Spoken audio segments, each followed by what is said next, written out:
No, no, no, you can't. No. Mm-hmm. Mm-hmm. Yes. Exactly. Yes. Mm. Mm.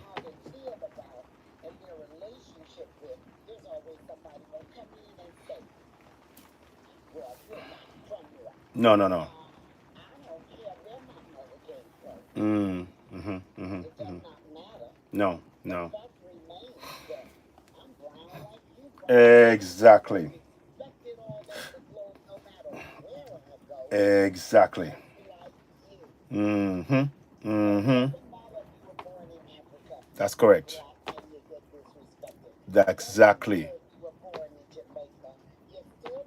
And you are disrespected. Exactly. Mm-hmm. And being disrespected.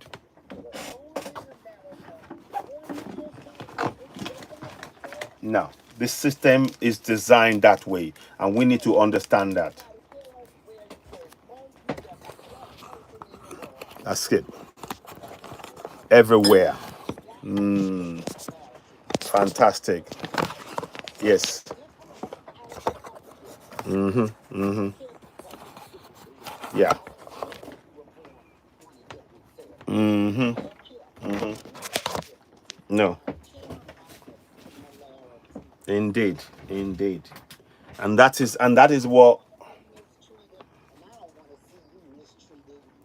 absolutely. And Miss Linda, you are absolutely on point, and these are the things that we are calling our people to be aware of. To understand that everywhere on this planet, this is how we are treated, and we need to stand up for it. And we have to speak up. So I'm so glad about your forthrightness and the clarity of your discussion, and that we're trying to raise that awareness. We are all one and the same melanated people around the planet, and we are treated exactly the same, whatever name they call us. In fact, those names are used for them to identify how they can codify us, and we need to reject those names. So you are absolutely right, and I support that. Hmm. Hmm. Yeah.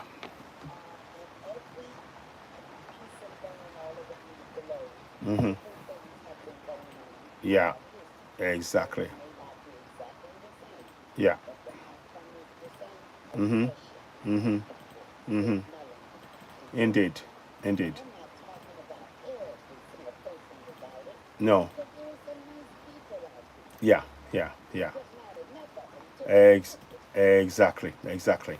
But no, no. I think what I would really like to say is this. Let's not. I don't want to focus on our differences. We need to focus on what is actually what unites us. Those who are oppressing us, they are united in oppression of Africans or melanated people around the world. And it's taken a while for us all to understand that. Ahmed Dabil Shafa, greetings and welcome. What about Somali Bantu? Somali need help. Help us. Help. Yes, we all need the help. Bantu, yes, you're right, and we support that. So I'll bring you on board if you want to talk about that, Ahmed Dabi Shafa, too, because we do need more enlightening and shedding some light in those areas as we go along. So I'm going to follow you as well. Let's go to Gen Goldie. Greetings. Let's hear from you. What would you like to say on the topic before I go in proper? I'm going to talk on about one or two things, particularly the passport that we have on Africa. And African Union is not fit for purpose, and of course they are indeed puppets of the West African Union, and ECOWAS are not fit for purpose. And I'll give examples and instances shortly. But let's go ahead. Gen Goldie. If you wanted to say something, let's hear from you. I'm not quite sure if you wanted to chip in. Go ahead. Let's hear from you. Go ahead. Hello. Hello.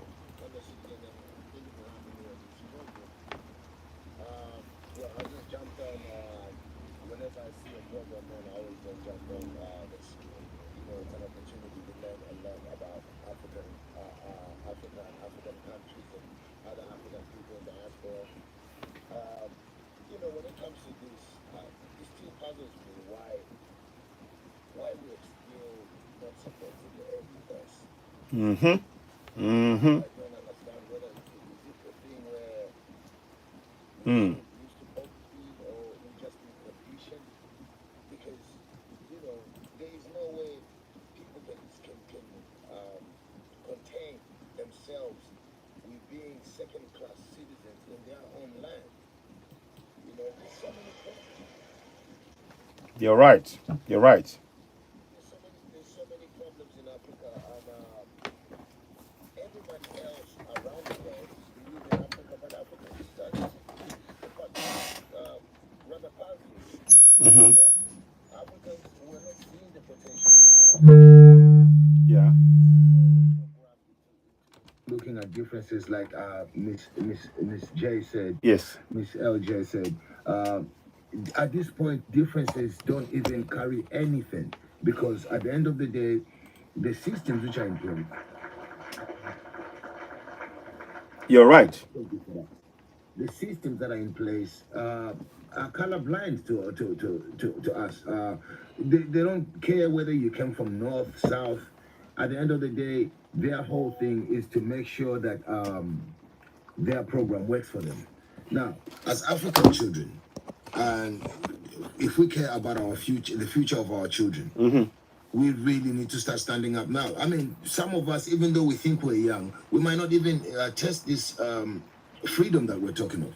Because you see, when Africa, the first time, our forefathers had the right idea of gaining independence, but I don't think they really pushed financial independence.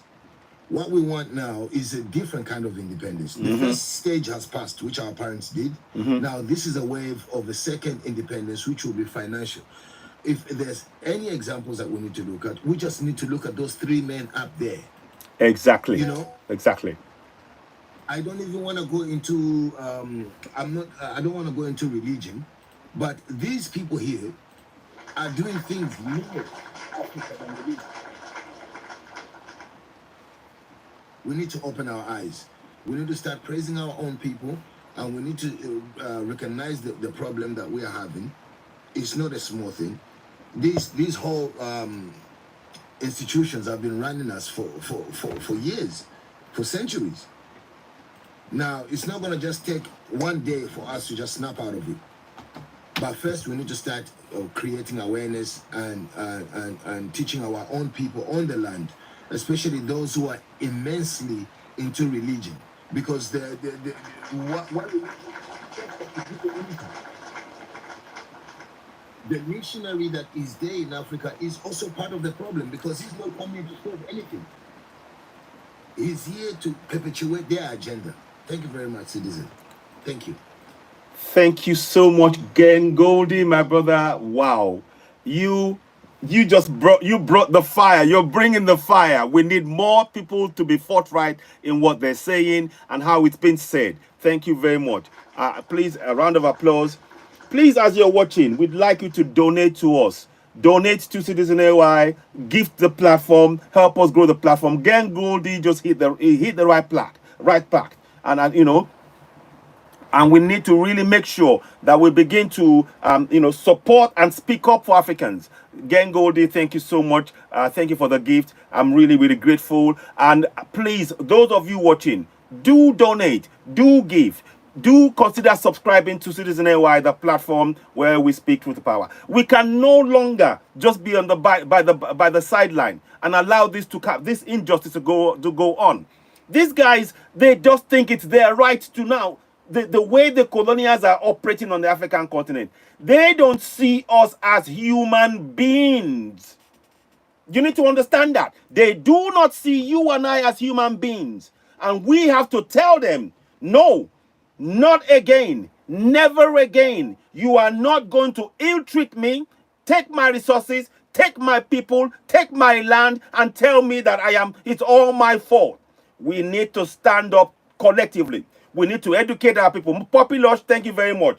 We need to educate our people, to enlighten us, to make us know that now is the time for us to stand up collectively and educate our people that they have the right to that land, that we are the sovereigns on our land. How long are we going to go on like this? How long indeed, Linda? How long are we going to allow and tolerate this kind of injustice? Not anymore. We can't accept it.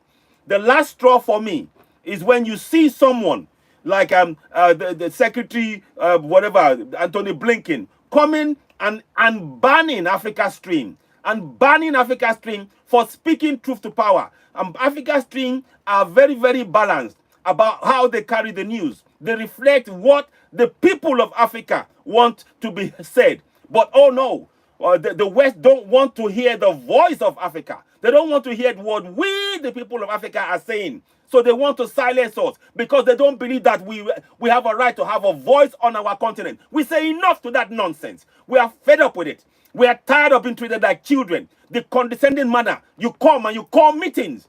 And all of the puppet leaders, shame on all of the puppet leaders. Shame on them. You go to meetings where these people are dividing your resources for your people, where they are looting from your people, and you're standing there and going, yes, sir, yes, sir. What nonsense. Look at these three men behind me. What are they doing? They are not accepting that nonsense. They are standing up. They are standing up and they're speaking truth to power. We need to emulate them. Support AES. Everybody watching right now, make sure that you are covering and talking about Alliance of Sahel States. Verna May, welcome on board. It's a pleasure to have you here. Verna May, sorry I didn't get to speak. I need to talk to you recently, but we'll talk again. What would you like to say? Go ahead. Let's hear from you. Just cool down. Thank you. Thank you. Thank you. Cool down. Okay, we'll do. Yeah. Will do. Thank you. Just keep seeing the victory. Yes. Keep seeing the victory. I share. I'll rise. I have an echo. Okay, 1 second. Go ahead. Yes. Yeah. It's happening. This is happening. This is happening. Everything they're doing now is making us see just who they are. Now, more young people, older people now are beginning to understand that they are not us and they are not with us. Okay, so now just stay cool. Stay cool. Thank you. Because we have to be strong in this. Thank you. Because this is going to challenge everything we are.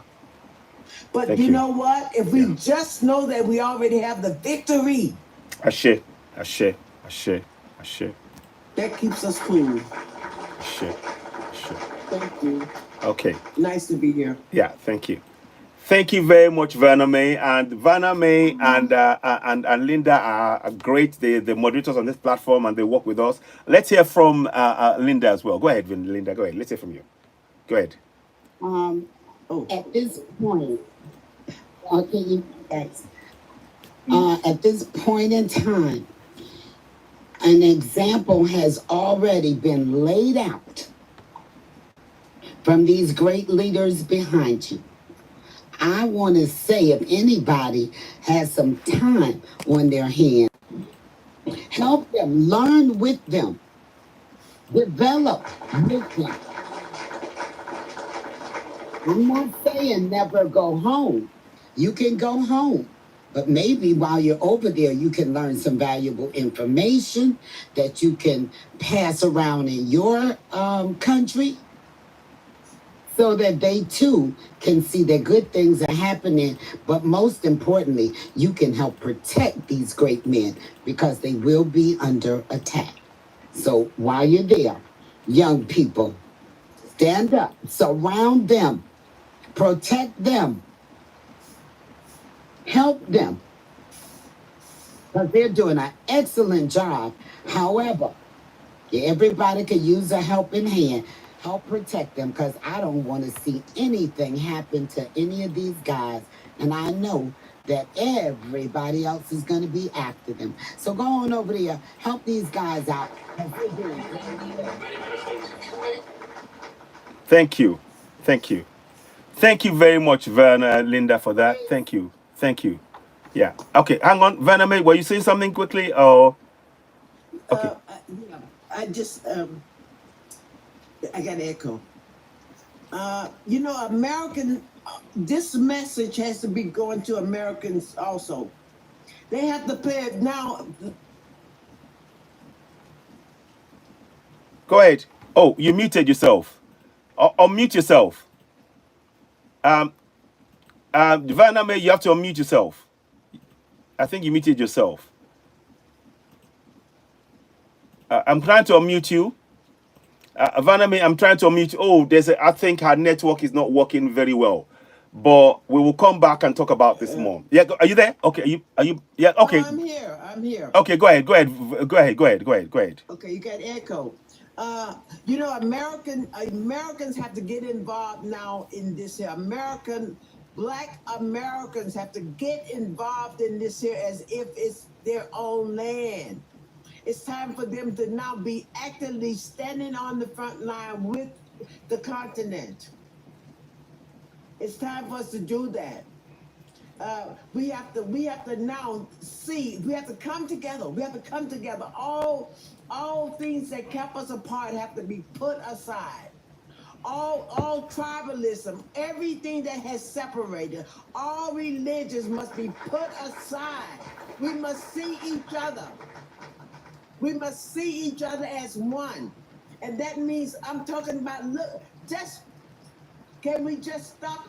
Can we just say black people? Black people. Black people start loving being black people. I'm calming down now. Okay. Thank you very much for that. Thank you, Vaname. Thank you. Let us quickly hear from Grace. Grace, you there? You wanted to say something? If you wanted to chip in, I'll mute you. Go ahead. Go ahead. Hello, my daughter Grace. I love you, love you, love you. Yes, yes, ma. Thank you, ma. I love you too. And then I just want to protest what she was trying to say. Like, if we really want to support this prophet, these are the prophet that Bob Marley we are saying. He said you can take, but you cannot take something from us. So these are the prophets for us, this generation. So we need the black Americans. Yeah. So we need the black Americans like to unite themselves. Those that are advocating just like you to be as one, to come together and try to take a trip to meet this street prophet, because me, I call them prophets. They are our ancestors. They have come to rescue us. So this is how we should start this, not only by let us sit down. We need to take action. This is time for action. And with this, we show that we blacks, we are starting sharing love between ourselves. So that's my own contribution. Okay. Thank you very much. Thank you. Go ahead.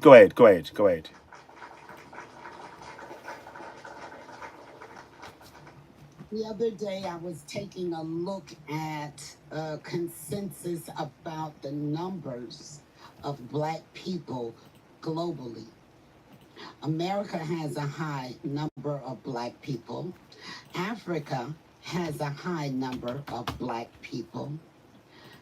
Mexico has a high number of black people, which I didn't really know. I was like, what? Mexico? Yes, Mexico. Jamaica. Haiti. Cuba. Cuba, yes. So my point is, there are black people all over the globe. I don't know why we just focus on America. There are black people scattered all over this earth. We should not be dividing and focusing on one population. Okay. Because we all get oppressed simply by the color of our skin, Yeah. no matter where you are. If there's any place where it's not happening, I want to know where that is so I can get on over there. Okay. Because all I'm hearing is this going on to everybody that has melanin everywhere, no matter where they are. So, yes, there are a lot of us in a lot of different places. And also, to add to that before I mute up, America is probably the place that has the most problems with unaliving of black people. So America, we here in America, have our own set of rules. Problems. One of them is staying alive from day to day. Because if you make it to be old, like me, you've been ducking and dodging and going under and around for many, many years. Because a lot of people here lose their life That's at true. a young age on a daily basis. So, Grace, Verna, don't think that we are not involved. We are. Many of us have packed up, sold everything they had, and moved to Africa. Yeah. So we are well aware, we're not stupid, we are well aware of what the problems are there and here, and many of us have made the choice to get up out of here, where I am. Okay. I just wanted you to know that there are black people in other places besides America. Yeah. And we talk about that. I mean, they're all over. Papua New Guinea, Australia, so-called. In fact, it's not Australia. It's Aboriginal. It's Aboriginal land. But anyway, that's another story. Even in Canada, all of these places, there are black people literally everywhere. Yes. But going back to what we're trying to say again, it's important that we continue to raise our voices and reject the condescending manner in which the West try to teach us, come and tell us things. They tell us, oh, we are poor. I see a video. They say Africa is poor. Why are we not accepting aid? What they are saying is, no. We don't want you to speak because we don't want you to be able to find out that you are actually rich. When we tell you you are poor, you accept what we tell you. We must no longer accept that false narrative that they've tried to impose on our minds as Africans. Let me quickly go back, and I'll come back and talk about some more as I talk about this. So I'll bring others on, but I want to talk about something. I'm showing you a passport here. I'm showing you a passport. Again, Goldie, I'll bring you back in again. And thank you so much. I'm showing you this passport. This is the passport that is used in ECOWAS, Economic Community of West African States. Now, this passport is useless. And I tell you why it's useless. This passport is totally useless. This passport does not protect the lives of Africans on the African continent. It doesn't protect the lives of Africans outside of the continent. It is just a document that is meant to deceive. As an African, you cannot take this passport and come to any part of Europe. Now, I'm going to show you some things shortly where they talk about, if you have your ECOWAS passport, you can come to Europe. It is a big LIE. It is a big lie. And this is what and I keep saying it. This passport, anybody telling you to advocate, you have an ECOWAS passport, so that passport gives you the right to freedom of movement in Africa. Big lie. Europeans can travel to Europe, to Africa, with the European passport without needing to get a visa. As an African, you can't get into any country in Europe. Quote me. You cannot get into any country in Europe using this passport. It is useless. An African Union passport is useless. More to the point, the women. Let me show you something, and I'll come back and talk a little bit more. Let me just show you something quickly as I'm talking about this. As I speak, we do need you to donate. We need you to donate to this GoFundMe. We need your support. Women, as I speak to you, women are being enslaved. Let me move this here so you can see my face. As I speak to you, our women are enslaved in Iraq right now with this passport. And the first thing that they do, the first thing that Arabs do all over Arab countries, Africans are enslaved. When you have this passport, as soon as you come into any Arab country and you say, they tell you there's a work for you, and they say, come and work, the first thing they do is take away your passport. Once they take away your passport, it means you have zero human rights. You are a slave. SLAVE. That is what this signifies. And that is why I'm saying, when people come on air and tell us ECOWAS is good for Africans, you cannot use this ECOWAS passport to go into any European country. You will not be allowed to go without a visa. You will not even be allowed to leave your country without a visa. But European passports, you can leave the country, you can leave Europe, come into Africa without getting a visa, and you will get freedom of movement in many places across Africa. So I am saying it categorically. The ECOWAS passport is not fit for purpose. It is not protecting the lives of the people. Please, as you are watching, donate. Please gift the platform. Help us reach more people. We really do appreciate your support. And we would like you to consider subscribing to this platform. Because one of the things that we are trying to do is to make people aware of their rights as citizens. As an African, you are a sovereign. And the sovereignty means that you have power over the land. When you come together as a community, you can determine what happens in your land. For too long, the treaties, the false treaties that the West have used to take over our land has been used to take over our resources and our land and ourselves in our land. We need to reclaim it by knowing our rights in our local languages. This passport is useless. This passport does not protect lives. You see, many of the women that you see in that picture, they come from ECOWAS. There are people from Sierra Leone. I just spoke to a young lady that managed to get away from Iraq after the Sierra Leonean government was shamed, and they came to pick up the girls. Now, do you know that when they were leaving the country, the companies that held their passport would not return the passport back to the people, to Africans? I am telling you that as an African, this passport is absolutely useless. It affords you zero protection. With this passport, you don't get any protection from enslavement. You don't get any protection from being treated badly in Europe. You don't get any protection from ending up in the Mediterranean Sea. This passport and the African Union passport is useless. It is not protecting the lives of Africans. The women that you see in those pictures, many of them come from ECOWAS. And as soon as they got down, as soon as they were on ground in Iraq, in Morocco, in Saudi Arabia, in UAE, in Yemen, the first thing they did to them was to take away this passport from them. The passport was taken away from them. So when somebody comes and tells you that ECOWAS is working for you, ECOWAS is not working for you. It is a document designed to trick you. Let me show you what I mean. I don't just talk alone. Now, let me go into it.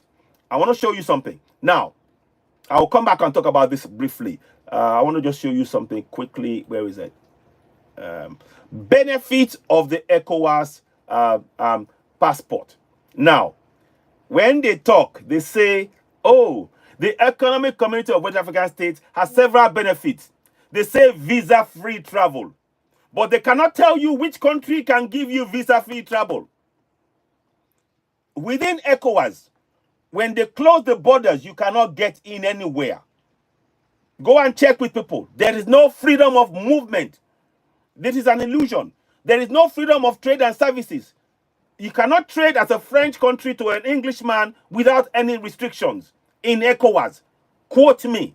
So when they are telling you that ECOWAS passport or ECOWAS is working for Africans, it's a lie. And the passport, this passport held by these women in Iraq, did not protect them. The passport was taken from them. They were raped. They were abused. They were physically, beaten. And some of them had the butt of guns of pew used on them. So this passport, as an African, I'm telling you categorically, this ECOWAS passport it's almost like a document for enslavement, because it signifies, oh, when you have this passport, treat them in this way. Nobody will speak up for them. This is why we are supporting AES. That is why you see me supporting Alliance of Sahel States. This passport, The women that you see, many of them there, they are not protected by this passport. This passport is absolutely useless. And we need to support the alliance of Sahel states that are protecting Africans, that are making sure that Africans begin to benefit from the resources. So we must do everything we can to protect Assimi Goïta of Mali, General Chiani of Niger, and finally, Ibrahim Traore of Burkina Faso. They've been trying to, the West is trying to make sure that they are never successful, because they know that once they are successful, the rest of Africa will follow suit and they will forever never ever have a hold on Africa. And we need to break free from what they've done to us. We have had enough of this. I'll come back to you again, Goldie. I'll come back. Let me just quickly touch one more thing. So I want to show you the passport. So they say to you, the Economic Community of West African States passport has several benefits. Visa-free travel. It says member states can travel visa-free. 97% of all ECOWAS countries, for example, ECOWAS can visit within up to 3 months without visa. That may be true in 1 or 2 cases. But there is no freedom of movement across the whole of the ECOWAS because of the fact of firstly, there is no infrastructure in place in Africa to make it free for you to move around. We don't have good roads. We don't have trains. We don't have... Look, in Europe, there are trains. You can go from France to Spain on trains. Even from UK here, they have the Eurorail that you can travel on that goes across the whole of Europe. Where is that in ECOWAS? It requires funding. But the money that could have been used for that is being stolen and being taken into Europe, being taken into the West. This is what is going on. That's the reality. ECOWAS is a fraud. ECOWAS is not working for Africans. As you're watching, we welcome you. Please donate, subscribe, share, and let us reach more people. Gift the platform, help us grow the platform. We really do appreciate you. And if you can subscribe, we would really love that. It talks again about, ECOWAS protocol on free movement. Persons, residents, and establishment gives right to enter, reside, and establish in other member states. ECOWAS passport is recognized for international travel. Really? So please, if it's recognized for international travel, why is it that as soon as you get to Arab countries, why do they take that away from you? Nobody on the face of this planet should have the right to take away the passport of Africans or ECOWAS people. But guess what happens? In Arab countries, they take away your passport. This document does not protect Africans. ECOWAS and African Union are not fit for purpose. This passport does not protect the lives of Africans, and we're stating the facts. So, everything they said there is not true. Now, let us go and look at the benefits of having an European passport so you can understand. Okay, now, already there are 6 things you can see on the screen, and I'm going to read it to you. I'll read it to you. The benefits of European passport to EU citizens. Remember, with the ECOWAS passport, there is not one benefit that you can point to that is working for Africans right now. Listen to this. Europeans travel in EU without limitations. There are no restrictions. Live in any EU state without any restrictions. Work or run a business in any EU country without restrictions. Study in the best universities across Europe. Access some social benefits. So they have access to healthcare, unemployment, hospital, all of that stuff in EU with your EU passport. None of this is in your ECOWAS or African passport. None of it. But Africa is where the resources that they use in the EU and America and Canada, Africa is where those resources come from. You can see that ECOWAS is not fit for purpose. The resources that is in Africa, in ECOWAS countries, in Africa, is being taken out and being used in EU, in US, in Canada, in Australia. All of this, they're sucking the wealth out of Africa, and this passport is a cover. And your passport does not protect you from being enslaved in Arab countries. These are facts. As you're watching, please share, subscribe, hit the notification button, give us thumbs up. Help us reach more people. You are, of course, watching Citizen AY, the platform where we speak truth to power. We want you to be aware that this document has failed to protect these women here. He has failed to prevent Africans having their kidneys removed in Saudi Arabia. This document does not protect African lives. This document does not provide any safety or security. It is only a document to know, to confirm that you are somebody they can treat in a terrible manner. The document does not provide. How many meetings has the African Union had, or ECOWAS, where they've called the Arab countries to a meeting and find each and every one of them for the ill treatment of Africans, making sure that they paid for the return of Africans.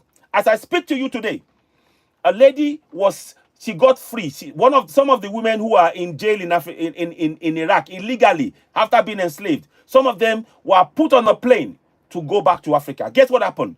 Some of them ended up in Turkey for 4 days. The Sierra Leonean government and other governments, they left Africans in Turkey at the airport, sleeping at the airport, women, for 4 days. When they complained, now the Turkish airport called the government and said, come and take your people. And then finally they took them. And when they took them home, many of them are injured. As I speak to you right now, some of the women that I can't show their picture, one of them I just spoke to 10 minutes ago, half an hour before I came on. And she said that she is back in Sierra Leone. She needs treatment. Her legs are swollen because of the bad food they were given, the treatment, they were beaten, and all of that. But the African government are not providing health care for Africans on the African continent. And she is in ECOWAS. Are you hearing me? She is in ECOWAS. This is the reality of why we say that ECOWAS is not fit for purpose. But they don't want to hear that. They don't want to hear that. Some people will come and start telling you ECOWAS is the only way to go. What is ECOWAS doing for Africans? ECOWAS is doing zero for Africans, and we're exposing it. These women, many of them from ECOWAS, in Africa, an African passport. The African passport does not protect the human rights of Africans. But you can see in the European passport. The European passport, it gives you travel without limitations. You can also walk and all of that stuff. You know, let me show you one more thing that I noticed as well. I want to show you one more thing that I wanted to bring in. Now, I asked a question. With your EU passport, I said, can EU passport holders travel free, visa-free in Africa? Guess what it brings up? EU passport holders can travel visa-free to some African countries. Listen, but not all. So EU passport holders can travel visa-free to South Africa. South Africa has gold, diamond, all of the resources that belong to Africans. Africans cannot travel there, but EU passport holders can travel there. This passport is useless. This passport is useless. It's worthless piece of paper. It is not what the paper it is written on. Useless. EU passport holders can travel freely to Ghana. They can travel freely to Senegal. They can travel freely to Kenya. But this passport will not give you free movement. This ECOWAS passport will not give you any free movement to any country in Europe or Saudi Arabia, in Arab countries. None. This passport is not for the benefit of Africans. The AU passport, the EU, and the ECOWAS passport and SADC, they are passports designed to let them know how to treat you as a slave. Like I said, in Iraq, in Saudi Arabia, in UAE, in Yemen, those women and men that have been told there's work for you, as soon as you get there, they take your passport away from you. When they take away your passport, your human right is affected. You cannot move freely. This passport is a passport to enslavement. So we must change it. Exactly. We must change. How do we change it? Support the men behind me. Support AES. Support them. Promote everything about them. Get out there. Get the youth to know. This is sickening. This passport does not protect African lives anywhere on the planet. This passport does not protect African lives anywhere on the planet. ECOWAS is a slave passport because they take the passport from you in Iraq, in Iran, in Turkey, in, I'm not so sure about Turkey, in Saudi Arabia, in Yemen, in Dubai, in all of these places. You know, this is, we must support them. Ali, yes, we must support the leader with integrity. You're absolutely right. I need to speak to, there was a lady I was meant to bring on board. I'm sorry if I've not added her. I've just been very busy. Now, I'm saying this so that we're all aware. Those of you watching, please do help us subscribe to us on YouTube as well. Help us grow the platform. So this is very important, what I'm showing you here. This document is useless. It doesn't protect you. And we need a document under the auspices of Alliance of Sahel States. Alliance of Sahel States will make sure that your resources, before any other country comes to you to get your resources, you will have access to that resource as an African. Please, as I'm talking to you, let me show you something again. Please, we need donations. We need donations from you guys. We need donations. Who's speaking? Sorry, let me. Hang on. If somebody wanted to, Grace, you wanted to say something. Okay, I'll wait for a minute. Now, please, as I'm talking, those women here, they still need our support. Some of them we need $1,000 per woman to free them. Some of them are still in jail.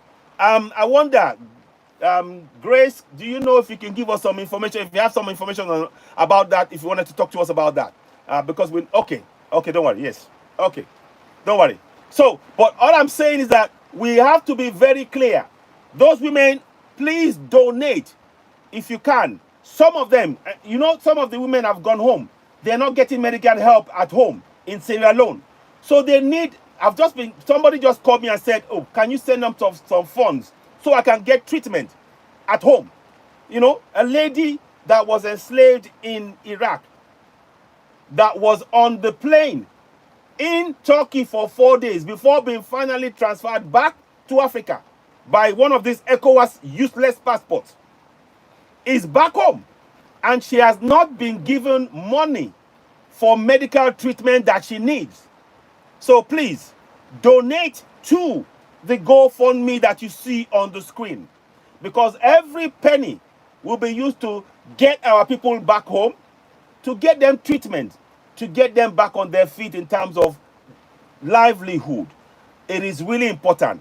Please donate to that GoFundMe. I cannot overemphasize it. It is really important. So we are urging you, as you're watching, please donate. Grace, go ahead. Do you want to say something? Let's hear from you. Go ahead. Yes, sir. Can you hear me? Yes. Yes, yes, I hear you loud and clear. Go ahead. Go ahead. Okay.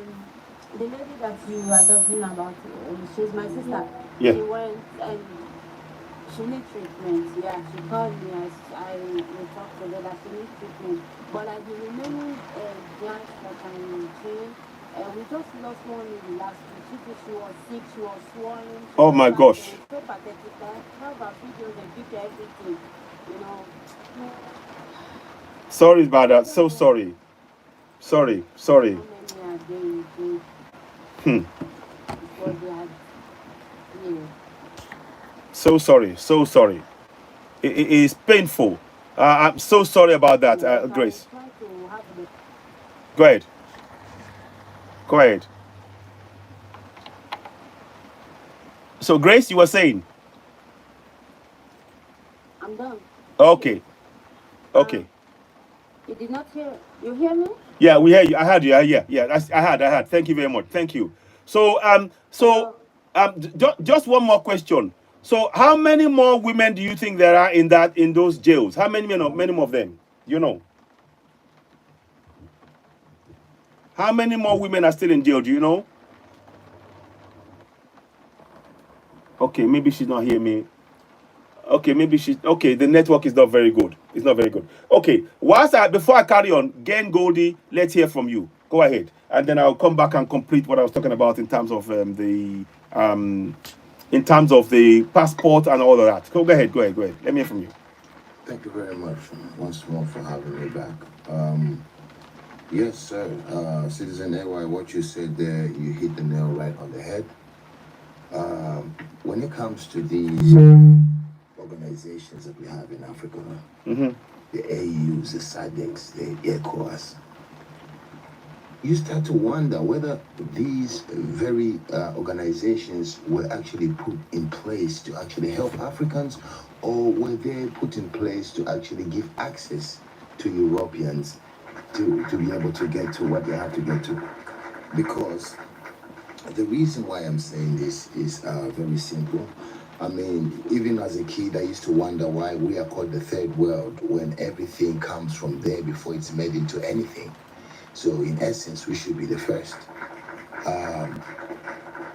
You see, the Europeans have gone really extensive, because one thing we as Africans need to actually acknowledge is that they look at us as a land of slaves, a land of opportunity, a land of where they can. When we talk about the land of milk and honey, it's not some heavenly place. This is Africa they're talking about, because in Africa, that's where you're finding all of that. So now when we come on, you touched on something there which is very important. If you notice, even the American passport, the American passport has got a lot of access. And these are countries, mind you, who have a lot of enemies. Think about this. How is it that we are the ones who need visas to go to Europe, yet all the atrocities were done by Europeans to us? Those people who actually did harm to us should be the ones who need a visa to come to us. But you've made it in such a way, because even as you see it now, they try to portray black people as dangerous people. But history speaks for itself. These people have come to clear out civilizations. Now, when we sit here, the other thing I always wonder about, our leaders, are they actually men or they are boys? Because the reason why I'm saying this is, in those three men you're showing there, there's a young man called Ibrahim Traore. Ibrahim Traore. The man is in his 30s. He's doing exactly what a father is supposed to do for the children. He is protecting, serving his people. Why are our leaders always hell-bent on bowing down? This is perplexing, that you can be in a country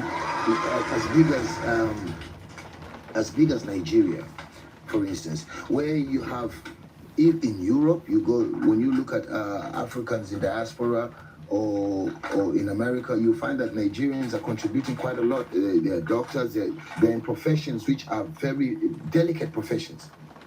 These people cannot work home, because home does not protect them. This is the reason why Africa is not just losing minerals, it's losing people as well. It's losing all sorts of resources. And we are not recognizing that. We're not recognizing that, because everything that we have been indoctrinated into is to look at Europe as our masters. We have this house Negro mentality in Africa, where it's sickening. Just now, I was in another live where they were talking about a young child of 6 years old in South Africa who apparently stole an orange, and the white man drove the car on top of the kid. There is no accountability. There is nothing. People are not making noise. You understand? But when it comes to Africa versus Africa, these people are passionate. I don't understand why. Why Africans are so hell-bent on hating each other. You know the slavery mentality of the house Negro mentality, where you think because you're closer to the white people, you're closer to them, so they will never see you like that. So let's just stop. The moment you become a semi-goiter, you become Traore, then you become a thorn into their system. What they don't want is these kind of people. What do you call this? Samora Machel once said, once you see European and Western leaders praising me, just know that I have betrayed you, Africa. So all of these people, when you see them, oh yeah, they're flying to Europe. I don't understand why you, as a president, need to fly there. Why can't you send a representative? You have a whole government. Send some child there. Send someone there, so that there is too. In history in Angola, there was a leader, a woman leader called Nzinga. Nzinga defeated the Portuguese. And you know what Nzinga did when they tried to put her down, to make her look like, oh, you're an African, you're subhuman. She showed them that no, I'm not standing there. We are our own people. We need to believe in ourselves. Let's start spreading this awareness to our people. You know, I will never stop talking about this, because you know, one of the other things which we are also victims of a lot of indoctrination. You know, this whole thing where we look at Europe like God came from there. You know, the Arabs have got Muhammad, these ones have got Jesus. What do we have? Yet we're the ancient people. How can we be older than them, but they've got prophets for us? It doesn't make sense. Africa, let's wake up. It doesn't matter whether you're in South Africa, whether you're on an island in Mauritius, whether you are in Zambia, whether in Nigeria, it does not matter. As long as you're an African, let's come together and let's leave a better legacy for our children. Because, you know, when you talk about, you know, the afterlife, most of the people talk about the afterlife in a religious way, but the afterlife really is the reality of what you're going to leave your children with. Our forefathers, when they were illiterate, they tried to make deals, all right? And the land was stolen from them. Then another wave of forefathers came and they asked for independence. They got independence, but they didn't get financial independence. So we are still in a place where we're still lacking. But the moment when we own our resources, then they have to bow down. Because, you know, Assimi Goïta did something to France. When Assimi Goïta changed the price of uranium for his country, look, France started experiencing loadsheds. You've never heard of Europe having loadsheds. And now France has to bend down. That's why France will do whatever. Brothers, let's be alert. Because, you know, the European cannot just come into Africa and start doing all of this. No. They can't just come into Africa and start doing this. So what they're going to do, they will send another African people to come and disturb us. Exactly. So let's just watch out for this. Remember when they were talking about Ivory Coast not long ago? Because every time we have this slavery mentality where we have to think that we have to sell out our brothers for us to be free. No. If Ivory Coast allows any of these Western countries to come and make any of the military bases, we should look at that country as a xenophobic country, because that's hate. That is hate against other African countries. People who are related should not be having... You cannot have a military base in Botswana, an American military base in Botswana, in Ghana. You cannot have those, because Botswana has none of those, and they would never allow them to make a military base in America. So why is it that Africans are always allowing this? If in your country, I cannot come, I need a visa. Yeah. Therefore, in my country, you should come with a visa. When are you next year? There's no way you should enter my country freely when your country, I need a visa. Yeah. Because you know what? This whole immigration thing has become a big business. It's a monopoly. Because they are looking at all the Africans who are very desperate, and they're using them. It's a multi-billion business. And those billions can be channeled to other stuff. But the only thing is that in Africa, we don't have the faith in our own governments. Because our governments are acting like straight puppets. There's no way our leader is a puppet and everyone will be correct. This Burkina Faso we're watching here, in 10 years, already, the young man has already experienced how many coups? They've already tried to take him off. This is because he's agitating them. On that point, somebody just said, Ibrahim Akonde just said, I am from Burkina Faso. Ibrahim Traore is doing a great job, but the enemy is too much. So you're right, but we have to protect him. You're right. It's a lot. These people, Burkina Faso, the name is in it's actually in the name. They're the upright people. So Yes. when you see that man doing what he's doing, he's standing for what their culture is. They are upright and honest people. We need to do this. Whether you're in Zambia or what, and you know, there's a political party in South Africa called the EFF. The political party called EFF. I think most of the youths in every country on Africa should start that political party and have members everywhere. For once, let's have one political party that starts from the north to the south of Africa, so that we start changing things by ourselves. No white messiah is going to come on a horse to come and save black people, because it's shown from time and time that there is nobody coming to save us. Only we should save ourselves. Thank you very much, sir. Thank you. Thank you, Citizen Aaron. Yeah. Ben Goldie, thank you so much. Thank you. Yeah, go ahead. Yes, but just quickly, quickly. Yeah, Ben Goldie, thanks so much for that, and I appreciate what you said. Everything you said is right. It is time for us to really work together, and I support that move. We should create that. Youth, I support. There's a group called Africa United, something IHA, supported by being run by Black Diamond. Support them. We need to really begin to take action on the African continent together. And go ahead, Vanna. Let's hear from you. Go ahead. Echo, please. You know, we started off talking about the African channel not to be being streamed, not being allowed, right? Yes. Yes. Hello? Yes. That's correct. Yes. Okay. And now African passport means enslavement. That's correct. Yes. I don't hear you. That's correct. Yes, that's correct. Okay. Now look. We're in a revolution. This is our time now. But you know what we're doing? We're using the same tactics that we've always we're using the tactics that they gave us. You see, look, the revolution starts with undoing all that they have done to us. See, every time they hear the word Africa, they know that we are submissive to them, that they can control us. See, every time they use that word, it triggers something in them, destruction. Are you hearing me? Yes. Okay, now the king that just spoke, he said we are all that word. Listen, the whole thing about it, as long as until we give them everything that they gave, until we give them back everything that they gave us, we will not be successful. In fact, we are still allowing them to take the continent away from us.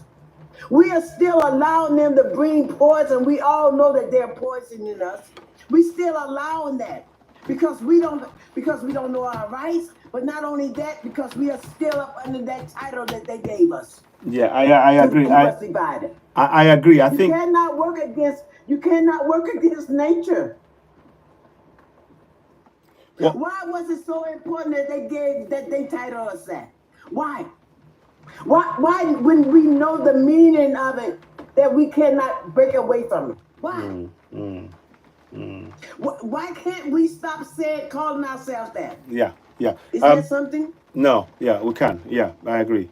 I think you're right. And I always advocate for us saying our Cable Land. And over time, we're going to get there. No, not our Cable Land. That's not right either. We are melanated. Yes, we are. We are melanated or black. We say black is a bad word. No, No, it's not. No, it's not. it identifies us. Yes, it does. You're right. I think we need to really we've got to be at That word has to be stopped. We Yeah. have to stop if we're going to have the victory. Mm. Because every time, and hey, I'm not saying that I don't say it. Mhm. It is But so every it's time I deeply say it, embedded. Every time I say it, I feel something. Mm. Because as everything that they stop have that title on it, including us. Yeah. They So- only coming in here because we are still calling ourselves the name that they gave us. So don't say that names are not important. Yeah, of course, very important, very important. I agree. It's almost impossible for us to stop saying that word. Yet that word is the word they use to destroy since they've been destroying us. That's yeah. No, don't you see that we have to call out something that not the name that they gave us, the name who we are. Exactly. We are melanated people. Exactly. So I mean, we have our own names. I mean, definitely, I'm proud to know that we call in Yoruba land, for example, we see all black people as Adudulawo, and that means that we are all black people, like you said. So that lends itself Adudulawo, that we are all black people, and that is powerful for us to use as a name even there. But of course, there's a lot of discussion to get to that point. But I agree with you, Vanna May. Thank you so much for that. And we need to really be cognizant of that. Let us go to Sky. Sky, thank you for waiting. You've been waiting. Colade, sorry about that. I'll try and bring you back on. Sky, you've been waiting. Let's hear from you. Go ahead. And I hope you're looking at the comments from time to time. Speak. Yeah. You will. Sorry. Yes. You will speak after Sky. Yes. Go ahead. Yes. Go ahead. Yeah, good morning, everybody. Greetings. Everybody has spoken well, but this is what I want to add. Africa needs love. We need to love ourselves more for anything to work. Mm-hmm. We need unity. We need to dismantle the boundaries, the borders, the visa to each African country. We cannot succeed without working with each other. We have to be united. Mm-hmm. This is a physical war, a spiritual war, a mental war. It's a big, situation. Somebody was talking about Burkina Faso earlier on, and this guy is doing it all alone. But I'm scared because when I go back to the late Zambia president, I've forgotten his name. Is it Zambia or Zimbabwe? Yeah, it started. Magafuli. You're talking about Magafuli? No, is it Mugabe? Oh, Mugabe, yeah, Mugabe, Zimbabwe. Mugabe. Mugabe started like this. And you see, the more you stay on power, it kind of intoxicates you as well. It's just the concept and the spirituality of power. You become, at a point in time, you start becoming corrupt because of one or two issues, some things that you won't let go. Now, Excuse me, sir. I have to just interrupt 1 minute, please.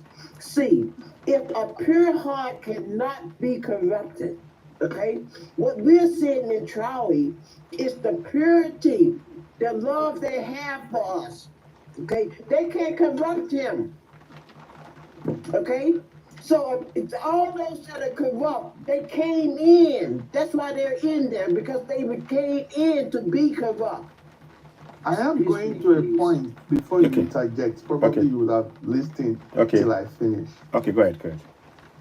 Where I'm going, we need to move towards a culture, which is our own culture, our own structure. Not the Europeans, not the Americans, not the Asians, our own structure. Do we have a structure? No. Do we have our own mentality? No. We don't have anything. We need to come as Africa, create a structure whereby, first and foremost, nobody bears a foreign name than an African name. Our own name. Start from there. Now, we need to dismantle religion. We can't do anything having their own religion concept in our own land. All these religions, we need to dismantle them. We won't get anywhere. You see, these are the places we were going to disagree with ourselves when we get to a particular point in time. For us to be successful, I'm repeating it, we need the African structure. What is the African structure? Number one, dismantle boundaries. No more boundaries, no more visa. Africa must be one. Do we really need to use money? Necessarily no. Probably go back to trade ambassador within African countries. Do we need to export something from Europe into African nation? Probably no. Start manufacturing. Do we have a strong military? No. Do we have any weapons of defense system? No. These are the things we need to start thinking of, because it will get to a point they will bring that war to us. Because the moment we get our acts together, they will not play this kind of mentality game they are playing again. They will come with force. So we need to look at our resources. Let me take Nigeria as an example. The Nigerian people do not love themselves. Why? Is it that because of Christianity we introduced Europe, or because of Islam? All these little things that we are overlooking, they will come back and use it against us. And that is going to be the obstacle to our unity.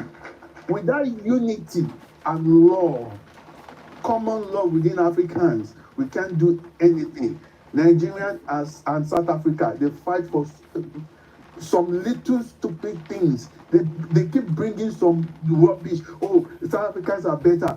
No, there is no South Africa. There is no Nigeria. We are all Africans. One Africa. One Africa. Let's start from there. Why I said we should be careful about this Burkina Faso leader, and I'm repeating it. We need a structure that will support them immediately. They've started this wonderful what would I call it, projects. They need support immediately. They need an African-oriented support, not the European or American-oriented support. A support that will guide and protect them. A support that will not let them go astray. We need all these things. If we do not have all these things, we're going back to ground zero. The white people will come and brainwash us again, because we still have a lot of people that are having this mental slavery problem within the system that we need to alienate or reorientate or whatever. There should be a type B revolution within the African structure itself.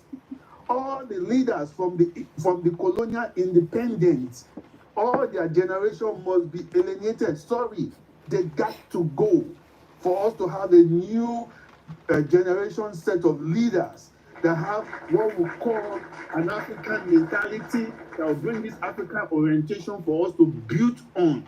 We cannot build on what the Europeans and America has in place now. Our electoral system must be different. We don't necessarily need democracy. We should come up with something African, our own way of going. Because democracy is not working in Africa. In Nigeria, for example, our constitution is a corrupt constitution that is used in a legal way to corrupt and to enrich themselves. So we need what we call an African mindset, an African rules and regulations, African names. What is our own constitution? Maybe the name of our constitution to start with is called IFA. We don't need to call it constitution. All those things, we need to reorientate them. Most of the Asians, look at why they are very powerful today, because they have their own insights, their own culture. Let me tell you one thing that most people don't know. Christianity used to be European culture converted into religion. Islam used to be the Arabian culture converted into religion. Africans are the only people that didn't convert their own culture into religion. That is why we have spiritual power there. They didn't convert, they didn't dilute it. We have not tapped anything. Look, we have all the mineral resources. We have everything. We have crude oil, and yet we pay a lot of money to fuel our gas and everything. In Ivory Coast, they have a lot of cocoa plantation, and yet some children in Ivory Coast, they've never eaten chocolate before and all those things. How bad is that? How bad? Then we keep finally, we need to forgive them, forgive ourselves, forget about the past. We should forget about the past and focus on the future. Okay. Focus All right. on the future. Focus on ourselves. Okay. Thank you so much, Sky. Thank you so much for you said a lot there. I agree with many of the things you said. I think we need to really be the key thing I'm taking away from what you said, African mindset. Or black people mindset, or Kwalawo Dudu, if you like, for a better word, and something like that. So I agree with you, but thank you so much for what you said. Their names. Exactly, we must. Be proud of our names. Exactly. Thank you so much, Kai, and thank you for the contributions. Let us go to Linda, then we'll go to Splend, then we'll go to Barrington. Linda, over to you. Thank you very much, Kai. Thank you so much. So one of the things I wanted to touch on is Barrington, would you mute yourself, please? I'm glad to, but there's an echo. Oh, got it. Thank you. Okay, so one of the things is indoctrination. I understand what Sky was saying about, the names and all of that. I think you need to I think you need to go down and come up again. All right, well, let's try for everybody to mute. And there we go. Okay, so indoctrination has happened.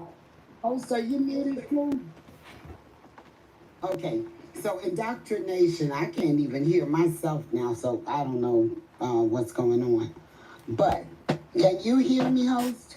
Okay, so indoctrination, let's talk about that for a moment. Indoctrination went on. It went on there. It probably went on everywhere where we are. And I want to just read one of the simple definitions of indoctrination. To teach someone to fully accept the ideas, opinions, and beliefs of a particular group and not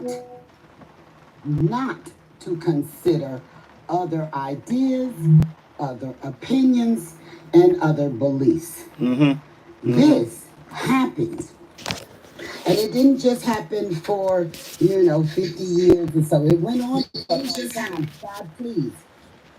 It went on for a long time. Now, just like what rights they're entitled to. Yeah. At an early age. They won't be fooled so easy. So all of this is to say, that thing about the past, if you don't know what happened to you in the past and they tricked you and took you over, and you don't tell it to the children, they're going to trick the children too. And this will just continue. Yeah. You're right. He ran away. Okay, no, he'll come back. Thank you very much for that, Linda. Thank you. And I think it's important to understand it's not about, we cannot forget the past. What we need to do is, in fact, we mustn't forget the past. We have to learn from the past. And that means we have to have a record of it. Because if we don't, like Linda said, if we don't, it will be repeating itself, and we don't want that to happen. Oh no, we want to learn from it and to never ever forget what happened, so that we don't go through that same thing again. So Linda, well said. Splend, welcome on board. Splenda, it's been a minute. Thank you for joining, and we're having discussions generally about Africa and how to awaken us, and suggestions as to how to help the three men behind us. Your thoughts, please. Thank you. I really don't have anything of value to add today, but I do want to touch on the brainwashing aspect, and I 100% agree with what she's saying. And it's like with the indoctrination that's happening with the majority of the G7 countries worldwide right now, every single one of them. And these kids are going to grow up so confused, they don't even know what they are. Right? And I also believe that religion, so the average religion, do I believe there was a creator? I do. Do I believe that we're all energy? I do. I think we're connected to the planet. But religion itself, I believe, was a divisive plan in order to control the masses. You know what I mean? It's all part of that brainwashing. And that's all I had to say. And I don't have anything new. I've been busy harvesting and stuff. But I did want to ask you, the live that you sat in the other day, that was all us whites, and there was some deep accents there, and I really did anticipate some racism stuff. I'm not gonna lie to you. Because I just did. Just because, I don't know, I just did, right? So after I left the room, I'm curious, did anything racist get said, or did you hear anything that surprised you, or anything that you would have predicted from the room? No. I think these guys were really genuinely trying to listen, although I could sense that they were trying to get like just feel their way out of things, and they talked about things in the general terms, so not to be But then they went into specifics about talking about one person was having an issue, and they were talking about that the government was after him and Yeah, all of yeah, that. yeah. And I thought, well, I don't want to get involved in that That's when I discussion, left. so I just left. But I think they were fair enough, and I like the fact that they changed the title, and because they realized it was a little bit, and I think you alluded to that. So yeah, I think from what I could see, yeah, it was okay. But Yeah. when they went personal, I thought no, I'm not gonna be. I don't know what it's Were about. you, may I ask, were you at all surprised to find out that, and this is when I started inviting you, Mhm. when Abraham came up in discussion, Yes, and all of them, the entire room and the people in the chats, yes, all had the same opinion I did, and it was my first time there. yes. And everybody believes that Abraham in Africa is going to lead the world to the way it should be. That's correct. That's Everybody the thought the same thing. yes. That was and that was good to hear, and that tells me why we need to continue to support Ibrahim Traore that you see behind me, and actually advocate for him, so that the world knows that what the mainstream media is trying to paint about this guy is very, very wrong. So our role in putting the message about Ibrahim Traore out there is very critical. We have to make sure that the world knows the message that is therefore is putting out is really Africa must support and ensure that Africa benefits Africans, and there is nothing to be apologetic about in doing that. And that is what we stand for. And that's why we want to protect him. And we know that by getting the world to know what Ibrahim Traore, Assimi Goïta, and General Chani stands for, the world will willingly back us and prevent those who are trying to undermine the expansion of AES from taking place. They will support us, at least the right thinking part of the world. So that's what we're trying to do. So thank you so much for that, Splen. I'm really Splendor. It's really, really important, and great work that you're. And it's a good sign to see that you're connecting with the earth, being a farmer, and so you can relate to things from that point of view. And keep doing the work, and we'll continue the discussion. So thank you so much, Splen. I really appreciate that. Give you a bit of a clap on that for that. So it's really important. Let us go to Barrington Cole. You've been waiting for a while. Then we'll go to Gumaku. Barrington Cole, I hope I'm saying it right. Welcome on board, and thanks for waiting. So, Yes, it's Barrington Cole. okay, thank you. Said very well. I want to tell you what a beautiful program, what a beautiful insight, Thank you. what a good feeling to see we are communicating, raising the troops. Thank you. Thank you. I want to start by saying, I want you all to remember this. Thank you. Thank you. The first Bible that was written was handed down by Moses. Moses was not a Jew. Our language has never, writings from our tomb can never be claimed or handed over, but through the hands of one of us.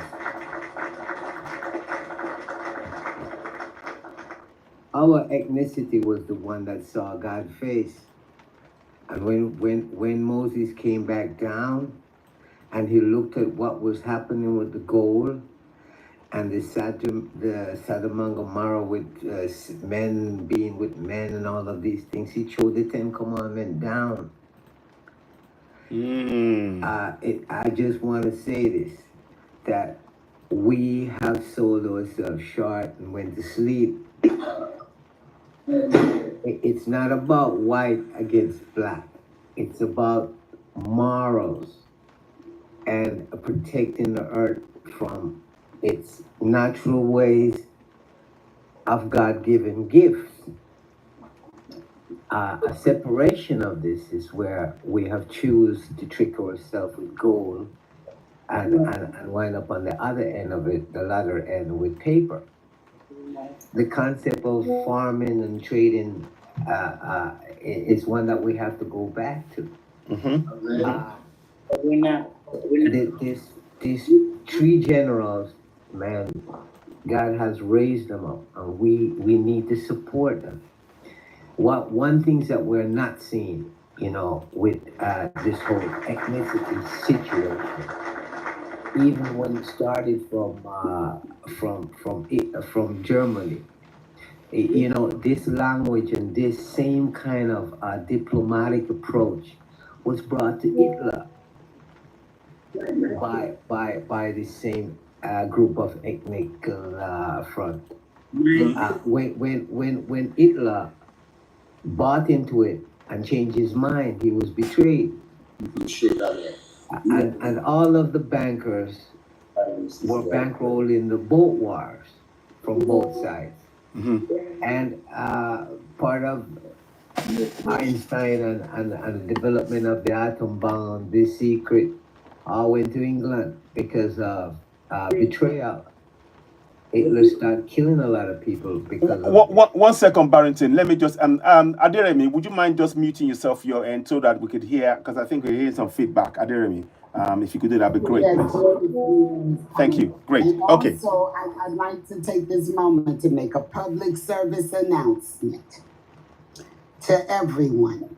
We on this app must use TikTok-friendly language. Barrington, some of the words you're saying will jeopardize the live, possibly shut it down. One word we use from when people are no longer with us is unalive. Mm-hmm. Mm-hmm. Yeah. We have to say unalive. And from what I understand, saying that name that starts with H too often would also cause a red flag. So just everybody use TikTok friendly language. And for the people down in the chat, there's 69 people down here. Can we tap the screen, please? We're trying to get the goal up to at least 20K. Please tap the screen and share the live. Thank you. Thank you. Thank you for that. Thank you. Okay, Go ahead, Barrington. Go ahead. Oh, okay. Let me see. There's a situation with French and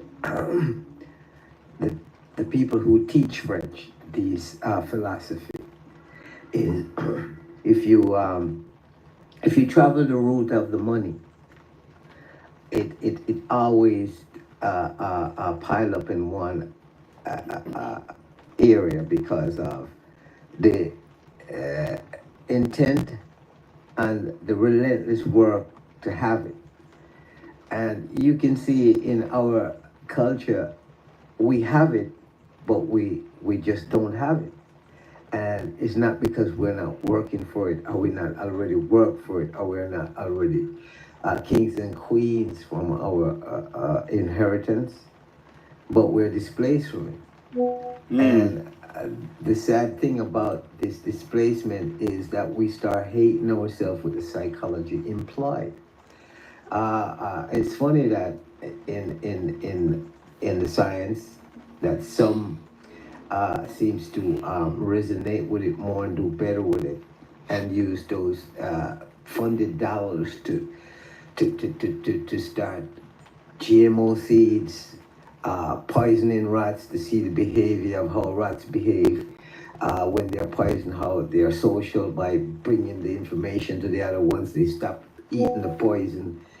All of these things are financed by people who has a lot of money, and it goes right now with the gathering of data, where the whole paradigm shift to is this gathering of data. It's not just a spring from Gaza. It spring from using the same fight of ethnicity to go into Africa right now. One of the biggest thing on this new presidency play, and Biden already signed off to send in $2 billion to fight against with France to try to disorganize Africa. A lot of people will say that it's unifying to ECOWAS the situation, but unifying to ECOWAS. ECOWAS was where was ECOWAS when all these people were so suffering and their poster child on top of the world for beggars and hands out. Where these men stand up and elect to turn around their country and the economy and the vitality. Look at this gentleman who they went and Gaddafi.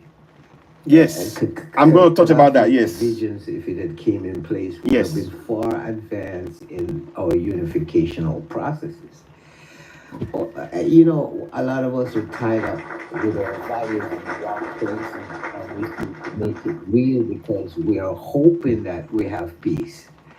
But the peace doesn't trickle down to our kids in the street and the invention and the possession of these guns.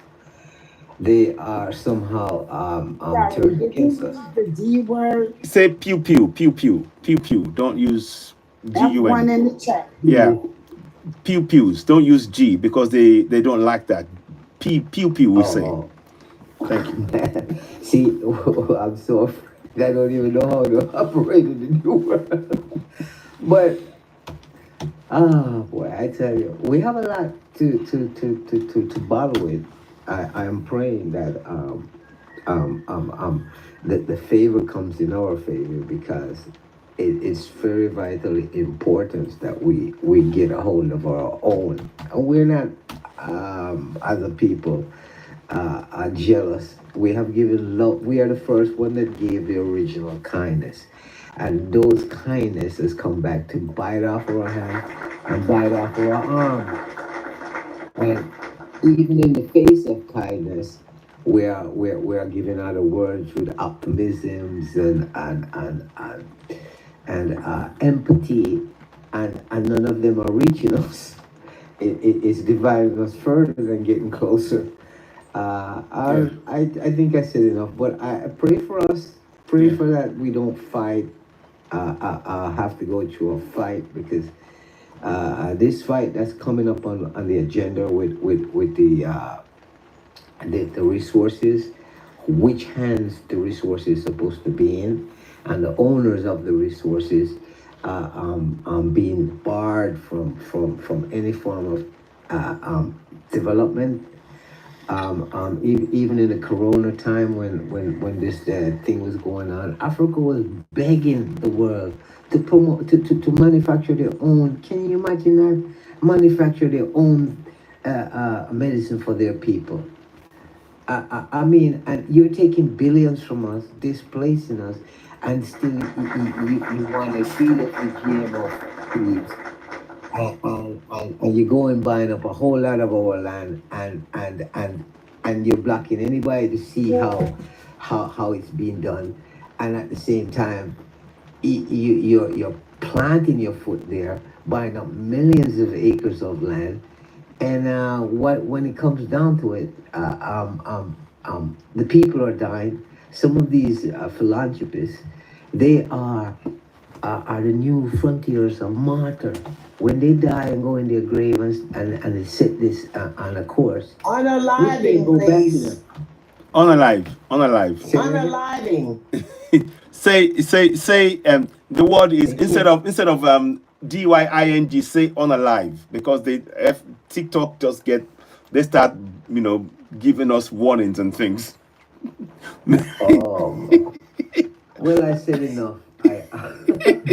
Jesus help us. Thank you, May I Barry. say You something, know, I'm please? having this problem with LinkedIn right now, and LinkedIn and Instagram. They completely stopped my pages from growing because of maybe the same Yeah, No, I yeah, am not afraid of no one, and it yeah. put me off May I anytime. say something, please? Vanna, one second. Let me, Barrington, thank you so much for that. I'm really grateful. Yeah. Let me, please, I'll pause for now. Guamako is the next person, but Vanna, if you're going to make it Okay. quick, because Guamako has been waiting for a while. So if I, Okay. go ahead. Let him speak, please. Okay, good. I'll Okay, wait. thank you. Okay, Gumaku, thank you for waiting, and Barrington, thank you. Go back, and then we go to Yeah. F Angel. Okay, go ahead. Go ahead. I really appreciate, in the new age, like, igniting with the new. I really appreciate that. But most of the, older generation are brainwashed. Oh, the echo is real bad. So, one second. I, Go ahead. Can you please unmute yourself? Okay, thank you.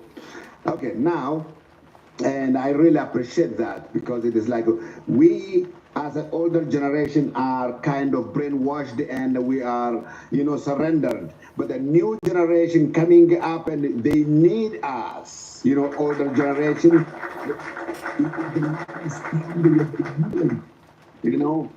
Let me go to my point.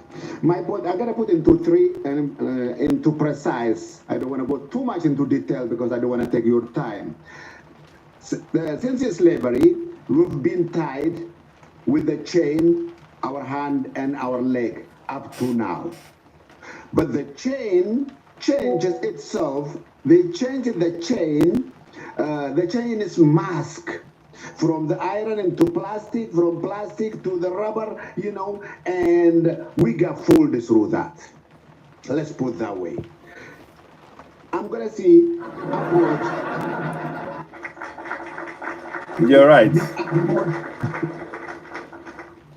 The abroad, Africans, we are still in that chain, because, anybody organized before you, they can manipulate, they can brainwash, they can chain you in a way that you don't understand, that holded us not to be developed African of abroad. That way we cannot go back and develop Africa. But Indians, they didn't do that. Indians did went back and develop their country. Chinese did develop their country. Why they did that? That is the question. We need to ask ourselves as Africans, because Africa is the richest continent. One. Second, manpower. With the black sweat and flesh and bone, we build the White House. We build the Roman Colosseum. So, manpower and resource, we are who developed the Western world. That's why they came from slavery. That's why from slavery, they went into what? Physical colonization. From physical colonization into neo-colonization, which is imperialism mother. Now, during 1960, when Africa became like a decolonized, what did they do? They created Francophone Club and Commonwealth Club. Now Francophone Club is ECOWAS. And the British. But you didn't mention the mental slavery. Okay, just hold on, please. Hold on, sister. And then, what did they do? These two clubs, they completely controlled our intellect. And they put a puppet, the one completely work hard and love masters more than masters love himself. And busy satisfying, making happy the slavery, those two organizations, head of those two organizations.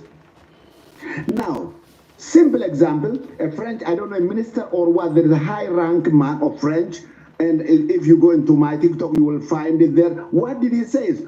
We must keep Africa impoverished. We must keep Africa where they are. Otherwise, we will immigrate to Africa. Our children will immigrate to Africa to survive, he said, which is a fact. That guy, I appreciate him for saying that. Because what they've been hiding and sugarcoating out.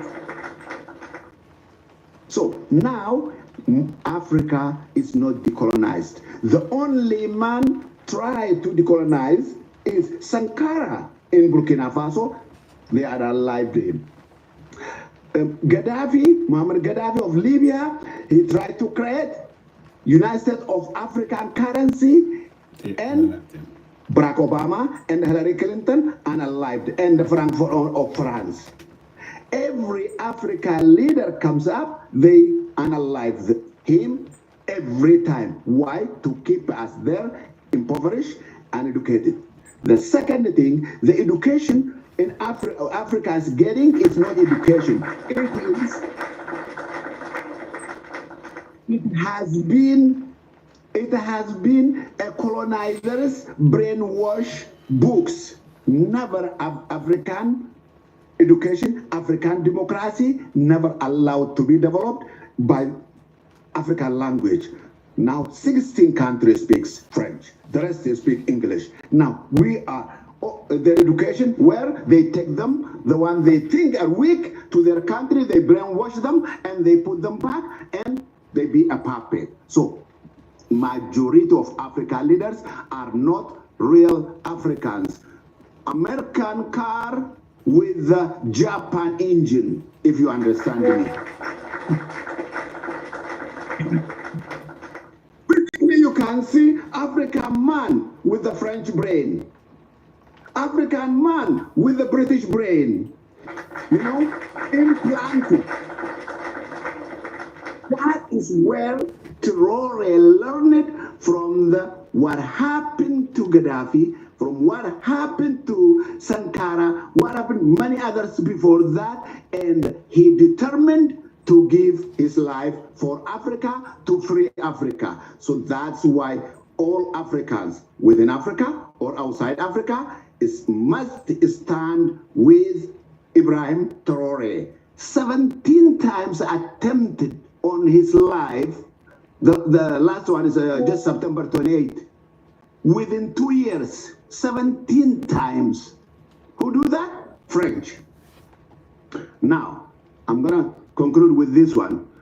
We need untie ourselves from the chain of brain, especially Africans of abroad. Yes, indeed. So you have made some very valid points here, and we have a couple of other guests, some new guests on the panel. So maybe we can rotate hosts. Okay, yeah. I'll let him round up quickly, but you're right. Thank you very much. Gumaku, yeah, round up. Thank you. I'm not apologize. I just I'm gonna land. So we need to untie our brain from the chain of colony, neocolonizers, and whatever else you can name it. Second, we need to stand with the leader that arise for Africa.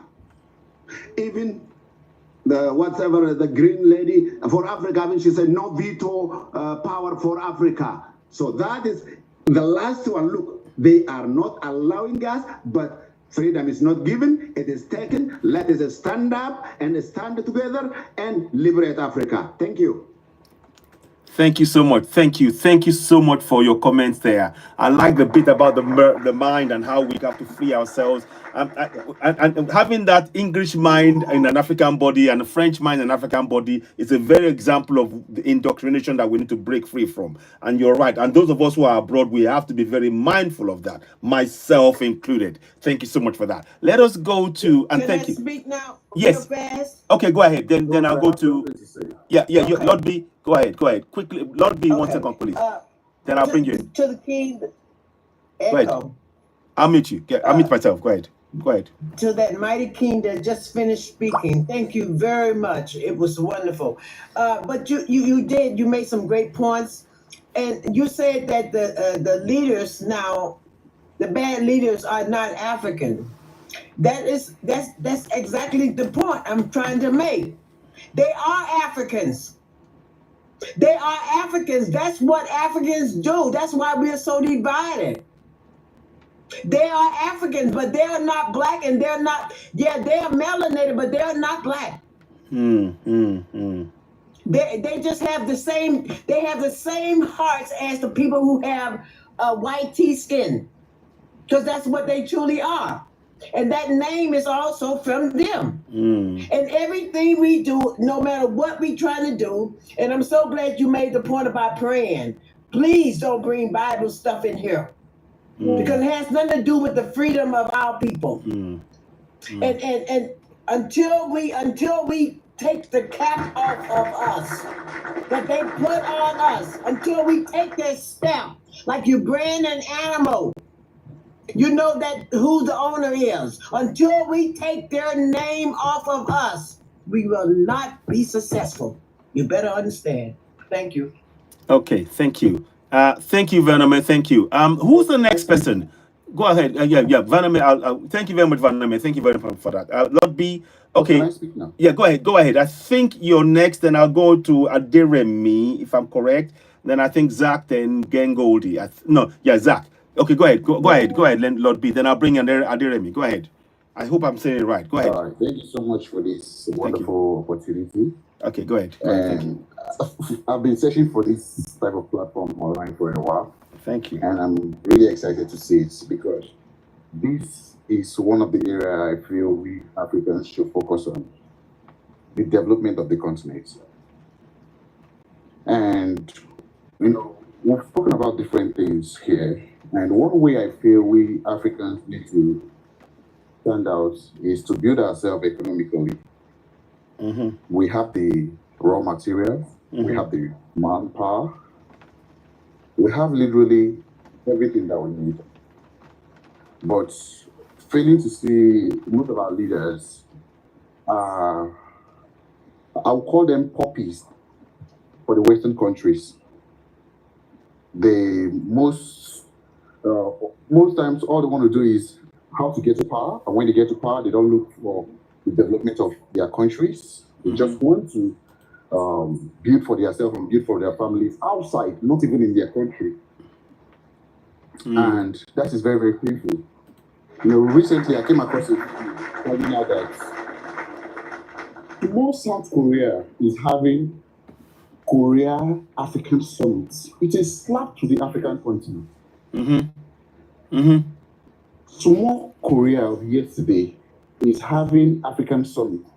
What is the, I listened to the speech that Kwame Nkrumah gave some time ago, and I realized that this is a man that had the same future I'm seeing for Africa, but he was killed by who? The Westerners, because they found out that if they leave this guy.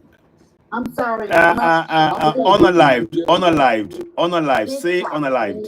Unalived. All right. Thank you, sir. Forgive me for that. Forgive me for that. And they took him out. And the same thing is happening. They will put whoever they feel is the right person that would answer to them, and then they'll take the continent the way it is. When things go bad, they'll come in that they are coming for peacekeeping, and then they destroy everything. What is presently happening, the last speaker that spoke on mental slavery, and that is what's going on, because our people are so poor. There's no good jobs for them. Our doctors retire here and try to relocate abroad, and when they relocate abroad, the jobs they are getting are cleaners, factory workers, and so on and so forth. Some of the best doctors in the US, in the UK, are all from Nigeria. So it's not that we don't have the manpower, it's not that we don't have the people, it's that our leaders are failing to do what needs to be done. Whenever China call for a meeting, all of them just run like little chickens. Headless chickens. Okay, you want to give us a loan? When will an African country stand out to say, okay, we want to help you? I was going through a write-up today, and I discovered a little pamphlet where the United Kingdom was asking for help from Nigeria in 1947. Yep. And I was wondering, what changed? Why is the continent still this way? It's not that we don't have things that we need. We do. But we, the Africans, are our own challenge. Why? Because we focus on the wrong things. We focus on religion. That is not part of our problem. We focus on tribalism. Say, oh, this room, you're not mine. You're not part of us. All of those things should be put aside. It's one reason I get real pissed off when I found out about what South Africans is doing to other fellow Africans in their own country. Such things should not be heard of. If I have my way, I would say, okay, the entire African continent should become one country. But we know that's not possible. But it doesn't mean we cannot work to have one goal. The other nations of the world are striving for economical power and military power. All we Africans are fighting for is how to develop roads, how to put infrastructures. The world has gone beyond that long time ago.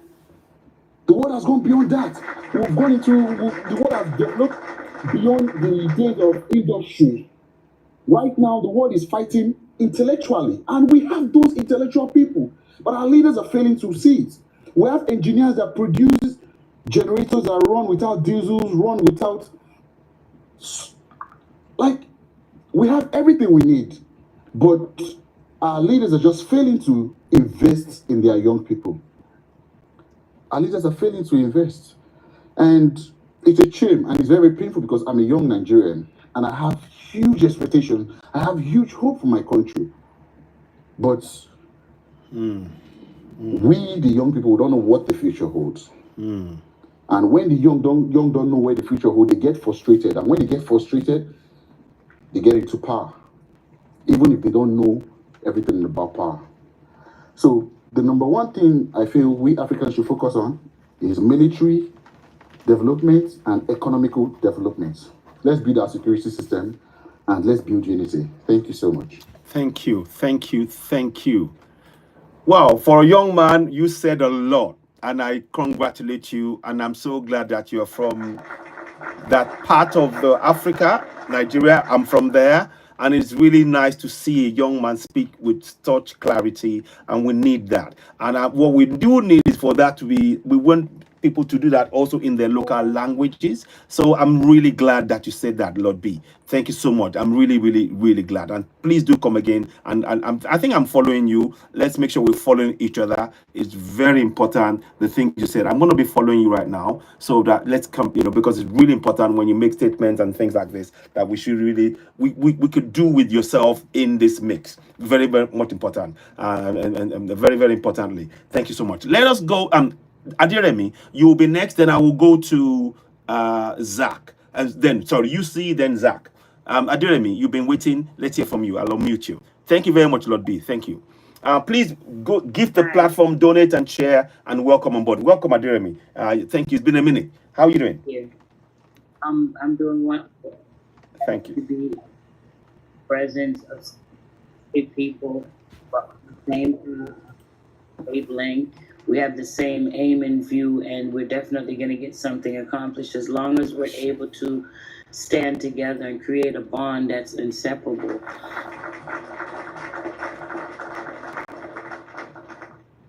Is, as the brother said earlier, and one of the queens said it too, we have been colonized, dehumanized, and programmed to see ourselves as inferior.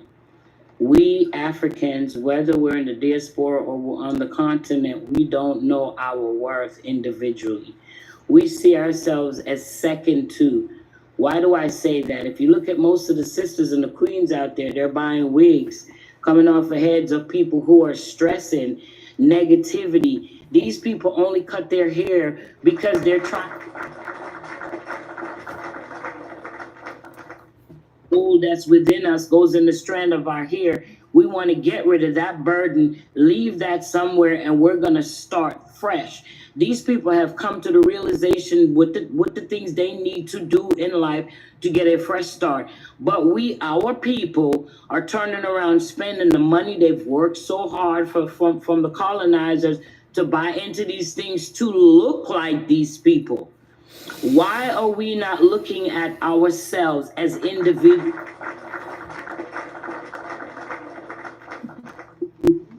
and once again support Ibrahim Traore in his move 100%, because we are the ones that had these minerals. We are the ones that had the oil, the ore, the geranium, the silver, the platinums, that these people are coming on the land, reaping these things, leaving us chump change that cannot even take care of our own people, build our infrastructure. There should be running water in every homes in Africa. There should be electricity round the clock. It's not fair that these people are paying their monthly bills and they're getting 1 and 2 hours of electricity, while these other countries that are in their country, on their land, running these electrical systems, their family has electricity round the clock. Even while they sleep, they have electricity. It's not fair. Africans need to wake up, stop thinking like the colonialists has programmed them to think. They got to decolonize their brain. They got to deprogram their brain. The way they think, the way they focus, the things that they aspire for is what the colonizers has put out there in the media, in the music, in the entertainment, in the movies, so that Africans can have their priorities messed up. There's a lot of people, but people are so hell-bent on looking good, driving the nicest US cars, putting their children in the best schools, while they're not paying any attention to the sovereign citizens on the land that needs their basic needs met on a daily basis. Our priorities are in the wrong place, and until we realize that and we stop and put our foot down and decide to take a stand, because Africa has everything in her soil that these people are killing our, unaliving our leaders for, so that they could turn around, shine it up, and come and brag off on us who are really trying to get where they're at when we're already there. What will it take? Emancipate your mind.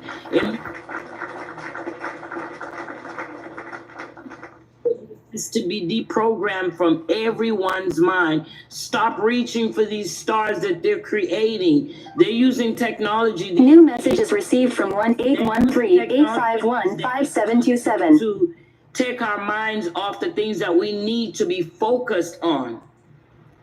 And that's where I stand on that issue. We got to change our minds. We got to deprogram our minds. We got to change our names. We got to change the educational system. Wow. Fathers knew that used to work before they came and introduced these other outside things to us as distractions. And that I rest my case. Okay. Thank you so much. Thank you, Adiremi. Thank you so much. I am so glad you spoke on that. And look, we need to hear from our sisters. We need to know. We have to re-educate our mind. And I often look. I find our sisters beautiful. I run out of words, superlatives to explain when I look at African women without any of those things. They are beautiful, beautiful. And you need to know that the beauty is in you. You don't need those things. And I say that honestly from my heart. It's just, but like you said it all.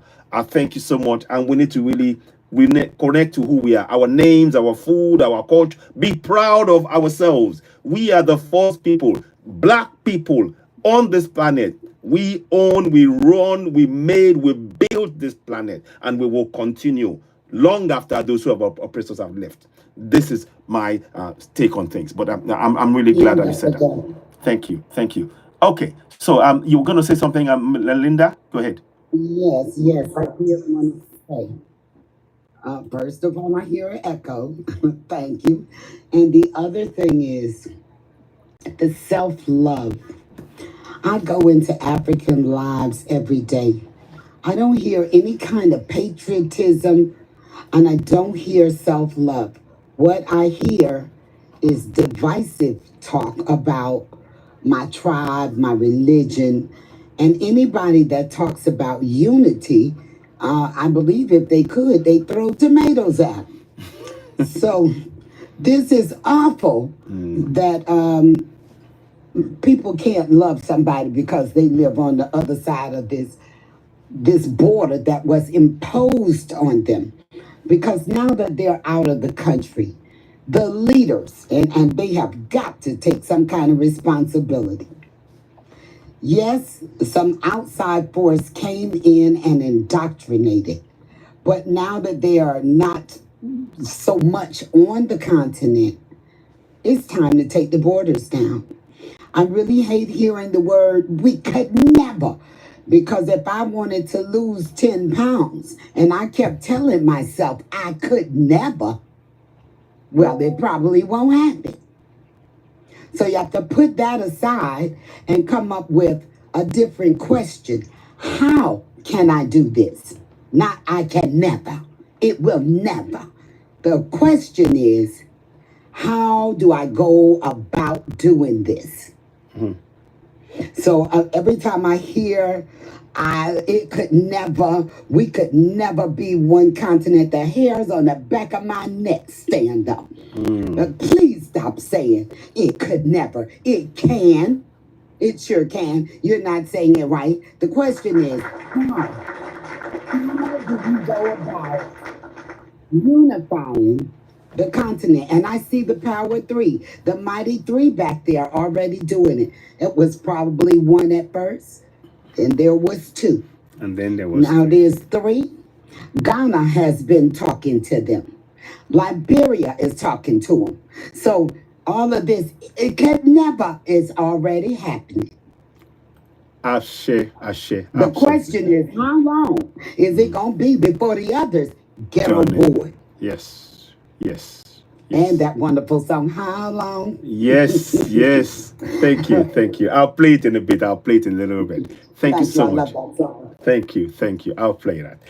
Thank you. Thank you, Linda. Thank you very much. Let us quickly go to UC. You've been there for a minute. I'm going to let you chat, then I'll go to Zach. Thank you so much. Please also, everybody that's donated, that's given us gifts, thank you so much. We really appreciate you, and we appreciate your sharing the broadcast. Thank you so much. UC, go ahead. Let's hear from you. Go ahead. Hi, my brother and Hey. sisters, Queen Goddess, everyone. First of all, let me have 10 seconds for the work of my ancestors who have suffered for us to be here. 10 seconds. Okay.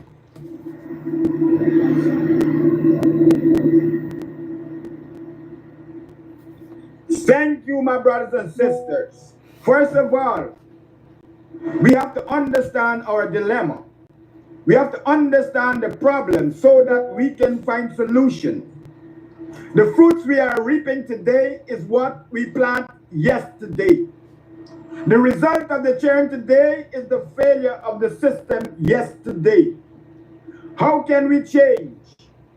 We have to know the source of the problem. When we know the source of the problem, our network will grow stronger, our unity will go more effective, and understand where we are going. Now, what has happened to us is the war was on many different fronts. But the greatest atrocity upon the people of African descent, or the African people, is the misinformation that they have implanted in our minds. The effective process to control any person is to first control their minds. I am an electronic engineer by profession, but now I'm studying clinical psychology.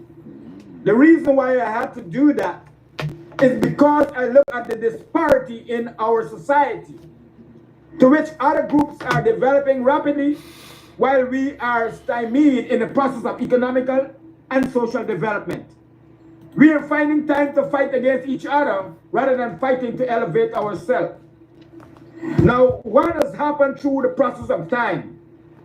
And we have never stopped to think. But everything stemmed from the conditioning of the mind. And look what they did to the African people. In every African society, they start with a school, and a church, and a burial ground. The church controlled the school, and the church controlled the burial ground. In psychology, it is called classical conditioning, to which they condition the mind to think in a specific way that alters your ability to think critically because you are a believer. What is belief? Belief is an illustration that you are ignorant of the fact. What is worse is that you are paying every week and sometimes on a daily basis to validate, to gratify, and to celebrate your ignorance. Belief is not knowledge. When you place that religious culture in a child who has developed, when you place that religious idealism in a child who has developed that prefrontal cortex that is charged with the highest constitutional ability to make decisions based on logic and realistic understanding of structures around you, you affect that child from developing effectively. That child no longer have the qualitative structure in his brains to make decisions that is imperative to not only himself, but his future development growth. We are doing a disservice to our young generation by preaching to them. Those preachers and pastors are agents of the colonialist system that work towards stymieing the process of growth and development. It has been taking away trillions of dollars. These people no longer have to walk and watch us.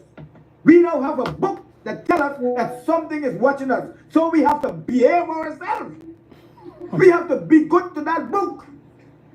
Anyone can write the book and give you and tell you that that book is given by God. Look at the religious system. You have the Seventh-day Adventists started in the United States. You have the Jehovah's Witness started in the United States. You have all these different sectoral aspects of Christianity.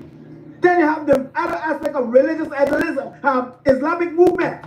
And we are proud to wear the badge of foreign ideology. And we're so satisfied with that. But Bob Marley said it in his song. He said, emancipate yourself from mental slavery. None but ourselves can free our minds. We have been trapped for too long. This is the time where information is at the click of a button. Let us rise, my people. You stand for something or you will fall for everything.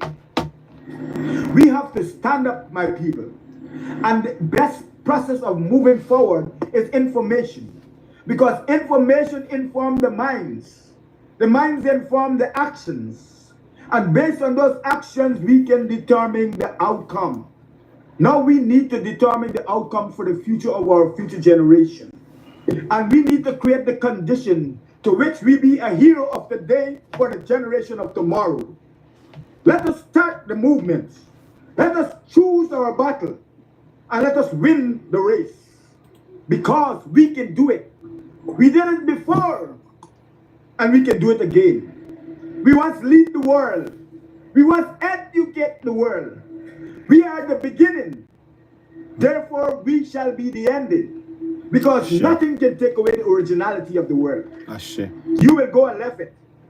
But the dominant will always remain here. They try every method. And as a matter of fact, I want to let us understand that some of our leaders, they are like coconuts. They're welcoming the foreign base on their country. You know what those foreign bases are using your people as? Lab rat. Yes. They're doing so many cohorted testing on your people when they go out into your communities. They do so much operation by putting things in so much different places that when it affects you, it affects so many other people. We have to be wise, my people. We have to use our brains. If we don't do that, then they will use our brains for us. And right now they're doing that because Nigeria and many other countries supposed to standing up for their young brothers because it is the largest population on the continent in our country. And we need to ensure that we work. We need to ensure. Could you mute, please, Verna? Yes. We need to ensure that we work together in tandem with each other. We will not fight our brothers. We need to educate them. We need to provoke their thought process. We need to let them understand that together we stand, or divided we shall surely fall. And in this process, we have a unity movement, because we are all one under the sun as brothers and sisters who have struggled through the century, through the millennium. It is time that we rise. This is a new paradigm. And this paradigm will bring out a new result. And this new result will realize our true potential. In everything we do, let us remember our ancestors. No Jesus, no Muhammad, our ancestors, because we are them and they are a part of us. Let us stand and rise. Ashe, Ashe, Ashe. Wow. Wow. Oh, thank you, my brother. Powerful. We love you. We love you, definitely. That was We wonderful, love you. wonderful. You see, my brother, salute. Ashe, it is already so. As you wish it, it is already so. Our ancestors has affirmed it, and we accept it amongst us. It is the path forward for us to development, to success, to improving the life of the coming generation of Africans. We are tired of people giving us diktats. People who don't own our land, telling us what to do on our land, what to eat, what to think, what to drink, how to sleep, what to wear, what to say, when to move on our land. Nah, we're tired of it. So you see, please continue, and we need your support and your continued commitment to this struggle and waking up our people. So we are all here waking our people up, connecting and encouraging ourselves to do that research. We need to do the work. We have to empower ourselves with the knowledge. That knowledge in our local language. Our language is the key to freedom and success, to free Africa from the body that we're in. I'm so grateful for your commitment and for the comments that you made just now. Vanna just said that. Linda said that. Adiremi said that. I'm so grateful. Thank you so much. Got a question for you, host. Yes, go ahead. Go ahead. Do you think that some of the people that have been colonized for a long time have fear? Do they actually have the false evidence appearing real? They do. Because that has to go. Like someone else said here, freedom is never given. It's always taken. And the fear has to go. Vanna, Linda, thank you. Well said. There is definitely that fact. A lot of us, because of conditioning, I know for a fact that from the age of 4, I've been conditioned with religion. I went through it. Now I'm breaking free. I'm not totally free, but I am a lot of the way there. I'm most certainly aware of everything about it, and I've got the tools to completely be free, and I'm walking every step of the way, every day. Every step I take on this earth, I'm walking away from that bondage, and that's what we need to do. So it is a system, and the thing is that the most dangerous thing about that system is that you don't see it. It is not something that you can see. It is something that you can feel within you, and they've done it in such a way that each and every person feels it. So when you feel the fear, you go, like the Indians, the Panadia Indians. Oh, I do not want to be bad to Jesus because I'm going to be hurting my grandpa. All of this, all of these lies that they put in our mind. So these are things that we must break free from. We need to break free. We have to do that work individually, collectively, relentlessly. Research, do a lot of work about this, speak about it. Look, fear is just an emotion. We are bigger than fear. We are bigger than fear. Fear is just an emotion. If we understand the power we possess within ourselves as people, anything that we're experiencing on this earth is just an event that we are going through. We as souls, we are indestructible. You hear me? We as souls, we are totally, without that doubt, indestructible. But because we've been put with fear, they've made us forget that we are souls that are indestructible, that comes back again and again, whatever you do. We haven't been, the people who are here, this is not the first time we've been here. We've been coming back. We've been coming back. Because the task that we needed to complete has not been complete. And we will not relent, we will not relax until that task is done. Amen. So please, I need us to be aware. No, I have to say something now, Yeah, my go ahead. sister. Yeah, go ahead. Go Please ahead. let me say something now, my sister. Go ahead. Go ahead. Go Okay, ahead. I'll make it very, very short. You know, when someone said, echo. Okay, I'll mute it. Yeah, go ahead. When someone said that the Chinese went back and built China, the Indians went back and built India. The Indians never called themselves anything but Indian. Who named the Indians? Y'all have to understand. You see, y'all still not understanding what I'm saying. We lose the power of our ancestors, even though we're calling on their name. We're saying thank you, ancestor. That don't mean anything. See, we have not. See, the hardest thing for us to do is to let go of who we were named to be. That's the hardest, and I have to keep coming back to this point because everyone don't understand what happened. With you know, the power of having the ancestors with us means the ancestors weren't called that. They were not called that. They were not called that when they were building this word is a word that was given to us in the 1800s. Yep. Correct. And with that word, they went to do all the things that they're doing to us now. Please try to take this in your heart. Okay. No, please stop clapping. Stop clapping so I can talk. Right, go ahead. Take it. Listen, my people. Take it in your heart. Just consider what I'm saying. Everybody that they never call a Italian. All the other people go back and help their country. Why are we so divided? Look up, every one of you, please look up the beginning of that word, the meaning of the word. Please take the time. Stop just using that word because it's total respect to our ancestors. And that stops them from helping us as much as we can be helped. That's why I said we will have no victory. And I'm saying this to all my sisters, my brothers, my daughters, my sons. I'm saying this. And even me, as I say this to you, I will be using the word in a couple of minutes when I talk to somebody on the continent. Because it's almost impossible. That's just how deep this thing is. Please, just consider. Maybe this is what's holding us away from each other. Because we are all so proud to be called that thing. One second.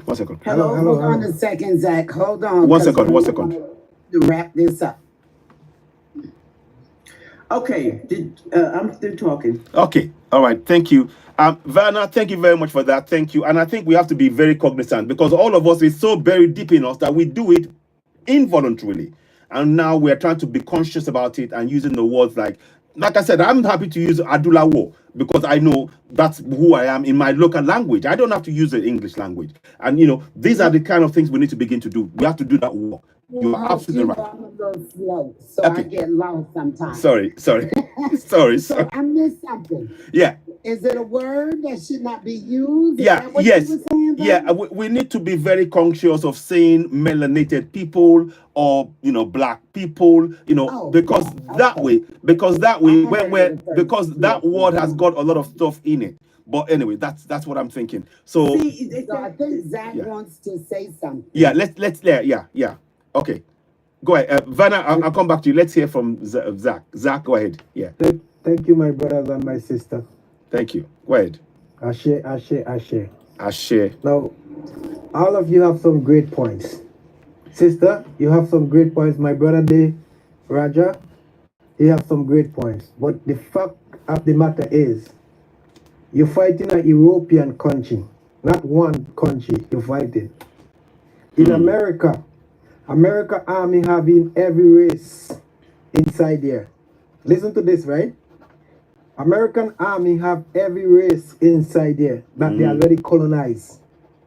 So if they want to go to Africa, they just have to take the uniform off of that colonizer. We have a name that we call them. I don't want to use a word that TikTok gonna, you know. Okay. But think about it. Every nation is in America army. So if America want to go to Nigeria now, America have a Nigerian in his army that working for them. That's correct. So they just have to take that uniform off and put him as a local. That's the word I'm trying to get. To put him as a local and send that house, you know, to go and spy on his own brother. Do you think he's gonna say no? He can't do it to his brother for what you all did to our ancestors? No. That soldier, that American black Nigerian soldier will go to Africa. Oh my God. You all have to think how these people work. These people are 10 years or 50 million years above us. We just start to run the race today.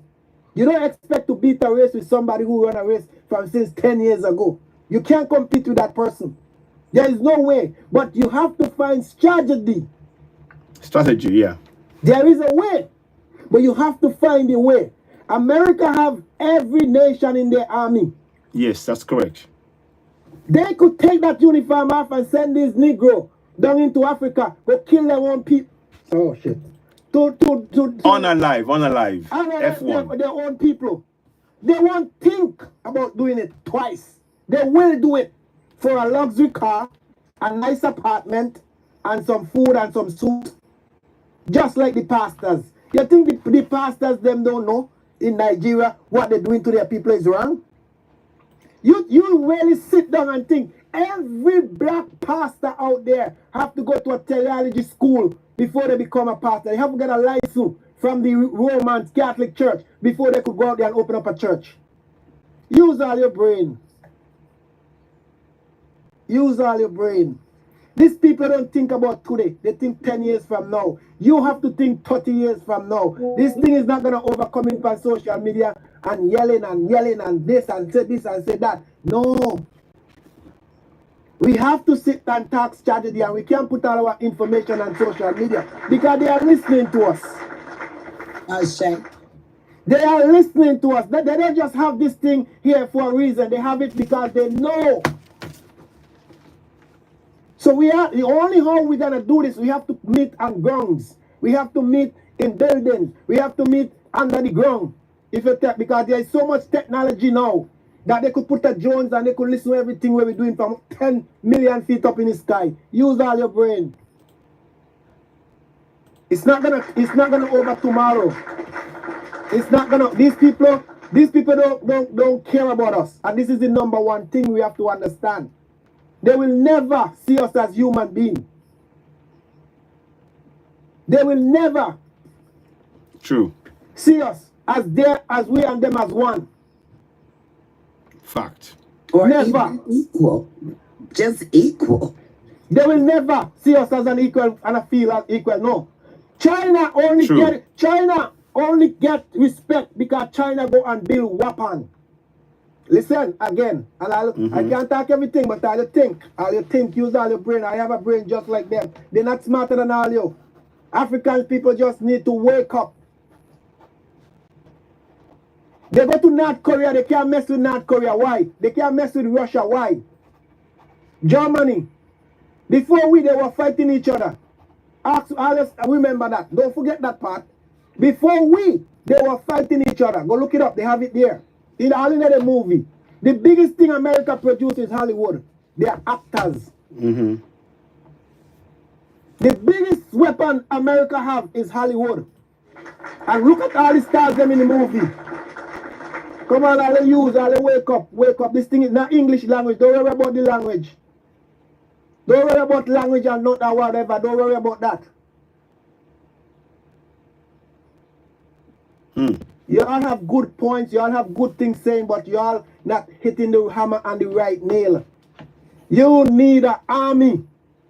Yeah, we do. Every nation need weapon to protect their people. Right, Zach. You got that right. Without weapon, nobody gonna respect Africa. And that was the point I said. Until Africa start to develop them nuclear weapon like the Russia, like America, like China, like North Korea, like Germany, like France, all of them have weapon. Go look it up. They have it on the internet. Is that nothing scared? Go Google it. See who are the most warhead. You know what is a warhead? Do you know what is warhead? Go look it up. Yes, sir, we do, because I live in America. Don't God now go come save you. Never see America going on anywhere with Bible. America going with warplane, Exactly. gun, ammunition. Black people, African just need to wake up. Wake up, please, I'll wake up. Thank The you. only how they're gonna respect us is when we start to build nuclear weapon. That's the only how. Anybody's gonna respect us. Shame. Yes. And that's well all I said. have to say. Thank you all so much. Thank you, my brother. Zach, thank you so much. Thank you. You hit the nail on the head on so many points, and I agree with you. I agree. I really appreciate that. That was exactly what I meant when I Yeah. said that nobody gives away freedom. It has to No, be taken. taken. Yes. That's Yes. what I'm talking Yeah. about. We What I was talking about when I mentioned the fear. Yes. Because a lot of people are scared of losing, being unalive. Yeah. But Yeah. if you're afraid, think about how it's going to feel to your children. Yeah. Because the next generation is coming along. And if you too scared, they're not going to do nothing either. So this will just go on and on. That's what I was talking about when I mentioned the fear. And when I mentioned that it's not going to be given, it's going to have to be taken. Yes. I agree. I agree. And Zach. actually what we're doing, we're actually fighting for our own thing. We're not fighting for someone else's stuff. Exactly. We're fighting for our own stuff. Exactly. And one is very important. We have to understand that nuclear weapon is not a threat. No. It's a deterrent. Exactly. Exactly. Yeah. And does. it is mutual, what you call Assured. destruction. And Yeah. they don't want you to align yourself with power. No. That's why they're fighting people like Kim Jong-un. They're calling, because they control the media, and those who control the information control the thought and control the narrative. So we have to ensure that these platforms, we educate the people. Exactly. These discussions go a very far way. Exactly. Because they're listening to us. They are. There They are are. those of our brothers who are not fully aware are listening to us. Mm. And these information go a pretty far way. As a matter of fact, it's a form of education. That's correct. Because when they don't know, we are now provoking their thought process. Exactly. And the thought process is going to activate. And then they're going to have a conversation. And from a conversation, education will derive. Exactly. So we need to start provoking our thought process so we can get a larger number of people. So when the amount is growing exponentially large, we can rise up against all the systems that's set in place to keep us economically and socially retarded. We need to work, my people. We have a lot of work to do, but we will get there together. Thank you. Thank you. Thank you so much. Thank you very much. Zach, and thank you so much for that. I'm really grateful for many of the comments here. I want to just add something before, and I'll speak for a few more minutes. There is something that Zach was saying there, and I want to remind us. You see the man in the picture, Ibrahim Traore of Burkina Faso. He's planning to have their own nuclear power station in the next few years. He signed the deal with Russia. It is going to happen. So this is why we have to protect him, because you see, he's the only nation on the African continent that's got that plan already in place. No other nation on the African continent has that plan in place. Apparently, South Africa had their own nuclear weapons thing, or close to it, but they've somehow dismantled it and they moved out of Africa. So we need to support. We must support Ibrahim Traore of the AES, because he's the arrowhead for real, the transformation of Africa into a nation and a continent where we are going to stand and defend ourselves. We need our own weapons. And there's no point, we don't have to talk about, we're stating facts. The only language these people understand is when you have your own weapons. Look at what Russia is saying. Now they're having to back down. Do you know that we were close to having a war the past week? There was close to Armageddon the past week. But when Russia said, if you carry on with giving Ukraine weapons, we are going to use weapons that would actually neutralize what you're doing. And if you try to retaliate, we are going to actually use the same weapons like you have. Guess what? The West knew that Russia called their bluff. And that is what we must make sure to protect Africa. You see, they always saying that word, to protect your peace, prepare for war. Yes. And these are the realities of it. And it's not me trying to be talking about the hate here. We've come to that point now that we must protect our asset. I mean, look, there are so over countless attempts to unalive Assimi Goïta, Ibrahim Traore, General Chiani, because they know that once we bed in and we bake in that system of protection, that is it. Their hands are off that cookie jar forever, and they want to keep that cookie jar open. Hear me when we say this. There's no reason for us to be afraid. They have looted from Africa for 500 years. The Arabs looted for Arabs 200 years. It is enough. We must stand up for our people. Let me show you something about what I'm saying. Please, as you're watching, donate and give the platform. And please go and donate to the GoFundMe for the women, because we do need that help. Let me quickly show you something on the screen as I'm talking to you as well, because I need us to really understand that.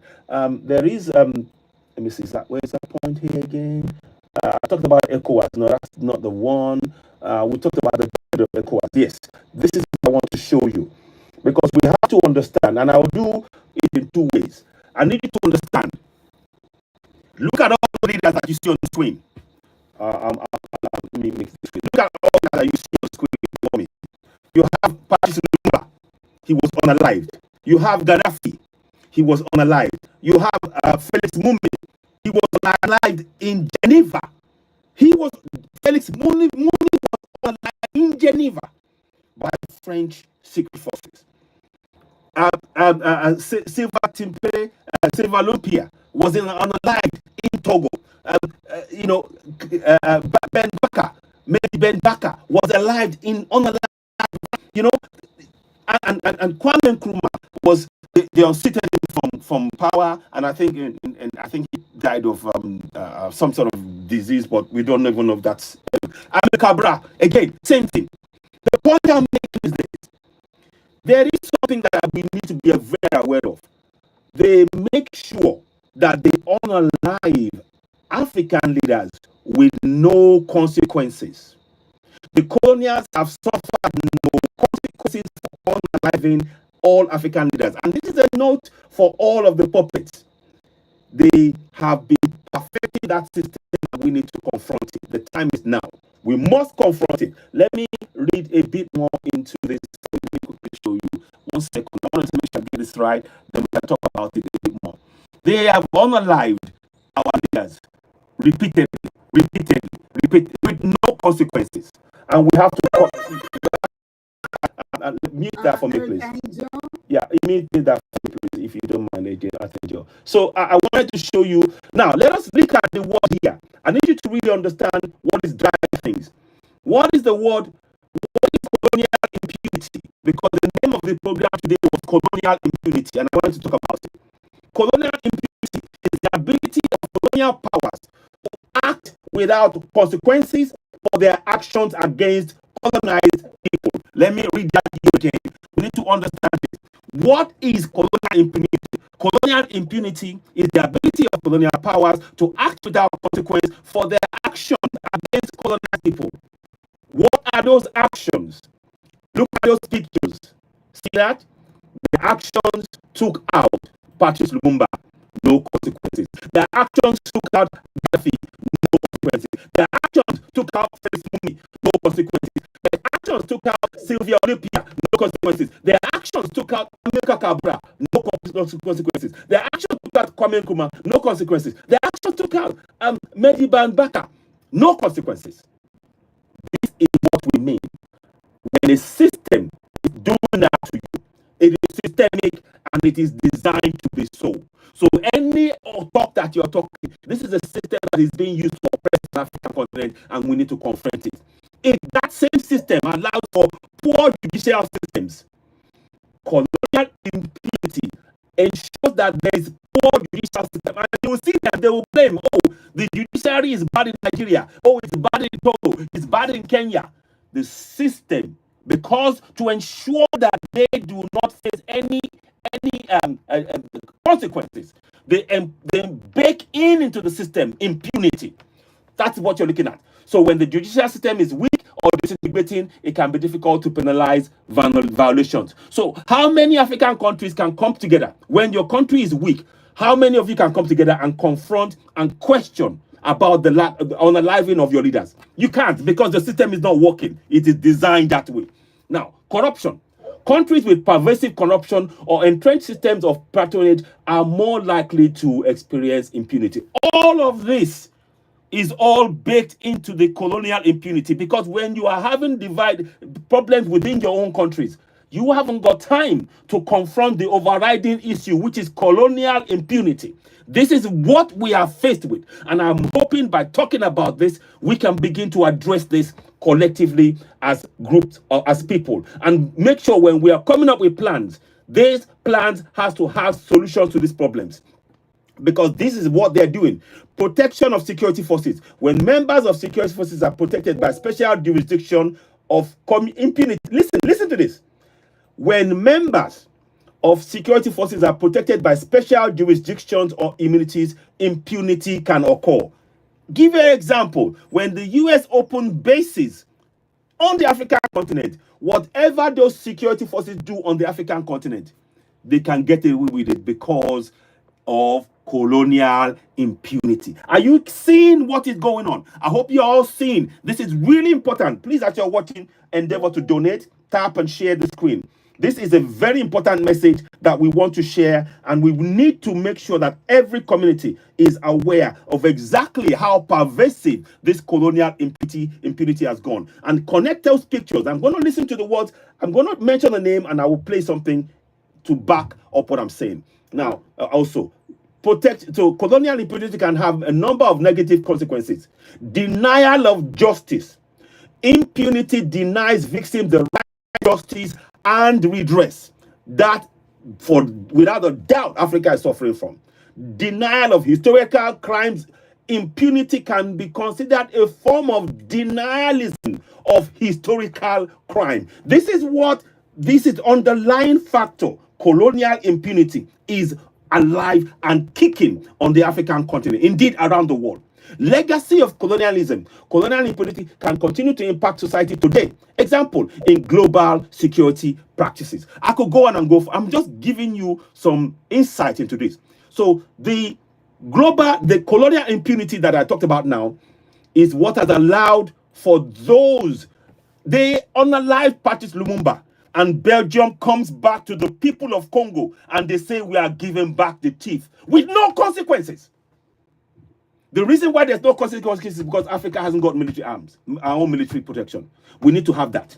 It is not acceptable that the colonials get away with this impunity. Gaddafi built, he built pipelines, water lines, boreholes with water to make sure that Libya was never became green. What happened? As soon as they unalived him, they went and bombed those waterways. Now Libya don't have those things. And nobody in the West is facing the consequences of those actions. Nobody. So we are when we would like to add. Yes, please go ahead. To because I don't really know when people say the Western world, but I do know that the European Union is a group of 27 different countries, mostly YT countries. That's correct. But they formed that union. It says it was formed. That's correct. Together. That's correct. For their own interests. Yes. So whatever they do, because it's not one country, it's not the U.S., it's no. France, it's Germany, it's France, it's Italy, it's the Netherlands, it's Belgium. It's a bunch of countries. They have formed a group. One thing I want to say about that is unity. Exactly. They don't all love each other, but they got that group together, and they mean that we're going to all do what is best for us, not them. So when something happens, like the leaders being unalived, They are all standing up together, which is another reason why I keep talking about unity on the continent. You can't do it by yourself. Yeah. They have already formed a group. It's the European Union. Yeah. I don't know who the West is, Yeah. but I know about the European Union. Yeah. Yeah. These people have formed a group. They stay together and they will, well, you can look it up. The group is to protect the group. It is not to put anybody away for crimes they committed. What they're going to do is protect them. Yeah, You be in one country by yourself trying to say, oh, they did a wrong to me. With 27 newcomers, can you mute, please? What they have done, forming a group with 27 other countries, saying that I'm going to back you whether you right or wrong. We're not going to let anybody prosecute you or do anything to you. I will pull my weapons out for you, and you will do the same for me. Unity needs to be on the continent. Move those borders out of the way. Exactly, my sister. Because Article 5 that's exactly. Article 5 of the NATO Constitution said you touch one, you touch all. Yes. And these exactly. dumbo we have for leaders on the continent. Yeah. Those dumbos, they are giving these people space to come on the continent, seeing what they've done to Gaddafi, Yeah, exactly. seeing what they've done to Pierre Patrice Lumumba, Yeah, exactly. a hero of us who had wanted to see the African rise. Exactly. These dumbhead people, just a few change in their pocket, Yes. and not the future of Africa. Exactly. They are bringing in these people and bringing in base on our continent. Exactly. Which Africa have a base in Europe? Exactly. Exactly. We need to start thinking, my brother. Exactly. We need to start holding Exactly. these leaders Accountable. We need to hold the feet to the fire. Exactly. Because they are not thinking. Exactly. They are not being held accountable. Now we should hold them accountable. Mhm. Let me put the fire under their feet. Exactly. We need to make them an example so the rest would know that you should not sell your people for pittance, for a few pennies, and just to go to Europe. You need to make your country a better place so that Absolutely. they can visit you that you visiting them. And Absolutely. we need to stand together. I can't emphasize more on that. Exactly. We need to educate my people. That's the only way forward. Thank you. Thank you very much. Thank you, UC. Exactly the point. And the reason I'm bringing this up is because we have to protect the men. You see, the men in this picture, we have to make sure that the West understand that they are not ever going to do what they did to these people here and get away with it. With this lot, they are off limits. We collectively must make sure that they understand in no uncertain terms that the men that I'm showing in these pictures, they are off limits. That Ibrahim Traore, Assimi Goïta, and General Chani, they are off limits. They cannot, and this is why we need to be watching and promoting and protecting the alliance of Sahel states, because all of Africa, we stood by while all this was happening. We mustn't allow it to happen. And I want to play one more video to make you to really understand this. I'm going to play a video.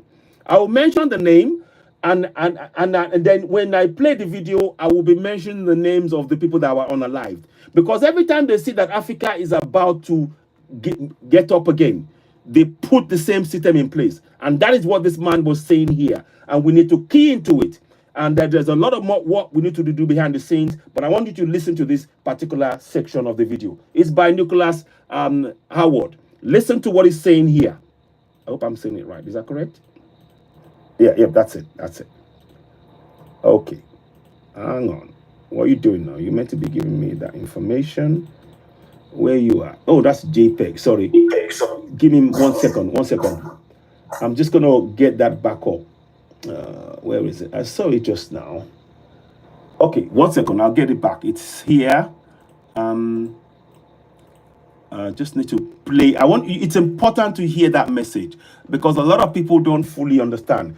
So you need to connect that message to what is being said here. Fundamentally right. Designed to say is this.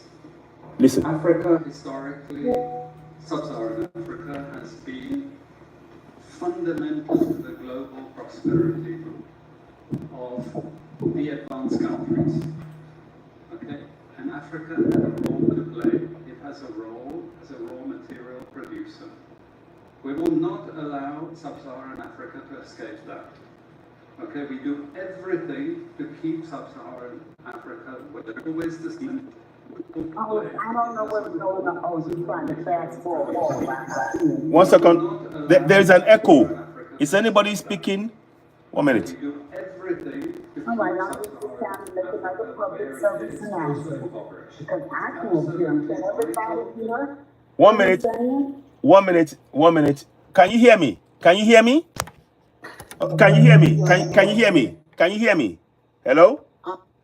Can you hear me? I was just hearing noises. Okay. I've seen and heard the speech before, so I know what he's saying. Okay. But it's not coming through. It's not coming through. Okay. I'll try one more. Oh, okay. I think I know what it is. I'll do it this way. Okay, let's try it this way. Is that better? Can you hear it? Okay, give me 1 second. Give me 1 second.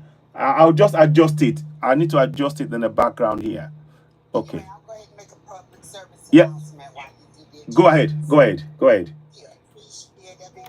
Here, welcome to the live. This is Citizen AY Live, and we appreciate you being here. And for those that are in the chat only those in the chat, could you tap the screen? I'm one of the moderators here, and we want to encourage you, me, AY, to subscribe. He's doing great things here. Subscribe. Tap the screen only if you're in the chat.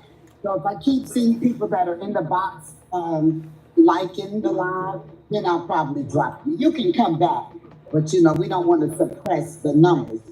Share the live, tap the screen, and of course, gifts are appreciated. And go take a look at his bio. There's some other valuable information there. Okay. Okay, did you get it all straight? Yes. I think it should be fine. Let's give it a try now. I'm going to give it a try now. So let's try. Talk in the language, please. Okay, let's try that now. So, what this presentation is fundamentally Can you all hear it? designed to say is this. Africa, historically, sub-Saharan Africa, has been fundamental to the global prosperity of the advanced countries. Okay? And Africa had a role to play. It has a role as a raw material producer. We will not allow sub-Saharan Africa to escape that. Okay, we do everything to keep sub-Saharan Africa where it is. You see? Impoverished. It's absolutely vital for the prosperity of everyone else. So let's get clear about that. Okay, and this means all the economic structures, all the global institutions, and the economics we teach everyone is all designed to keep Africa exactly where it is. And whether it is Europe or US or now China, it's always the same. We need Africa. Oh, you can't hear. Okay, I'm so sorry about that. I'm playing it, but it's not working. Okay. But anyway, the idea behind this. Okay. It's fine. Sounds like a flying saucer. Oh gosh, goodness me. Is somebody else on? I don't know what's happened. We're having technical difficulties, but that's all right. Okay. Tap the screen. Okay. Share the live. Let's try this one. Please remember, even when you get excited, to use TikTok friendly language. Okay, can you all hear me? Can you all hear me now? Can you hear me now? Can you all hear? Okay, I don't know what happened there, but for some reason it just wasn't picking up. But okay, so what the guy was talking about there is that the West is actively interfering in the development of Africa. Anytime they see that a leader is trying to interact and interact with Russia or anybody else to actually make sure that the people start benefiting from their resources, like Patrice Lumumba, off they go. and then they come in and take the resources. And in the case of Patrice Lumumba, they came and they said, oh, you know what? We're sorry. We're real sorry for taking unaliving him. You know what? Here's his teeth back. And they don't, no compensation whatsoever. They destroy the lives of millions of people. And that is what colonial impunity, that is what it affords them. We need to make sure that we understand that when we're talking about protecting Ibrahim Traore, Assimi Goïta, and General Chiani, that we do not under any circumstances allow for those that have gone before what happened to them to happen in the case of Ibrahim Traore, Assimi Goïta, General Chiani, because they are our lifeline out to freedom for Africa. And this is why I wanted to bring that up. We need to understand that we are operating under a system called colonial impunity. They don't tell us about it, but that is what is going on, and we need to confront it. We must no longer accept. I respect every man for being a man. I'm a man. If you decide to look at me and try and treat me less than because of what you are going to take off my land, I am going to tell you, and I'm going to resist you with every fiber in my body. That is what must happen. We must teach our people to stand up. This is the idea of being afraid when somebody is looting, hand over fist, taking our resources. As I speak on the African continent, they are going in and causing wars, preventing farmers from going to the farms to allow them to extract lithium on the cheap and not pay the price for it in Congo, even in Nigeria, in Kwara State. This is happening. Somebody told me that. I'm going to come and talk about that on another broadcast. This is the reality. All of the bases, all of the military bases that you see on the African continent is only one aim. The one aim is to ensure the exploitation and continued uninterrupted extraction of African resources for peanuts, whilst the people who own those resources, Africans, are enslaved and impoverished. And then they have the temerity to come and tell us, oh, you are poor, oh, we want to help you. The best way you can help Africa, colonials, is to stay out of Africa. The best way you can help Africa is to stay out of Africa, because you've done enough damage. We don't want your GMOs. We don't want your Bible. We don't want your governance. We don't want your way of life. We want to be left alone. So any preaching that you're doing, preach to yourselves. Go and preach that to your people to keep their nose out of Africa. We're tired of being oppressed. We are the richest planet on the planet, continent on the planet, and you have impoverished us. You put in poverty on a land where there's plenty, and then you tell us, oh, Africa is poor. And then you are, in the meantime, in the middle of the night, in the dead of the night, you are flying planes out, taking gold, lithium, diamond, cobalt, you name it. It's been oil. It's been flown out of Africa. And then you have the temerity to come and start preaching some kind of some sanctimonious hypocrisy. Some sanctimonious hypocrisy to Africans, to the people you've oppressed for over 500 years. Enough of this. We are going to speak about it.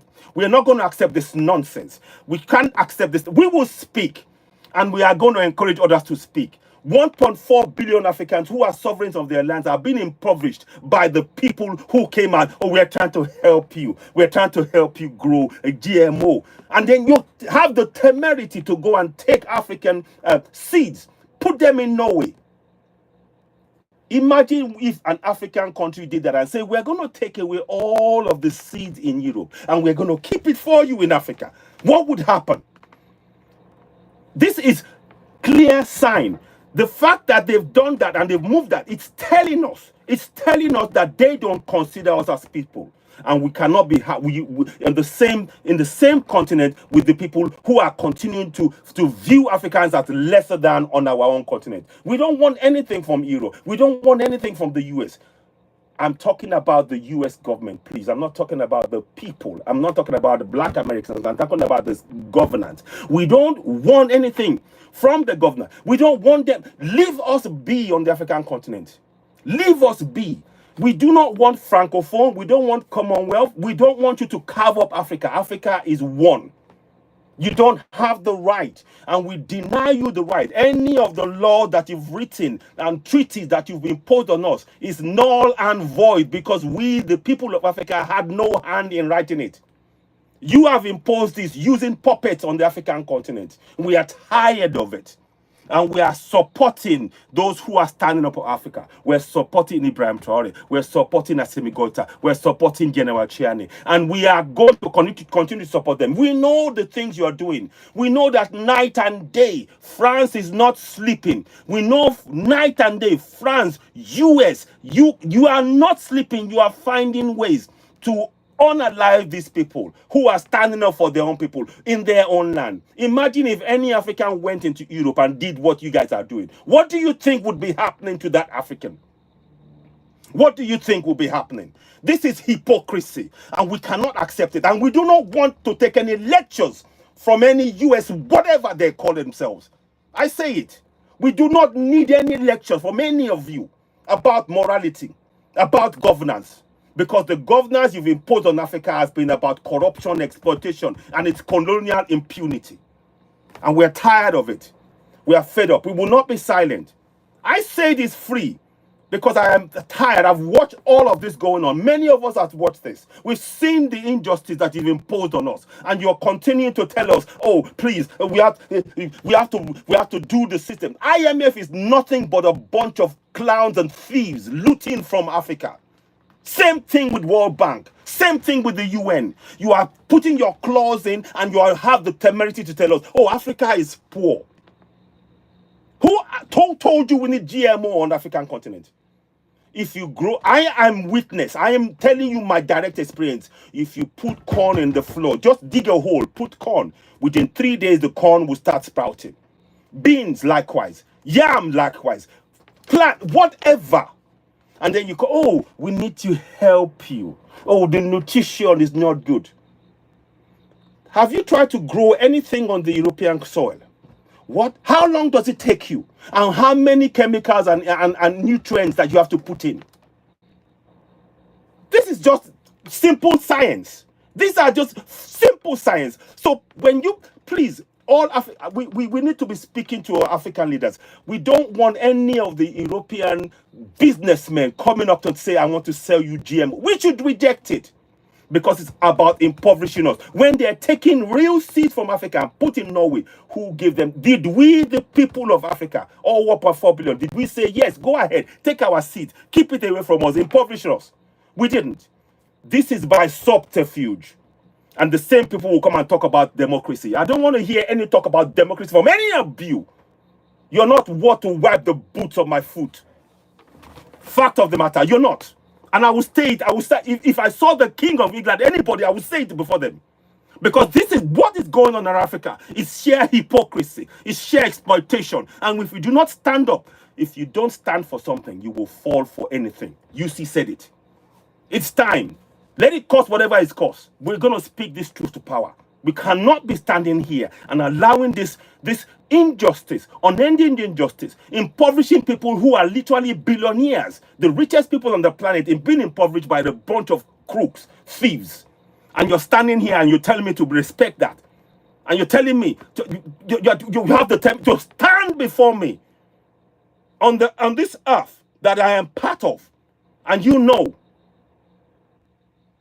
And you're trying to tell me to believe in what, and you come and spew lies about myself. And I'm expected to accept those lies about myself. This is something that we need to speak about. And please support and protect Ibrahim Traore. This is no longer about one person now. We must protect him. We must protect Ibrahim Traore, protect General Chiani, protect Assimi Goïta, because they keep telling us that African leaders are bad. But when we see good African leaders, look at how fast they're trying to unalive them. Pay attention. Look at how fast they are trying to unalive good African leaders. And they would then come and make statements, oh, we are liberty, egalitarian, and we believe in democracy, and all that nonsense. Look, we have to be speaking it. Please go ahead. Go ahead. I'm steamed right now.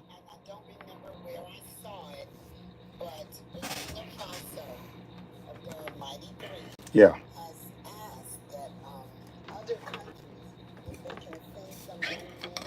Yeah.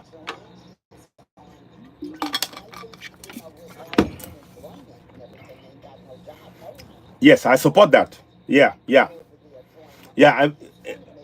If I, yeah, exactly, exactly, yeah.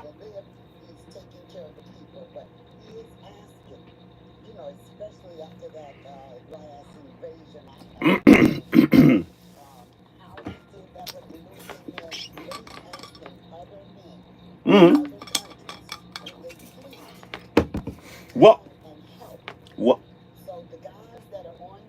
Yeah. Yeah. Yeah. Yeah.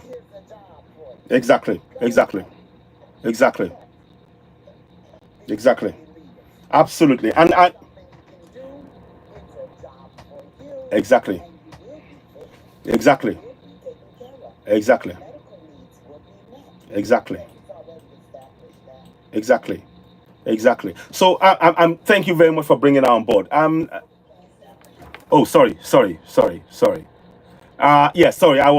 Yeah, you're absolutely right. So one of the things I've been seeing one or two things, and there are certain things that we'll probably share on screen. I'm not too sure, but there are certain things I will probably share behind the screens about how to do things because we don't. Just say I've heard about it, but I'm only going to share it if we know that it is okay to be done. You know, all and sundry because we know how these people roll. But definitely, these are the things that we need to happen because I'm putting the pictures of those who they unalive there because we need to be reminded, and this is why this history lesson is so important because we're now at the place now where they can see that Africa is about to wake up, and they're going to try and bring the whole system of unaliving and everything else and silencing and all of that and using puppets to keep us in the same position to continue to loot. This time we have all of us, we must have heads up. We want everybody's heads up to be alert, to be ready, to know what we did. We don't even have to be talking about it. The actions would speak louder than our words. So please let us support the AES. And if they are calling for support, and if anybody has information that is open that we can share publicly that you are aware of, I may not be aware of it, let me know. We will do a live broadcast solely on that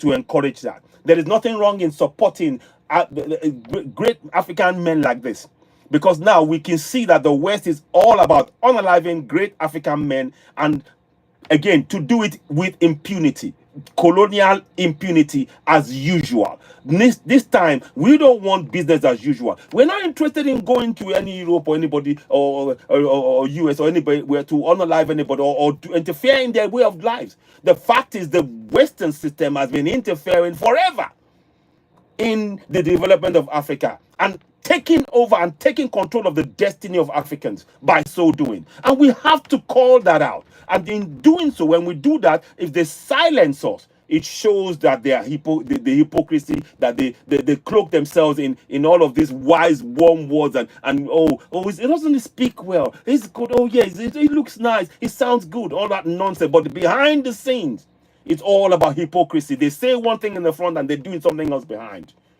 If you want to be about it, stand about it. Yes, go ahead.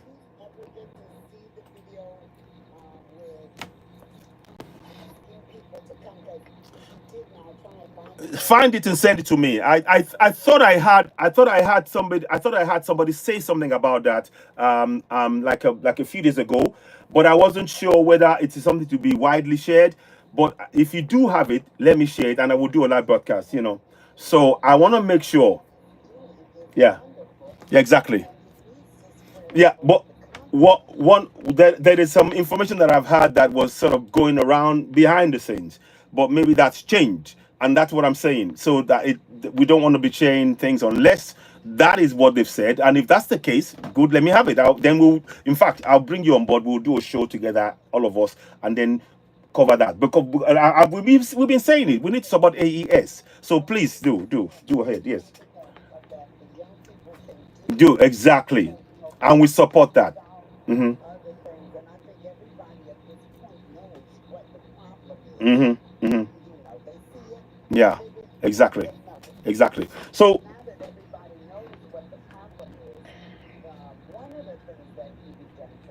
mm-hmm.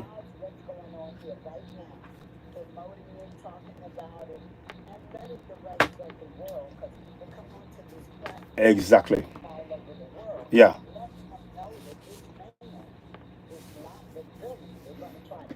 This is ex-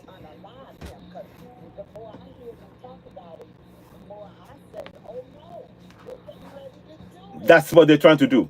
They're trying to do. Yeah. Yeah. Yeah. Yeah. Yeah. Mm. Yeah. No, no, no, no, no, no. They can do it in front of you. They can do it while they can do it while they're talking to you. Exactly. Exactly. Exactly. Exactly. Yes. Mm. Mm. Mhm.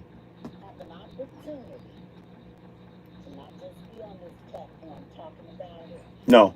And do some research as well. Yeah. Exactly. Exactly. And exactly. Because we need them. We need them. Exactly. Exactly. Exactly. Exactly. Thank you so much. Thank you for that. Thank you. Thank you, Linda, for saying that. We do. We do. Exactly. Exactly. Let me. Exactly. Exactly. Is they have to. I mean, somebody just exactly. We had somebody said that Traore is under so much constant and threat of this unaliving. But he's not. He's because he said it. He says AES or unalive, and that's right, and that's what we need to do. We have to do this because what this is going on long enough. Let us hear from Tilinath. Tilinath, thank you very much, Linda. Tilinath, I hope I'm saying it right. Would you like to say a few words?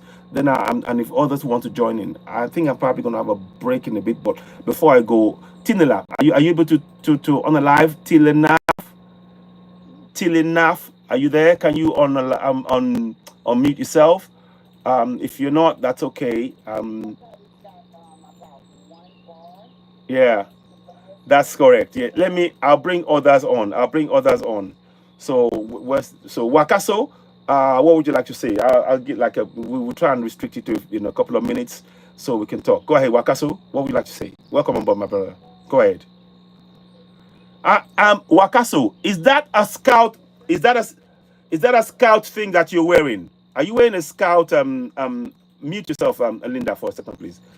Okay, Wakaso, are you wearing a okay, are you wearing a Boy Scout thing, Wakaso?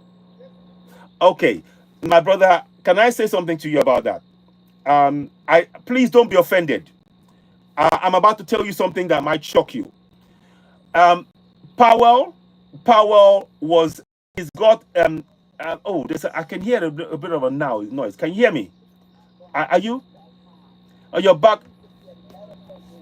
Yeah. No. It's not medical. It's a Boy Scout, and I want to educate him a little bit. Hello? Can you hear me? Can you hear me? Hello? Hello? Hello? Hello? Can you hear me? Can you hear me? Can you hear me? Hello? I hear you. Okay. Wakaso, are you there? I want to unmute you again. You see, Wakaso, what you're wearing, there is a guy called Powell, Robert Baden Powell. Now, Robert Baden... There's a music playing at the background. I can't hear anything. I only hear the music. What music? There's no music here. Hang on. What music? Can you guys hear music at all? Can you guys hear music at all anywhere? Is there music? I don't hear any music. Is there music anywhere? Can you guys hear any music on this platform? I'm starting to hear a little noise. It's almost like somebody's in a busy place. But he says he's hearing music. I don't hear anything. So I don't know anything about the music. No. There's no music on here. There It is. sounds like a bunch of people. Okay, I'm gonna. We have to. I can't let him. Okay, Wakaso, say what you need to say, but I'll tell you. Go ahead, say something if you want to chat. But that you see the thing you're wearing. The guy was celebrating the unaliving of Africans on trees by the colonials in the 1940s, and he's got it as his Christmas. He calls it Christmas tree. It is in his scrap. It was in his scrapbook. So I cannot support Boy Scout. I cannot, because you are celebrating the unaliving of the people's land that you came onto. So that's why I'm saying that about if you're an African, you need to understand what you're supporting. And I need to be, I'm stating that as a matter of fact. This is a scrapbook in which he was celebrating the unaliving of Africans in that scrapbook, where Africans were hung up off trees and hanging downwards and everything. And he celebrates that. And then you cannot be going around supporting that as an African. You need to know what you're supporting. This is why information is so important. But let me go to the next person. I cannot hear the brother there. So if anybody wants to join, are you? Yeah, can you hear me? Okay, go ahead. Hello, sir. Yes. Yeah. Did you hear me? Did you hear me? I'm very sorry. I think the noise were from my side. Okay. Okay, go ahead. So what would you like to say? Go ahead. So I didn't hear what you said, sir. Okay, so basically, you see, regarding your Boy Scout, Baden Powell has in his scrapbook a celebration of the unaliving of Africans that were being hung from a tree by a group of colonials, and he called it Christmas tree. This is the Baden Powell of the Boy Scout. He did this in the 1940s, and he's got a scrapbook, and there's a picture. If I can find the picture to show you, because we need to be very aware of what we are doing, you know. So we have to be, yeah. But anyway, my brother, I can't hear you. You have to mute. Okay, let me go to the next person, because I think there's something that's going on with that over there. Let me just bring others on and let them talk, because we need to wrap up soon. I'll bring my brother who are trying to talk. Those of you who are there in the background, I'm going to bring you up and you can say one or two words. But please, those of you who are there, we welcome your donations and your gifts. Thank you very much for the gifts those of you are giving. Consider subscribing. We need information in local languages. Our constitution has to be in local languages for the people of Africa to know their rights and begin to exercise those rights. So we need that to happen. Let me see. Who is speaking? Robinson, are you there? What would you like to say? Welcome on board. You're listening to Citizen Network, the platform where we speak truth to power. We got moderator Linda with us and a few other people, and of course, Aderemi. Robinson, what would you like to say? Go ahead. Yes, are you hearing me, sir? Loud and clear, loud and clear. Go ahead. Okay, I have a question. Go ahead. Who are these people using to destroy our country?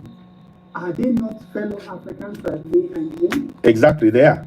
And we have to identify them and make sure we are all aware and take action to actually fix it. This is a job for all of us. We can't ignore it anymore. If we look the other way, they are going to be holding back our development even further. And that is what we're saying collectively. This is a collective effort. You're right. I don't dispute it for 1 second. But yeah, go ahead.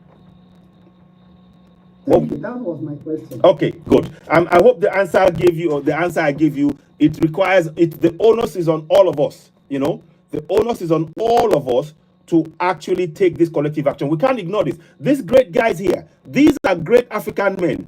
But go and look in the Western papers and see where they ever mention these three men. They won't mention them because they know that if they mention them, then their gravely train of looting African resources on the cheap is over. Right now, France cannot get access to uranium that they're getting for the cheap from Niger before. They were getting uranium on the cheap at 70 cents per kilo from Niger. Whereas now, Niger is selling it at 200 euros per kilo. And these are the things that they don't want to know. So we have to raise that awareness. So yeah, we need to be part of the struggle of confronting those who are actually selling us out. Yes, go ahead. What would you like to say? Go ahead. Hello. Okay, thank you very much, Robinson. Okay. Please, I want to ask you something. Go ahead. Go ahead. what about some of our African leaders who are too corrupt in the sense that they only care for themselves? They don't care for the country and their people. Yes, good question, good point. Ghana, for instance, our leaders talk about this with Galamsey. Yes, I hear you. In Ghana, the whole country, water bodies have been polluted. Well, the thing is, we the people. What do you have for them? Well, we the people, and this is why one of the things that we need to do as Africans is to empower people to know they have the right to actually hold the government to account. And one of the ways we do that is making sure that the constitution is in local language, so the people know that they have the right to question their government. As a community, they come together in the community and say, this is what you have been doing to our water. We know we are the sovereigns. We are telling you, you must fix it. And we don't want to hear any excuses from you. You must do what we tell you, because we collectively as citizens are the sovereigns of the nation, and you must do our bidding. We are tired of you oppressing us and preventing us from knowing our rights. So we need to educate. This is why we are calling for people to help us in the program in all 54 African nations to translate the constitution. Yes, go ahead. I'm listening. Go ahead. Go ahead. Last week, a group of people came out to demonstrate about the Galamsey. They were arrested. Nobody knows where they are whereabouts. Is this in was this in Ghana? Nobody knows their whereabouts. Was this in Ghana? Ghana. Okay. Now, Yes, sir. Ghana. okay. So what I would like to say is, can you give us some more information about that? Because we need to be putting this out there, and also the community must be coming together because if you don't come together, it will just get worse. We have to encourage the community to come together and begin to actually say, look, we need our water fixed. And those people that you arrested, they are not there to attack you. They just want to make sure that our waters in our community is safe for us to drink. But this is about awareness of our rights. And we as citizens, I'll quickly go through the Constitution of Ghana. Let me look at the Constitution of Ghana as I'm on air with you right now and tell you what it says. And you can translate that to the people in your language, to begin to help the community to know they have the power. So Ghanaian Constitution. Let me just quickly look at the Ghanaian Constitution quickly and see what it says here, because the people need to be aware of that.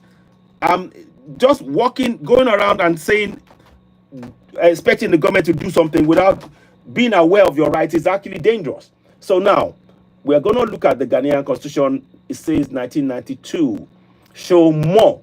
Okay, now the rights, protection of fundamental human rights. This is the Ghanaian Constitution, not exactly, but it gives you the some of the ideas, the things that are in it. So let me see. It says 1992, thorough 1996 amendments. Okay, we're going to go for the 1996 amendments. So let us look at that. Now, okay, so this is the kind of information that you would need to have in the community, but we need to translate into local languages.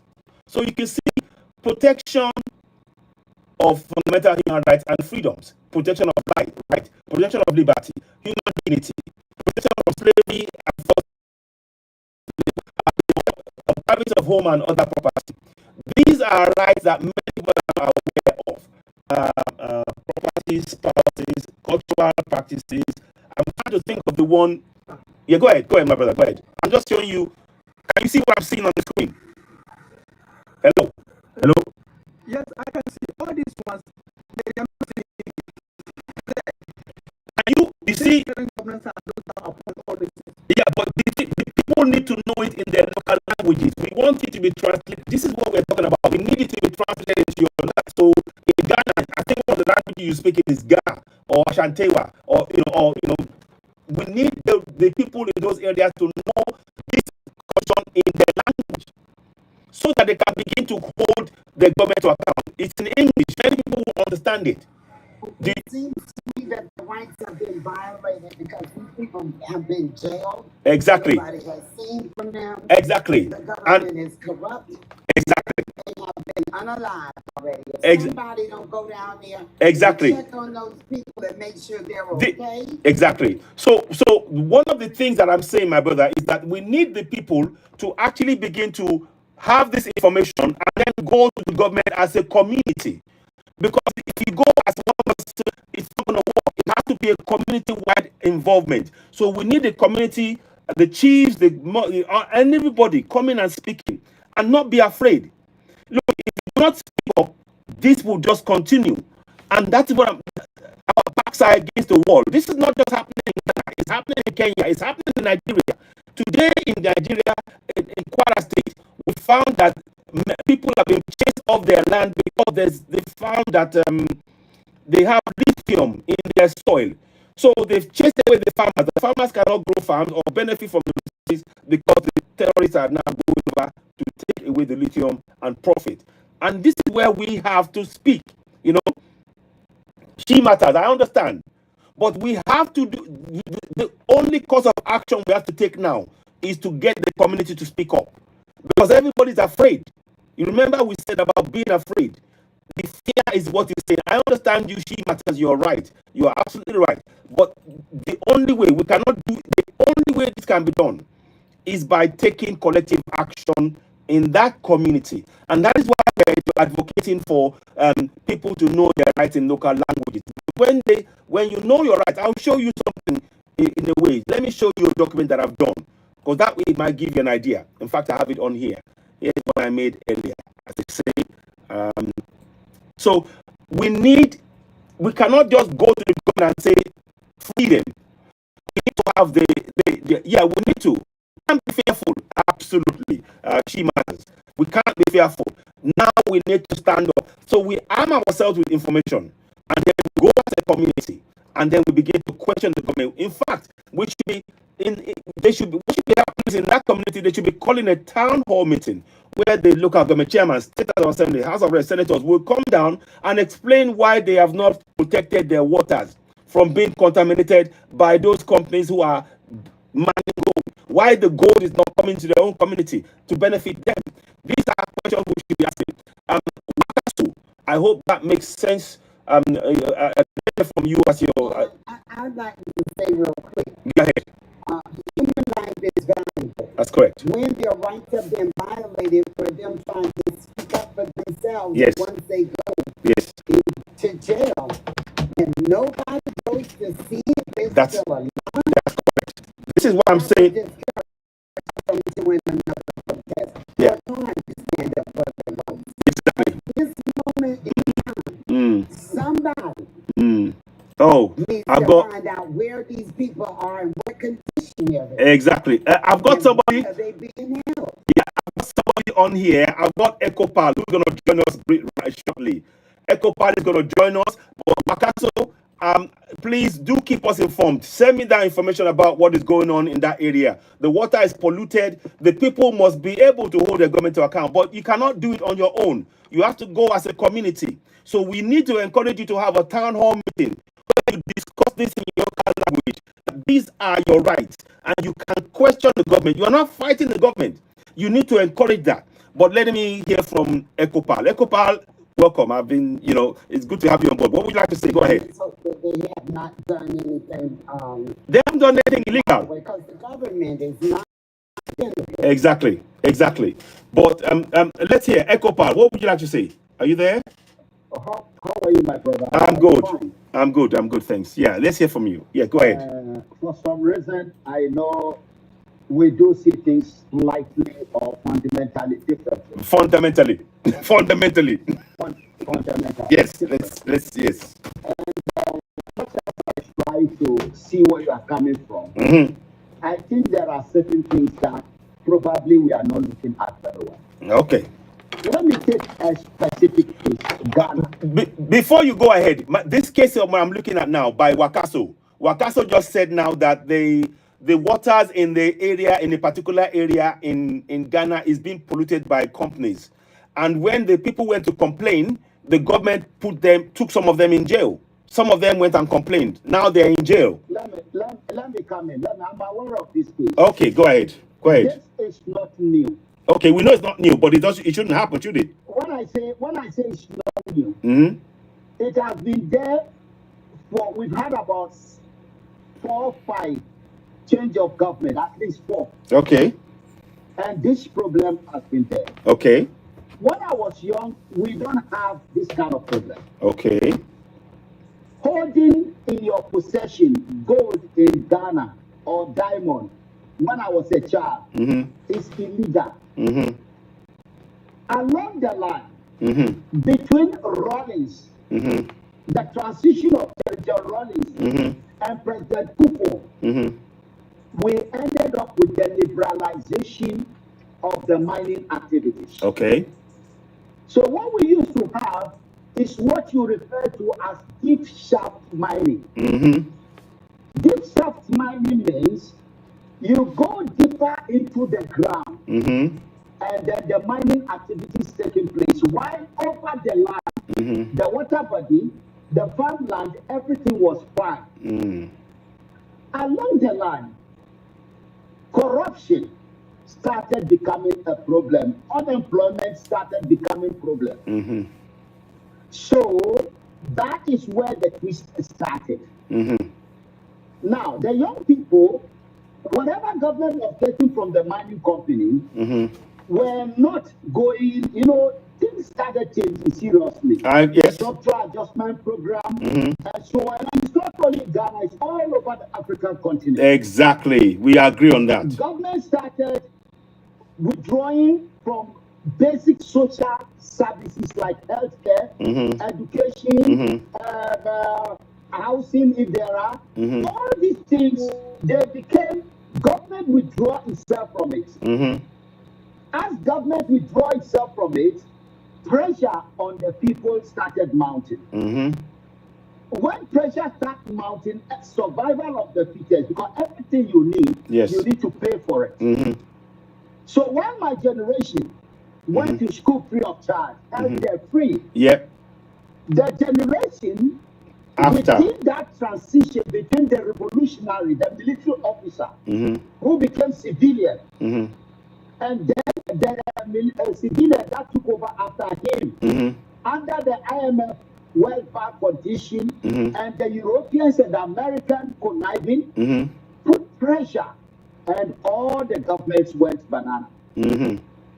Now, moving forward, since the young people are coming now, and the population is growing, and there's pressure on them, and that is where the issue of the tribe and languages come in. There, in the past, where the tribal chiefs, remember, in West Africa, you cannot separate the tribal chief from the tribal languages. So they are communities by communities.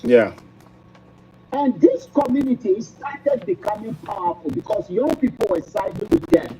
They started losing confidence in government. And political parties and partisan activities. The chiefs were also looking for part of the share of the mining.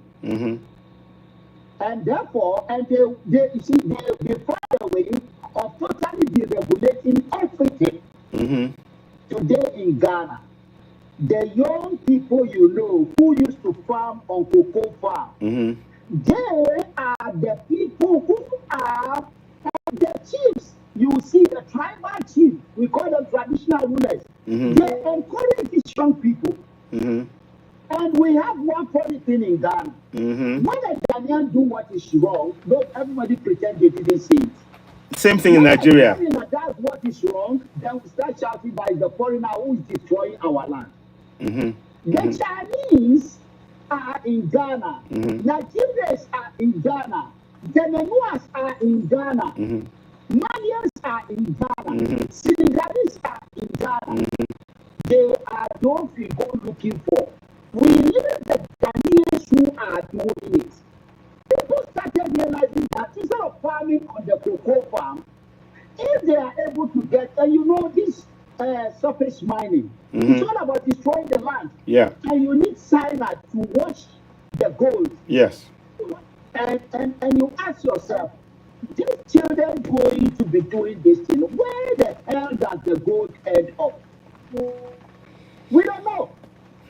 So government itself has given some few people who can do some serious mining license, because the idea is to move the thing from foreign land to indigenous land. Okay. But the Okay. indigenous people don't have the technology and the capital you need. Yes. When they even get the gold out, nobody know where they sell their gold. Government has not. So now corruption, and then the young people, the same young people who are destroying their land, is the same chiefs who are giving them the land.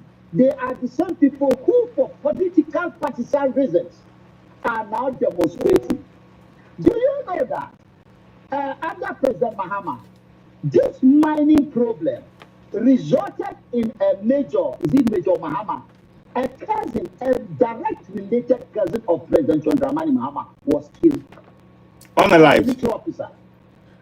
Say unalive, please. Say unalive, because TikTok may. Unalive. Yes, thank you. Unalive, sorry.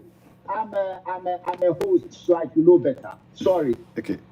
And Right. then we have under this man, President Akufo-Addo. Actually, Akufo-Addo came to government with one mandate.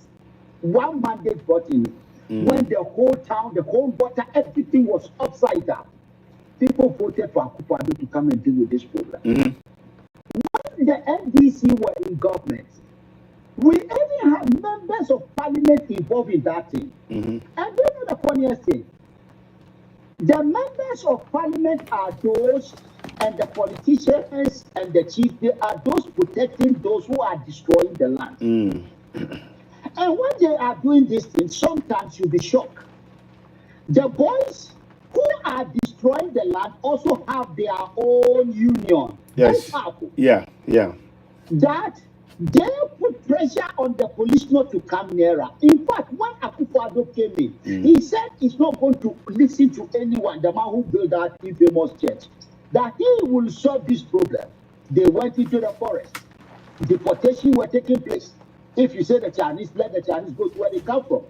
They did everything. But the funniest thing, if you see the kind of machines they are using for surface mining, they were destroyed. And when this government came seizing the machines, sometimes they put fire on it, they set up military to go in.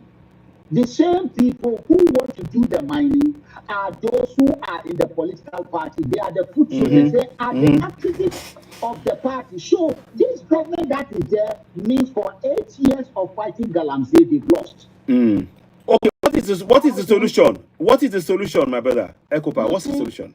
The solution to me, and this is where we are looking at ECOWAS, we need to industrialize, serious industrialization.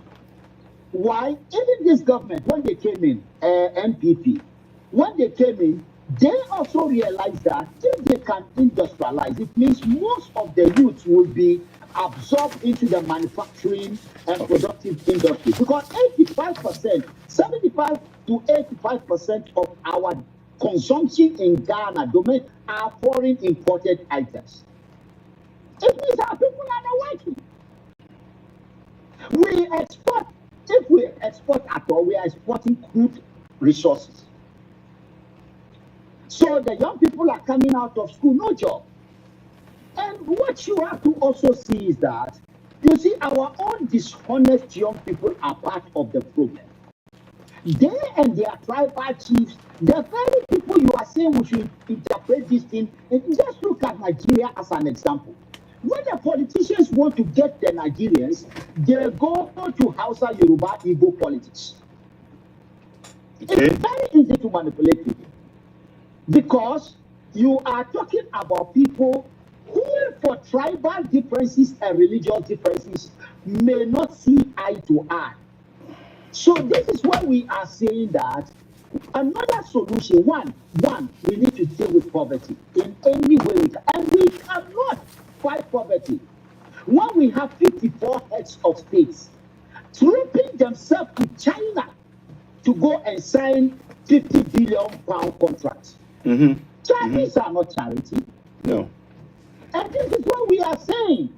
How do we move? You see, Ghana government can do whatever Ghana government. Ghana government, when we come to Chinese government, United States of American government, and the Russian government, powerful European technologically advanced government, we don't have a chance. What we need is to use the political power, our collective political power, so that we can get technological power. With that technological power, we can now have our economic resources transformed from crude forms to finished goods. And we consume it ourselves. To do this, we must find a way of making all the 15 countries of West Africa hand over the power to ECOWAS. What we have in ECOWAS, look at almighty Nigeria. If Nigeria don't say we are going, nobody move in West Africa because the power is in the countries. The power is not in the union. The union has no power. And that is what allows European technologically advanced American interests, Chinese interests to come and take advantage of us. Now Russians are also on the ground. So we have no one to blame but ourselves. Ourselves. Okay. Because we who are privileged to have some education, we are supposed to be those who will look back and say, you know something, even the colonial master realized that the tribal differences that allow them to do whatever they want to is still there. And education, and you can't have education is not cheap. We need to train the young people, and we need to have jobs for them to do. You cannot train a person you don't have a job for. What are we training them to do? To produce cars, produce aeroplanes, produce train, produce anything American and Europeans can produce. Okay. And we must do that by law. But when we have West Africa, where anyone can do what they like, whether they are civilian or military, and there is no consequence. Actually, in Ghana, we have criminals that when they do what is wrong, like some of us are doing with the military officers who are taking over government, and you talk, they say, leave him, he's our man, he's a good man, just leave it. I remember the story of Umaru Diko in Nigeria. They say it's our thief, leave him alone. So we have that culture. It's my brother, or it's my good man, or it's my pastor. In Ghana, you arrest somebody for doing what is good, what is bad, and you see people trooping to where the police station. In fact, they sometimes even burn it down. We have knowledge. Okay. So the politicians do not have the kind of power.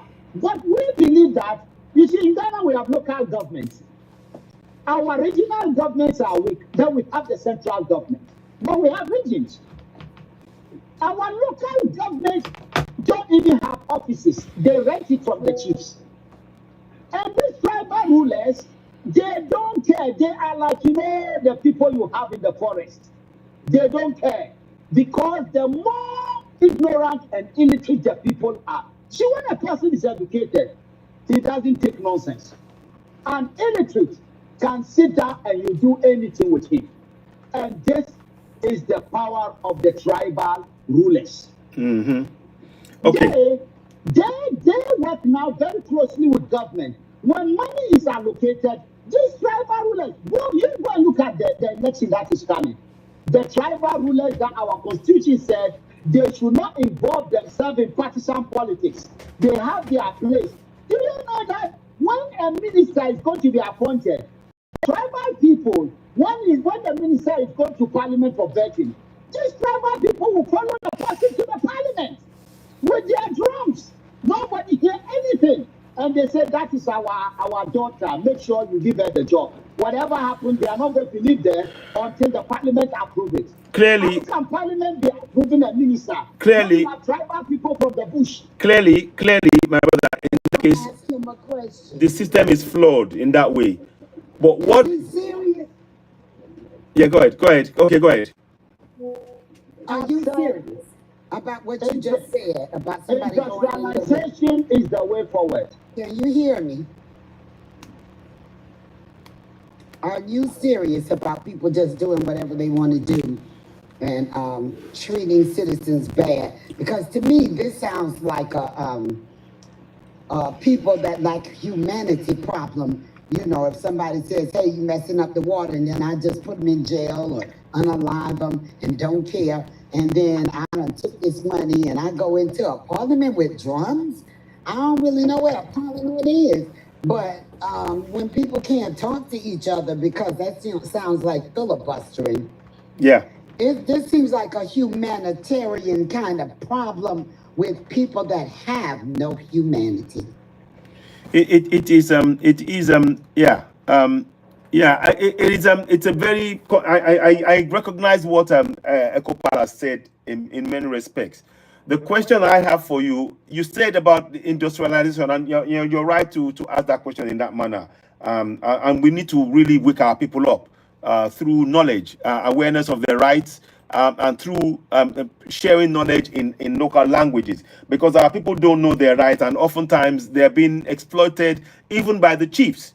The local chiefs will exploit them because they know. So, but what I'm really saying here, Ekopal, you said about industrialization. How can you industrialize when the people don't know their rights, when the government is not functioning, when there is no accountability? You know, you're just going to put more. If you don't have a functioning system, that industrialization will fail at the first hurdle, because the people will not know what they're supposed to do with this information. They will not be fighting over it, and then it will collapse on itself. We need to educate the people about what industrialization means, how they can use their governance, the powers they have to hold the governance to account, and the interaction between the government and that process of industrialization. Surely. Go ahead, Ekopal. Are you there? Can you unmute? Ekopal, are you there? I think, yeah. Job creation is, have you got me? Yes, go ahead. We got you. Yes, I got you. Go ahead. Now, so we have to look at where we are and going to. Okay. There is echo. There's echo, serious echo. I have muted myself here. I'm muted here. So, can you hear? I'm muted. Can you? Okay, go ahead. You go ahead now. Better. Okay. Go ahead. Okay. So you see, we all know that people are power.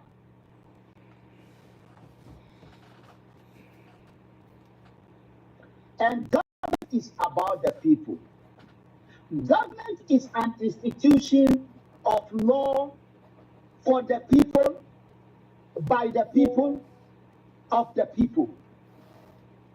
Now, government must be strong. When you have a government, you are a slave. When you don't have the government, you are in a big trouble. What? I think something is wrong. Are you using headphones? Are you using headphones? I am using headphones. Okay, that's why. If you can take off the headphones, because I muted myself here. So when you take off the headphones, it might work better.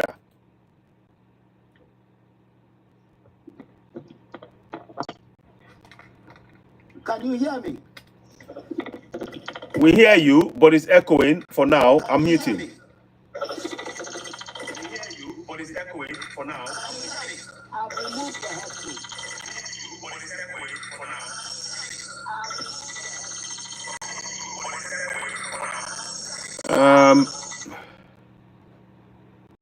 You may have to go out and come back in. Ekopal.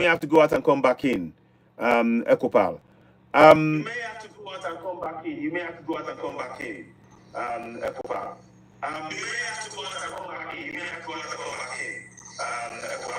Oh boy.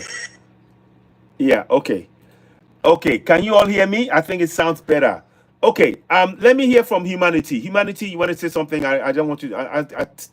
Till now, you've not said anything. I'll give Till Nat a chance. Till enough. Do you want to say something briefly, or if not, I'll go to Humanity. Humanity, go ahead. Yes, please, well done. I really appreciate what you do. Thank you. I don't know what is going on with our people. they will see the light, they feel that it's darkness. We don't want to remain in this delusion. Africa has been shadowed, and we are enclosed with what they call democracy, and we know truly that it's a big scam. There has been a scam, even with the people that practice it rigidly. It has been scam to them. So we need to be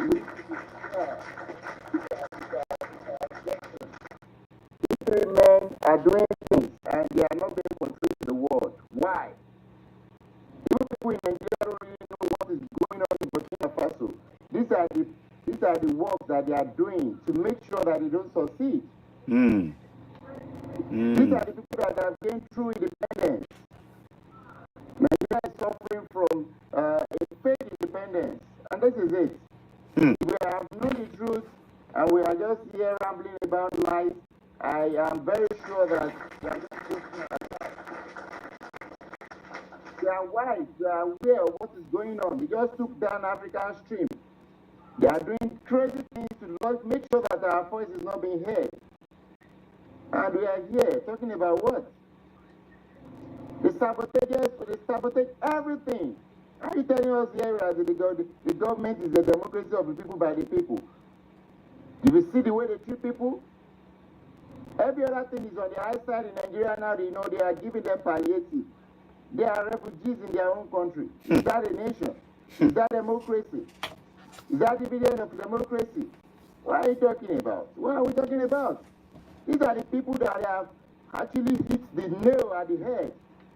And they are the people that they are true son of the soil. Exactly. In the time of Gaddafi, we have no media. We have nowhere to convey our ideas. People are being disengaged. They are being controlled by what the imperialists actually talk about. So we are wise now, and they are not down to these remain. What will happen to them? And we are here to put up at the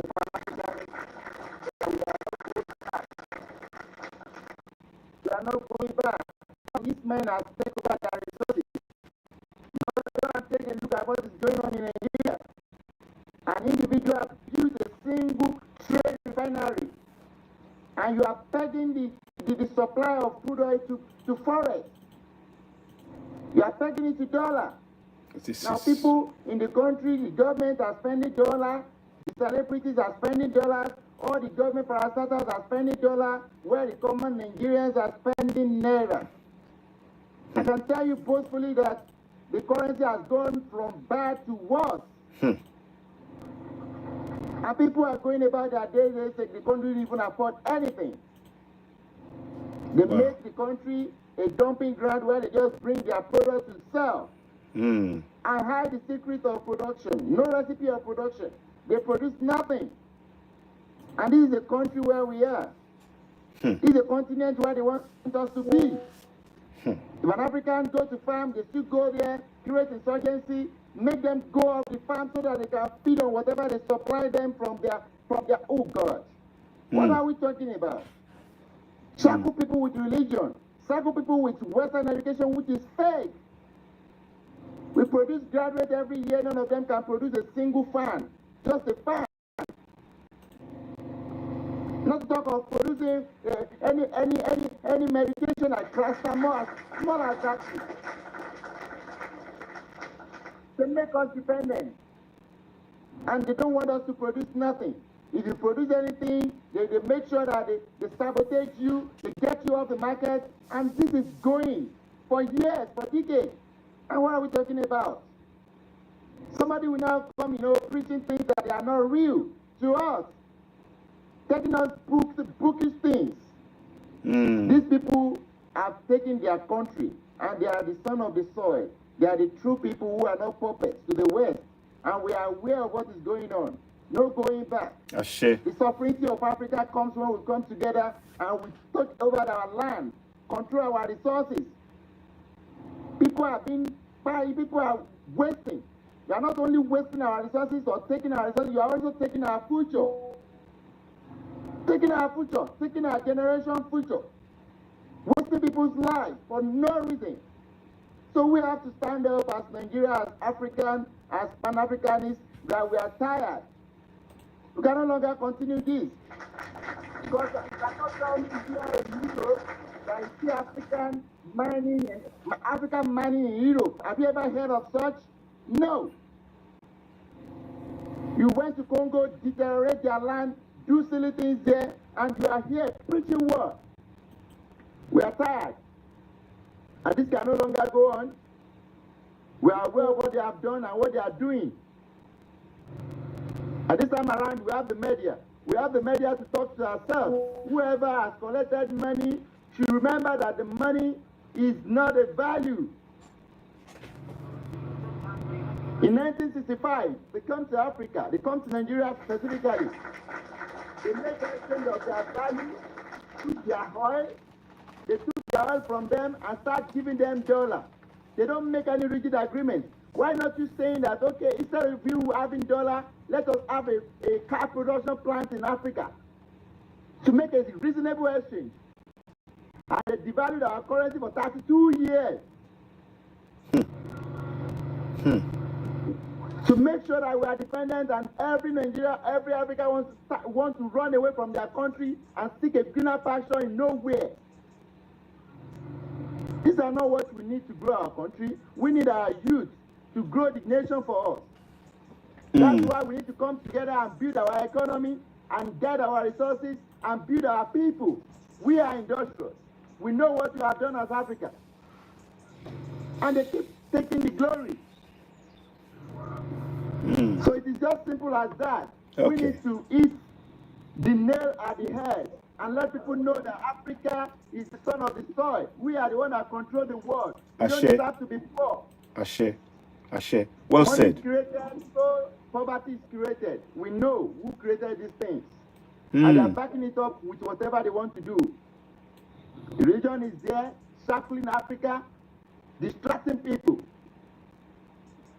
Wherever you point out things to people, you make them suffer, you let them understand that there is heaven somewhere that they will enjoy themselves. Keeping them in Humanity, can I ask you a question? I'm with you. Are you from Nigeria? Yes, I am. Okay. So, what do you think can be done to solve these problems that your leaders, your elected leaders are getting paid to be able to come in and hold back the people while they get rich? What can be done about that? We all know what the problem is. What is the solution? Talking about the solution, it is very simple. We have the problem and we are aware of what the problem is. When you now have millions of people that are not informed, then that is a problem. This platform is an example of a permanent solution. We need to start sensitizing the people. A lot of people are not aware of why and how they have been in poverty. They can't explain how they got themselves where they are today. So what you're saying is pretty much let them know what's going on. Because I want to tell you that personally, I have spoken with a young Nigerian person, and this person says they don't know anything about politics. They don't want to hear anything about politics. They refuse to be involved. So they're dumb and they want to stay that way. You see, whoever says that they don't want to know about politics, you don't want to know about that, I'm telling you right now, a liter of petrol in Nigeria is over 1,000 naira. The inflation has rose. The interest rate has gone about 27 point something %. Nobody can run their business. Nobody can do anything in that country except you're a criminal. So this is the idea. When when the pain of the economy actually eats you and you go below, you eating 3-star meal, or you can't even afford a meal a day, nobody will tell you to participate in the government. You will understand why you need to Wait. True. Humanity, wait. I understand the economy is bad because where I live, the economy is bad too. Prices done went up real high. on basics, like food. The gas, well, they kind of leveled off a little bit, but food is very high. So for me, I have a son. I don't think my son knows anything about politics. And I think if I try to talk to him about it, he would just fall asleep in my face. So young people might need to do a little bit better. He's not disrespectful, so he won't walk away from me while I'm trying to tell him. But he may tell me, Mom, I don't know, and I don't want to. So if he doesn't want to and I talk anyway, he'll just stay and listen, but I might hear him snoring. So if young people are not interested in how these wheels turn, how it affects them, what can they do to make it better? So the moral of my story is, you can't help all the people. There's always going to be one or two in every bunch. We can never say all. One or two in every bunch. But if you can get a group of people together that are on the same accord, that want to see some kind of improvement, that are willing to listen. Like the host was saying about these town hall meetings, even if you don't know what's going on, come here, sit down, listen. Just listen. Don't go to sleep. Listen. Because if you keep coming, you will learn a little something. So the meetings, I feel, are a great way, and for people to show humanity, for those that have got up the nerve to go out and protest for their entire community. If they go to jail, somebody need to go check on them. Yeah, I agree. Somebody. Exactly. Anybody. Yeah. Yeah, well said, Linda. I agree with you there, Linda, and that's what we're saying. And humanity, thank you for really recognizing the work we're doing on this platform in trying to raise awareness within our community, in all African communities. Everything you said is right. The scary thing, 1,000 naira per liter. How are people going to buy that? That impacts the cost of food, the cost of going on traveling, cost of everything, and the way the system is run. More than that. Yeah. More than 1,000. 1,000 to 1,000 Okay. Wow. So you see, this is a real issue. So what we are saying, and I'm so glad you're joining, we need to be we want to organize necessarily.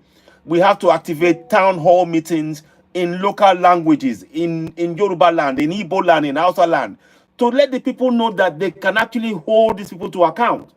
Because people have been so conditioned to believe that they are powerless, when in fact they are powerful when they stand together. When people stand together and begin to confront the government do not have any, they don't have a chance of actually trying to, to cheat the people, because the people will stand up. And that's what we're trying to inculcate on this platform.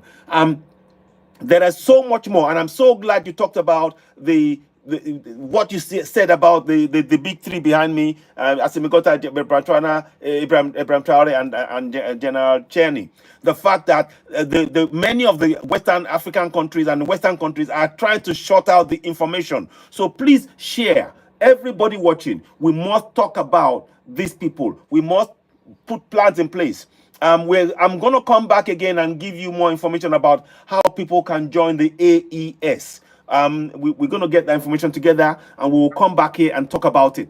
But please, right now, everybody must participate in their governance. We need people to begin to know their rights, and we want to facilitate that. Let me show you this thing quickly. Whilst Linda, go ahead. Whilst I bring this information, I want to say something. I'm just going to get information in local language. Go ahead, Linda. No. That's more important than anything I have to say. Okay, grab good. that local language. Good. Okay. So let me quickly get this information. It is very important that we know this information, because this is how we're going to break the back of this bad governance. Our people must participate in their local, in their governance, in their local language. We can no longer accept this this slap-shot way of, oh, you need to know, if you don't know English, you won't know your rights. If you don't know French, you won't know your rights. That is what is actually hampering the development of Africa. And we really want to put a stop to that. So let me quickly show you this. I think it's coming up now. You will see it on the screen in front of you. Okay, here we are. So basically, okay, I'll just do it this way. I was gonna, I think I thought I had it. Hang on, yeah. Okay, it's better here. 1 second. Give me 1 second. I had it just now. There we are. So good. This is, I want it in PDF format so that you can see it. So for those of you who are if you're in Yoruba land, we have to have town hall meetings. That is the only way we'll achieve this. If we do not do town hall meetings, rest assured, whatever it is you're trying to achieve will not be achieved. This is the constitution in Yoruba language that people need to use. And we want people to know it in their language. And key sections, in fact, I'm going to, this is the longer version. I've only gone up to section 65 because it's a huge documentation. But I'll give you an example that the people need to know right now that they can use in the local language. And this is in Nigeria, in Nigerian language, you know, section 14, section, is it? Hang on, let me see, 14.2a. Right, okay, section 14.2a.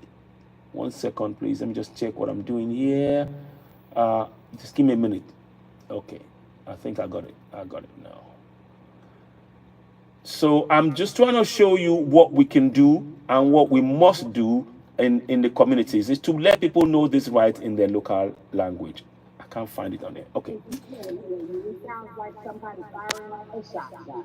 Oh God, I don't know what's going on. I'm having some issues with the audio. So let me. I don't know what's happened. Okay. Is it better? It stopped, yeah. Okay. I'll quickly let me bring the other one out. I was gonna do something differently, but it's somehow not playing out. It's not playing. Okay. So what I've done here, here's the Constitution of Nigeria in sections.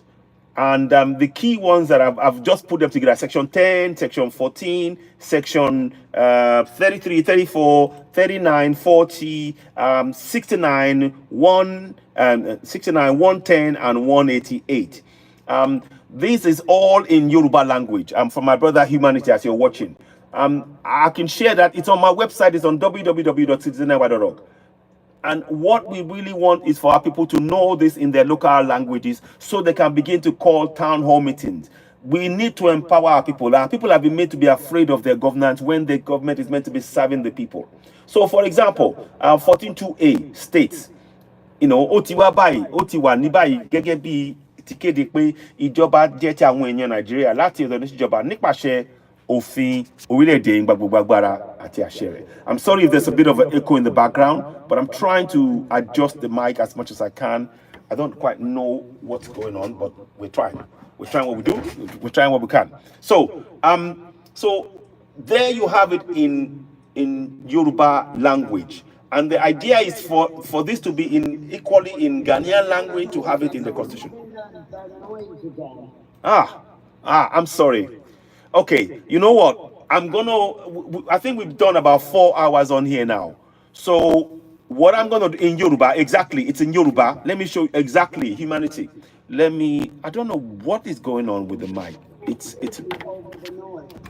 hang on, let me try it again. Okay, is that better now? Is that better now?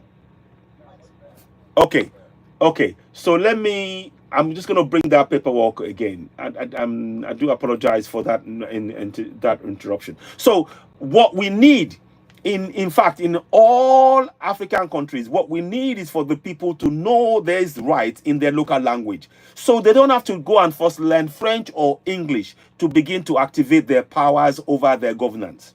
What we are trying to really get to is to empower people right now from within the community to go and actually call town hall meetings, ìpàdé àdúgbò lóṣooṣù in Yoruba language, you know, whereby you will call your local government chairman, state house of assembly member, house of reps, senators to town hall meeting, reminding them that you are the sovereigns and they are answerable to you. They derive powers of authority from you, powers that we call Ashe, Oba Alashe, Ashe, and Agbara.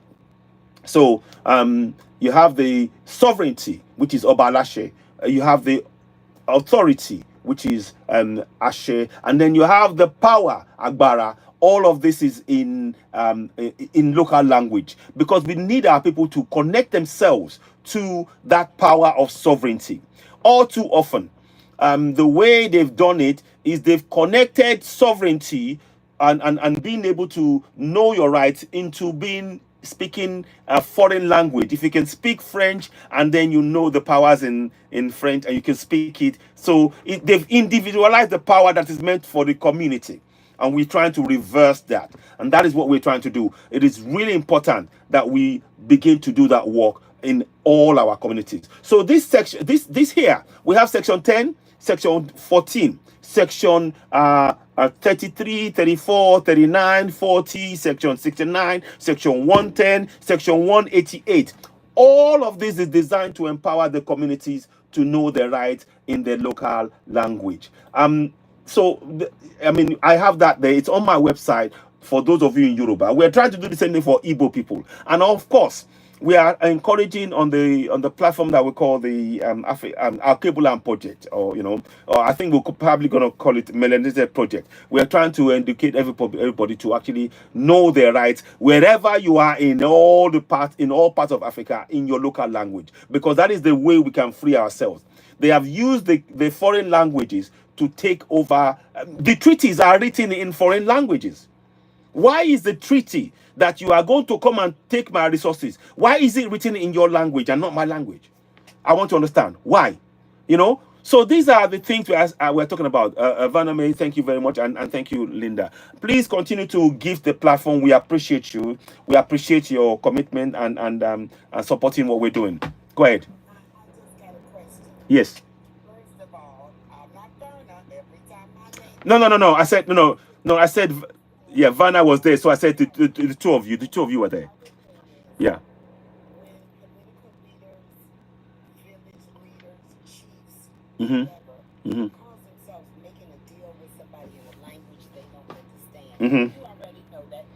It's thank you. Whoops. Yeah.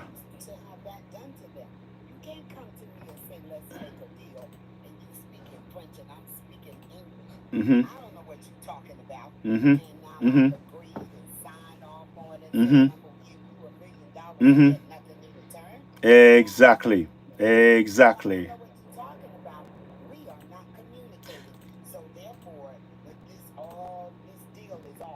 And very, very well said.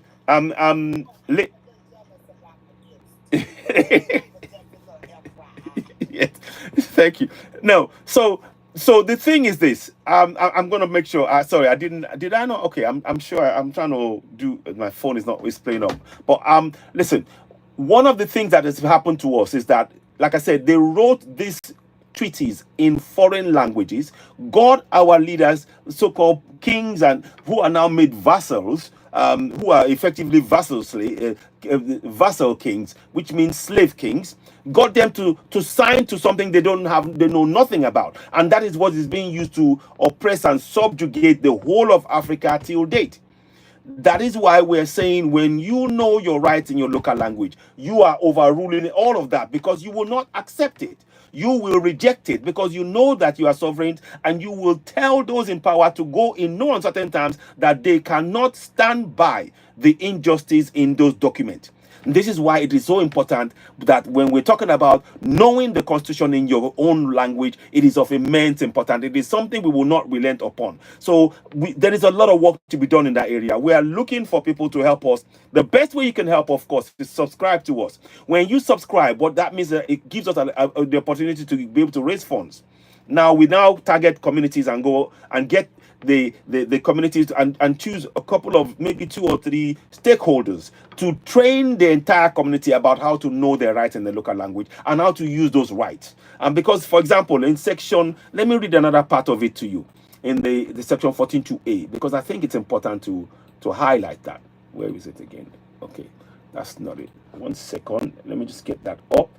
Here we go. So here we have 14.2b. 14.2b says, 14.2c, ìkópa nípasẹ̀ àwọn ènìyàn nínú ìjọba wọn gbọ́dọ̀ rí dájú ní ìbámu pẹ̀lú àwọn òfin ìpèsè ti orílẹ̀-èdè yìí, which simply means in English, the participation by the people in the government shall be ensured in accordance with the provisions of this constitution in English. But the key thing is our people need to know that what does it mean by ikopa? It means to participate. Now, participation is not about voting alone. It is really about voting is a tiny aspect of it. The participation is really your monitoring of the government. By the dint of the fact that you are a sovereign, you have the powers to monitor your government. The government is accountable to you. And how do you monitor? Monitor is where you question your government at town hall meetings. This is why we're talking about the town hall meetings. And this is applicable to all parts of Africa. That in any community, you have that power as a community to call a town hall meeting and question those you elect into office to serve you, the people who are the sovereigns. So it is important to know that in your local language. That is what we are really endeavoring to really bring into force here. Because a lot of people don't understand that unless the people have, our role is to monitor our governance. Once you remove the role of monitoring the governance from the process, the government, in effect, have actually captured the people and they can rule them any way they want. So without us monitoring our governance, we are going to be in a situation where all over Africa, the governments are doing what they want and they are refusing to allow the people to actually do the job, which is to monitor them, to hold them accountable. This is why knowing this constitution in our local language, such as I put on the screen, is immensely important. I'll stop there for now. I mean, I could go into, this is quite a deep thing to talk about, but we were going to talk about it again and again and again, because we know that this is, thank you. It is something that we have to give a lot of time to, and we need a lot of people in all our 54 African nations to actually sign up to this and be doing this voluntarily, willingly in your community. Because guess what? When all of the communities are able to now begin to hold the government to account, and the government has nowhere to hide, guess what? The accountability, the road that you want, the hospital that you want, the safety, the schools, the lights, all of that now becomes available, because nobody in the system can go outside of the system, because you, the communities, you are now exercising your powers of monitoring your governance. Because the key to good governance is what you see it in Europe. When they call town hall meetings, no MP dare refuse to attend any town hall meeting. Because if he doesn't attend the town hall meeting, guess what? At the next time when they call election or call a by-election, he is out. Like that. In the UK.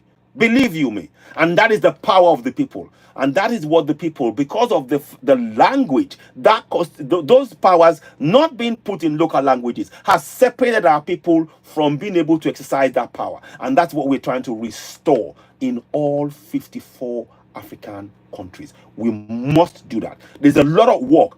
Don't be daunted by that. We can and must do this. And we must do it knowing fully well that the three behind us, they've already started a head start. They are actually protecting the resources for their people. In those three countries, Ibrahim Traore, Assimi Goïta, General Tchiani, they are protecting the resources, making sure that the resources benefit directly the people of those countries. Something that is glaringly missing in ECOWAS, in African Union. And they are the people that we must support. So when we have a system where the people are used to questioning and monitoring the government, guess what? Africa will be fine.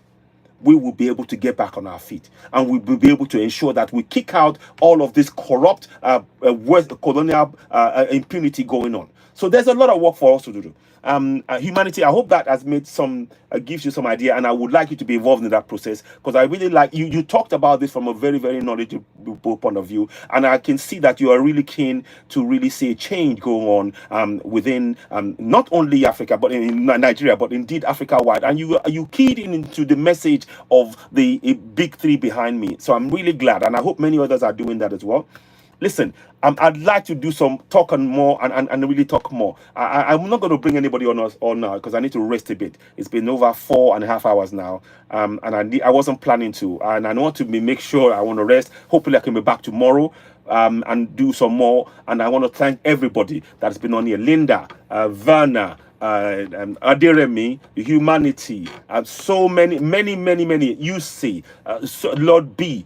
Please, we do appreciate you giving us gifts, and we are so thankful for each and every one of you for your support and your contributions and everything you said. We really want you to help us grow this platform. We need platforms like this to have discussions, open, honest discussions where we can actually share and interact and grow and learn information and be able to support and protect these three great men from Africa. You will never hear their news, positive news about them on the mainstream media. I guarantee you will never hear it, but you will hear that positive news about them here. Every time we come on air, you will see them behind us and we will bring us information. That's why they are doing everything. The colonial impunity powers, they are doing everything in their power to make sure that they never succeed. And we must conversely, in our power, do everything that they sustain, they are protected, and they thrive. Because when they thrive, Africa thrives. I want to thank you so much for your time and for your contributions. It is such a pleasure. I'm going to say, give us all a round of applause for the work we've all been doing and for being part of this. Oh, we're getting to 40K. Okay, look, we got 3,000 to get to 40K. Can we hit 3,000 now? Can you guys hit the like button and give us gifts? And maybe let's get to, can we get to 500 gifts and 40,000 likes? Can we do that? Can we do that? Yeah. So okay, good. Okay, I'll wait in that case. Because it's good to hit that milestone. And everybody watching, and we have followers as well. Close to almost 100 new followers.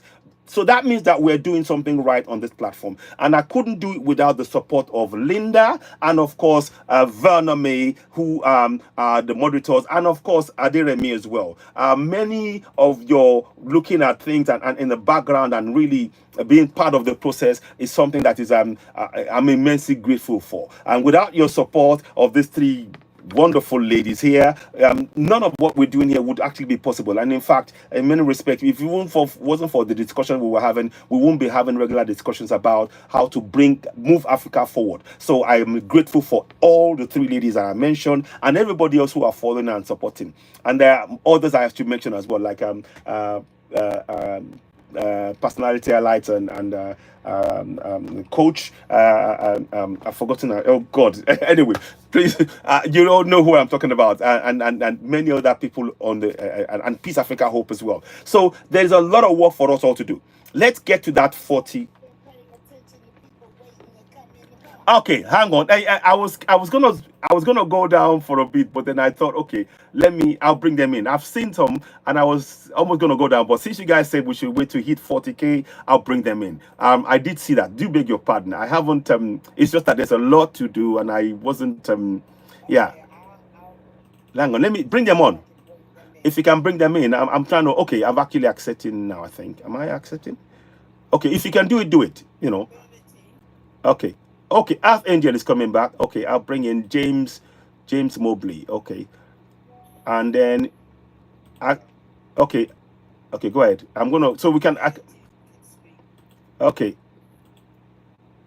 Humanity, do you want to say a few words? Yes.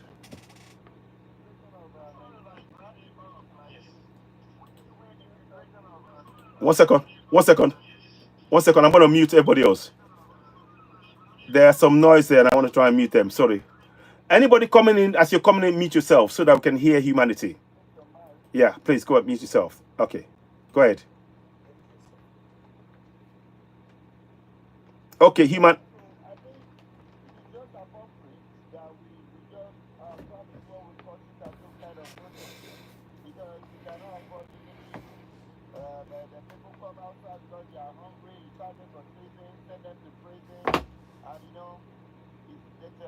That is not democracy.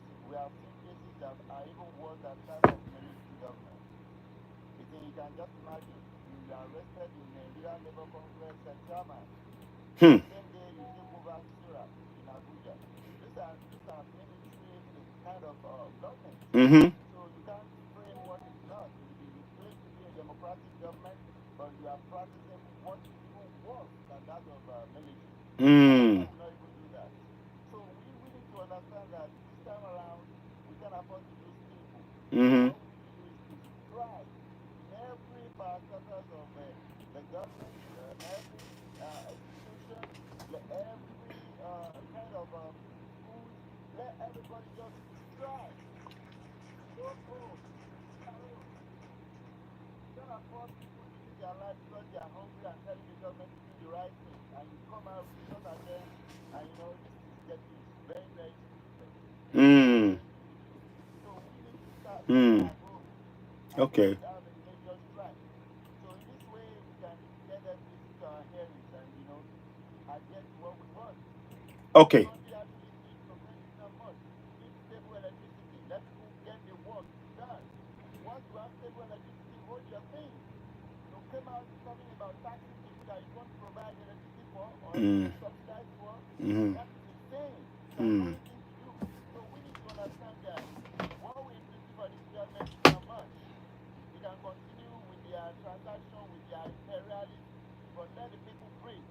Mm. Sustain. Let the Mm. survive. Let the people live. Live and let live. Mm. It's as simple as that. Hmm. We need to understand that they are not only trying to impoverish the people, they are even coming after their generation, wasting lives.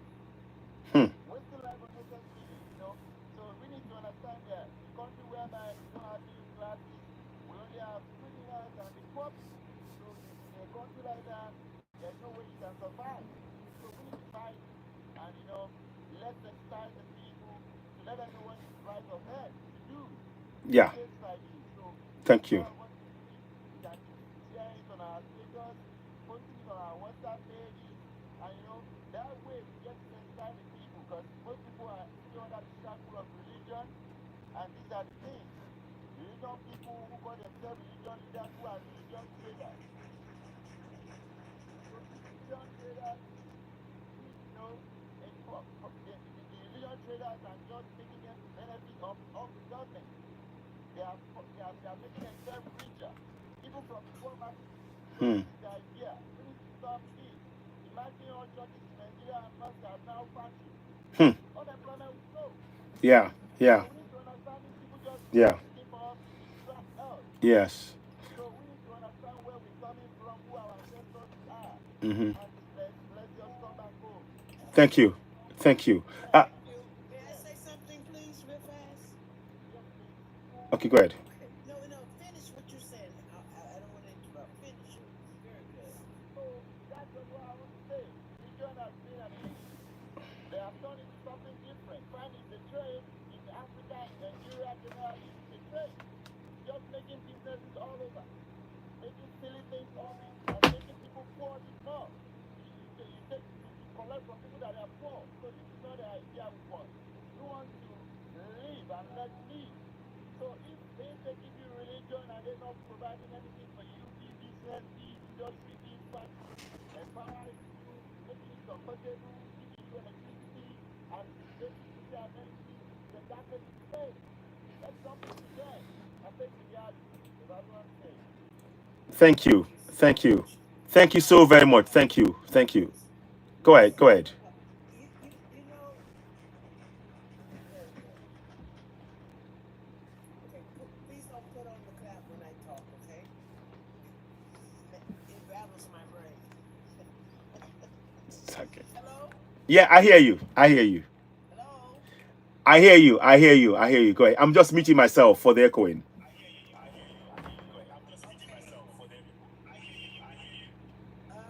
You know, yes, the leaders are horrible, but so are we. So are we. We are allowing that. Yes, okay, it's our ignorance, but now there's a chance for us not to be ignorant anymore. But we you know, the ones who went out to protest, there is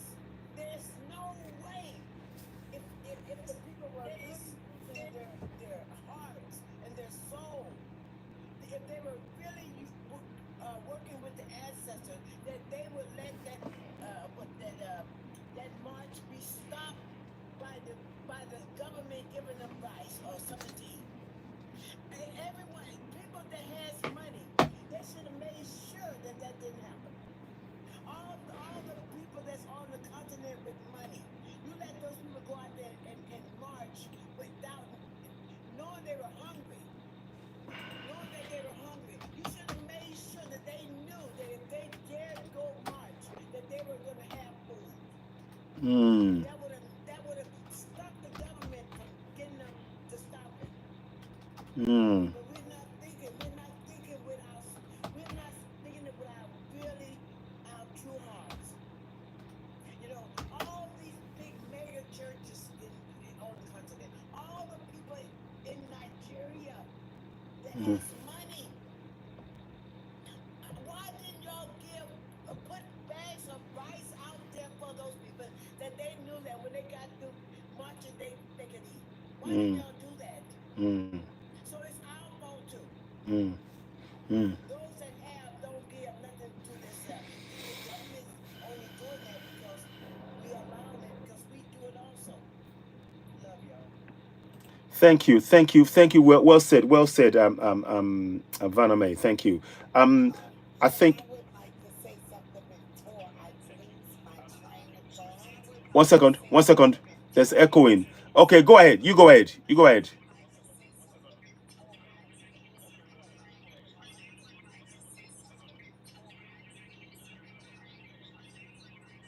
Oops.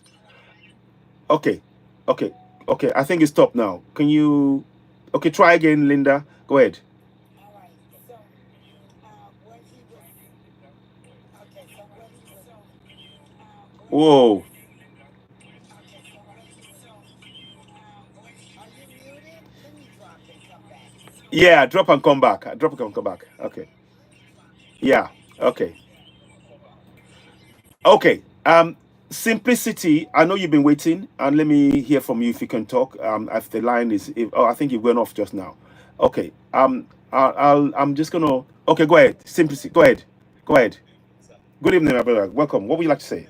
Good evening. Good evening. What would you like to say? Welcome. I really appreciate your effort with this wonderful platform that you have created for us to actually make our opinions known. See, from my own point of view, the truth of the matter is that it is said that when people get the kind of leadership they desire, the people will always get the kind of leadership they desire. You see, we started this journey, I can remember far back as 1993. You know, we had to push for democratization across Africa. Mhm. We started from Nigeria. I was active at that time in students' movement, and we ensured that we encouraged civil leadership. But today, it's unfortunate that those persons that we have brought in as our leaders have totally forgotten the foundation of the struggle that brought them in to power. You see, power is so strong that could be abused by greedy minds. Most families are so greedy, brother. If you look at Finland, for instance, a government should prioritize the welfare of the people. Any government that cannot guarantee security and welfare of its people is actually not government. So, across Africa, good governance is being laid down because criminals, the so-called creds, those who are supposed to be in jail, the dredges of society are in power. And they are so consistent, they are so united, they are so ready, formidable. So for me, to me, Baba Iwa, I appeal to the citizens to embrace education. Let us see if we can enforce that right, because we have several fundamental human rights. But I think education is really fundamental. It's really pivotal to enable us, articulate our minds and be logical. If we look at the income, the revenue that goes to most of Africa, especially the oil-bearing nations, the number, the millions of crude that are exploited every day. How much? How many percentage of the citizenship or the citizenry enjoys the wealth, the actual wealth? this type of selective power, Mm. we must reduce the size of governance. Mm-hmm. For God's sake, my federal legislature, the way it's run in Nigeria, for example, today, is so expensive. By my calculation, Mm-hmm. we have 109 senators in Nigerian Senate. From 13.5 billion average on per head, we are spending 70.4 billion annually on 109 people. In a nation made up of about 200 million people. Mm-hmm. And we come out to vote them into power, and we go back to plenary. But anyway, I think I'm so emotional, I wouldn't want to speak further. It's unfortunate, I must say so. Something drastic should be done in Africa. Hmm. People must take their destiny in their hands. It's not coming out on the streets No. day and night or offering themselves as sacrifices. Because these guys will shoot you, these guys are men, they're committed, Mm. they're ready. Yeah. So I'm really not happy. I'm not happy with the system. Yes. Yes. Thank you. Thank you so much. Thank you. Let me just quickly give a clap.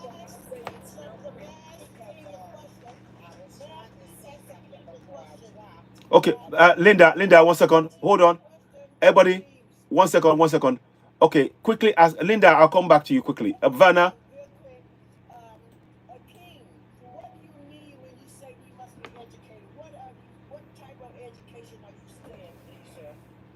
Okay, good. Simplicity, are you there? She's asking what type of education you meant. Go ahead. Thank you. Good point, actually. Yes. Education, yes, education. When I say education, I mean all around education, vocational education, and of course, formal education. Because Okay. education determines the quality of the citizen. Okay. Education enhances the reasoning of the people. Mm-hmm. And when you have an illiterate, What I'm trying to find out, are you talking about, are you including the education that we're having now presently? Is that what you're talking about? I'm talking about education as a priority of the government. Okay. The government should provide education. It's in our constitution. Mm-hmm.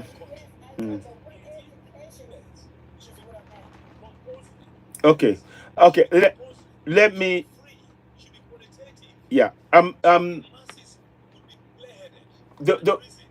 The one thing I would just say, simplicity, that I would just add to it is that the problem with the education that we've had now is that it's been heavily Western orientated, and it's removed our own history from that process. So we are learning about how to do things from the point of view of the colonials. So I think we want to be, I like the idea of education, but it has to have a very, very Afrocentric feel to it, and understanding who we are, why we are where we are, so that we don't make the same mistakes. But I agree with you in a sense that we need to have that education.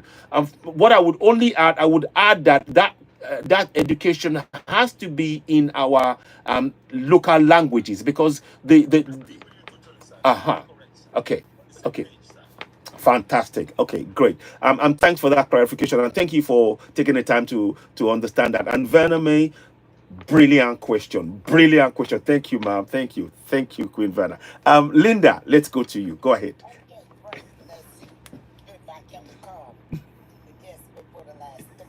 Yes.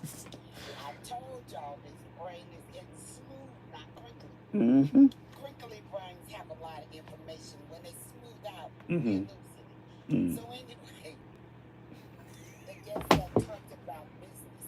Businesses are important, and it's kind of hard to establish a business when you don't have electricity or you don't know when it's going to go out. How am I going to open? Say I'm just selling my food indoors. I go in from 6 a.m. to 6 p.m. It's almost dark when I get there. And 2 hours later, with a store full of people, the lights go out. It can't. My business is not going to make it. So, and I don't really want to have to be outdoors to do it. You know, there's bad weather and stuff. And another thing is water. It is essential to all life. You must be able to clean yourself. products, and if you don't have access to good, clean drinking water, you're gonna have a whole bunch of illness Exactly. behind that. Exactly. So Exactly. to me, some basics. Now, what was said about education that Simplicity said? Education is a wonderful thing, a mandatory thing. In my opinion, trade schools at this point Yeah. are necessary. Teach Yeah. them how to smooth the road out. Teach them how to build a structure properly. Teach them how to put a good roof on here, what materials to use so we won't be leaking. Teach some plumbers how to make some drainage. Mm. Teach them how to do things that are needed, skills that are needed. Teach them how to roll, how to put up telegraph poles, how to work on those transformers. It'd be great trade school. Thank you. This Thank you. ain't got nothing to do with talking about no politics and none of that. But if you're going to build a community, say if I go over there and I go to the village, I'm out there in the middle of the village, I don't want some land, but there's a light problem. There's a water problem. A bunch of land, but ain't nobody growing no food. Mm-hmm. Mm-hmm. Mm-hmm. And it's gonna be hard if we plant this food if we can't water it. So some of these things that could you mute, please? So some of the school I think is very important. Trade school, and of course, never, ever, ever, ever forget what these people teach you who the people are Mm-hmm. and what the people did. Mm-hmm. Mm-hmm. How we got in this predicament. Mhm. And I say we because I'm Yoruba. Mm-hmm. So how Yes. we got in this predicament Mm. in the first place, Mm. so we don't repeat that mistake again. Mm. But Thank you. trade school, yeah, because teaching people to be doctors and nurses and then have them leave the country never to return, Mm. this is not beneficial. No. That is not helpful at all. Thank you. Thank Now, you. we need doctors and lawyers, yes, and the school should be doing that, but trade school is good for building so Mm-hmm. that these same young people can build the road, can put up the telegraph poles, can dig and do the plumbing and all the things that brings my village into today's society. Because right now I think everybody goes to school trying to learn whatever they tell them to learn in there so they can get out. They can run away and get out. Mm. Mm. Mm. They'll send money back, I'm sure. But they don't want to come back, and I wouldn't either. If I have escaped that and I got someplace else that's wonderful over here, why am I going back? I'm sorry for those who didn't make it out. Here's some money. So, yeah, trade school, Mm-hmm. Trade school. Okay. that's what I got. Thank you. Trade school. Okay. Thank you. Thank you. Thank you, Linda. Okay, Vaname, go ahead. You want to ask a question? Then I'll bring to Adiremi. Yes. We have to go back and get our ancestors included in our education. We have to teach them who they are. We have to teach them how great they are. Yeah, I just said that about the history of what happened and how it happened. Before the Europeans came here. They have to go back. We have to teach them, and in that process, we also have to go back to who we were, who Yes, we that's are. what it is. That's what we have to do. Please, my sister. Okay, that's so important. All power starts from within. Mm-hmm. Mm-hmm. If you don't know yourself, you cannot grow yourself. Mm. Who are we? Why are we the ones being so destroyed? Why are they allowed to come and destroy our paradise? Mm. Why? Hmm. Because we're the greatest people on earth. We're the original people. This is what our children need to know. Okay. Okay. No, thank you so much. Thank you for that. Thank you. And once again, humanity, really great point. You talked about knowledge of production is all we need. Very, very true. So I read that. I'm following the comments. Linda, you talked about trade school. Very, very good. And Vaname, exactly. Exactly, exactly. So very, very good. Let us hear from Adiremi. She's a friend of the house. Hi, Adiremi. Let's hear from you. I'd like you to say a few words before we wrap up. Go ahead. I said Adiremi. Adiremi. Yeah. I like using the Yoruba name because it just she is. Hi, Adiremi. Adiremi, go ahead. You there? Ooh, I don't know if she can hear me. Adiremi, are you there? I've just tried to unmute you. Don't know if yeah. Okay. Is it turned? Oh, it's turned up. Okay, I'm unmuting you. Can you unmute yourself? Adiremi. Okay, I'm waiting for her to speak. Okay, Adiremi, are you there?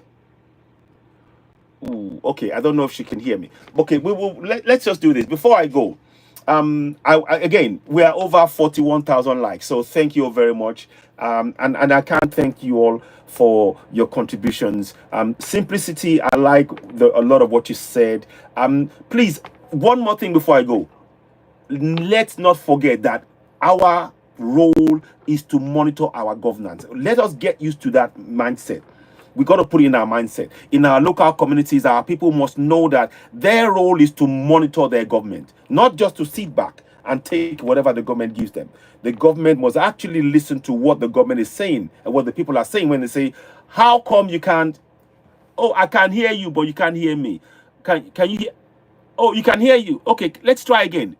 Half Angel, go ahead. Let's try again. Because I don't know if I could. I was trying to. Can you hear me? Say something, because we cannot hear you. No. Okay, we cannot hear you on here. You may have. Okay, go ahead. Okay.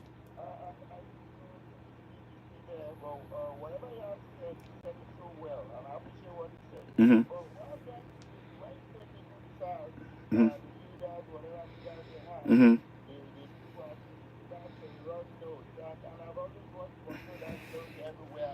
Mm-hmm. Okay. Mm-hmm. Of the day. Okay. Okay. Okay. Mm.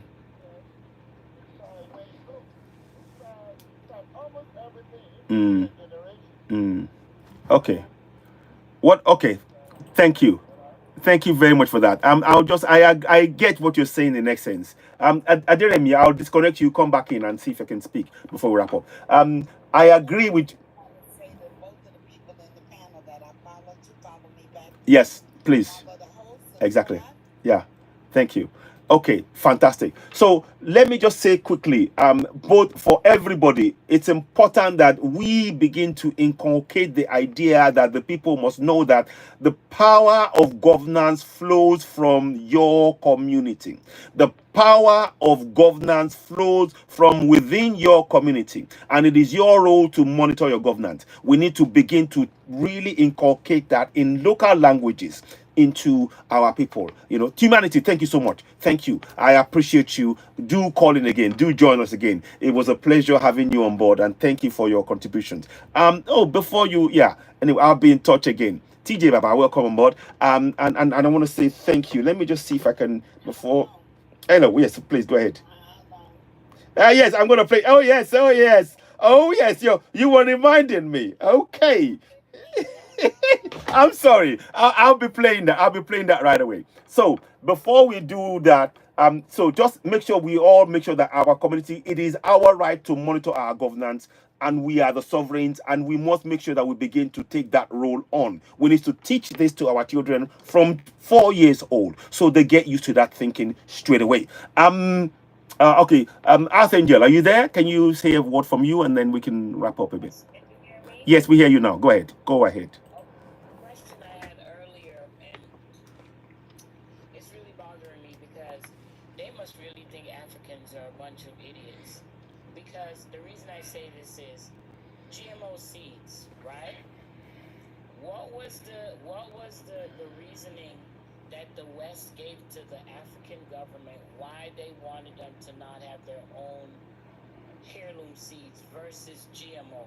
Please tell me what the explanation was that they gave them. Why they jumped on board, or why they need to jump on board. Because Yeah. And also, and exactly. government's going to the same food they're producing unless they plan on going flying to America or UK and eating every day. Mm-hmm. But the same food that the GMO is producing in the country, aren't the government heads eating the same exact food? So do they not realize that they're slowly poisoning their own system, their own family, their own sovereign citizens? Why? Hmm.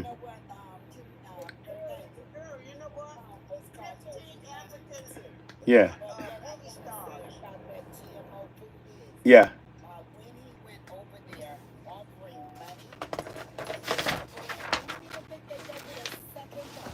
Okay. Yeah.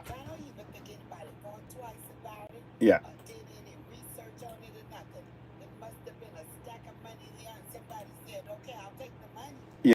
Yeah. Yeah. Let me add something.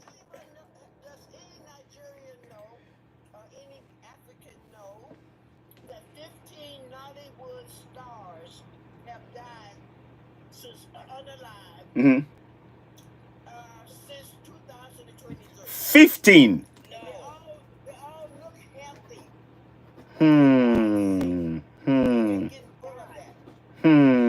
Very good point. In right there in Nigeria.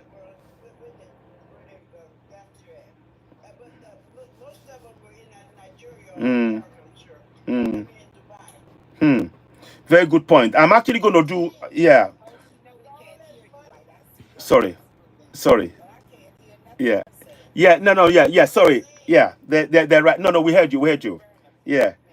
So, yeah, we're going to have to come and actually look at that, actually. Yeah, yeah.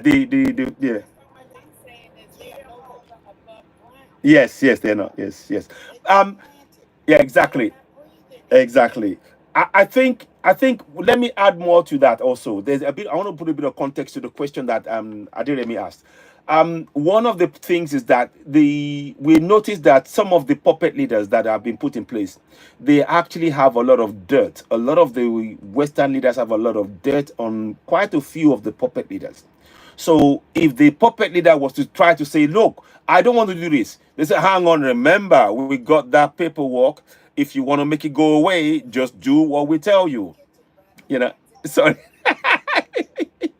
So yeah. So what I just want to just put that context that the Western powers, some of the puppets that they've put in place, they've got dirt on them.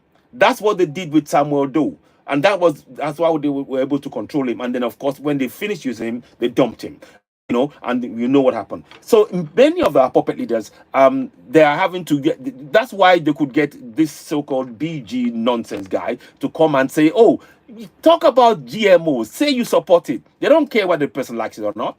Because they got some dirt on those leaders, and they're using that dirt to apply pressure on those puppet leaders. And that's why we're saying we don't want puppet leaders. We need leaders who are going to stand up for their people, like Ibrahim Traore, like Assimi Goïta, like Jenna Chiani. Yeah. Yeah. Exactly. Exactly.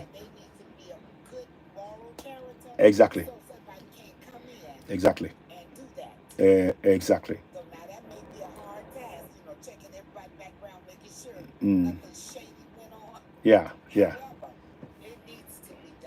It must be.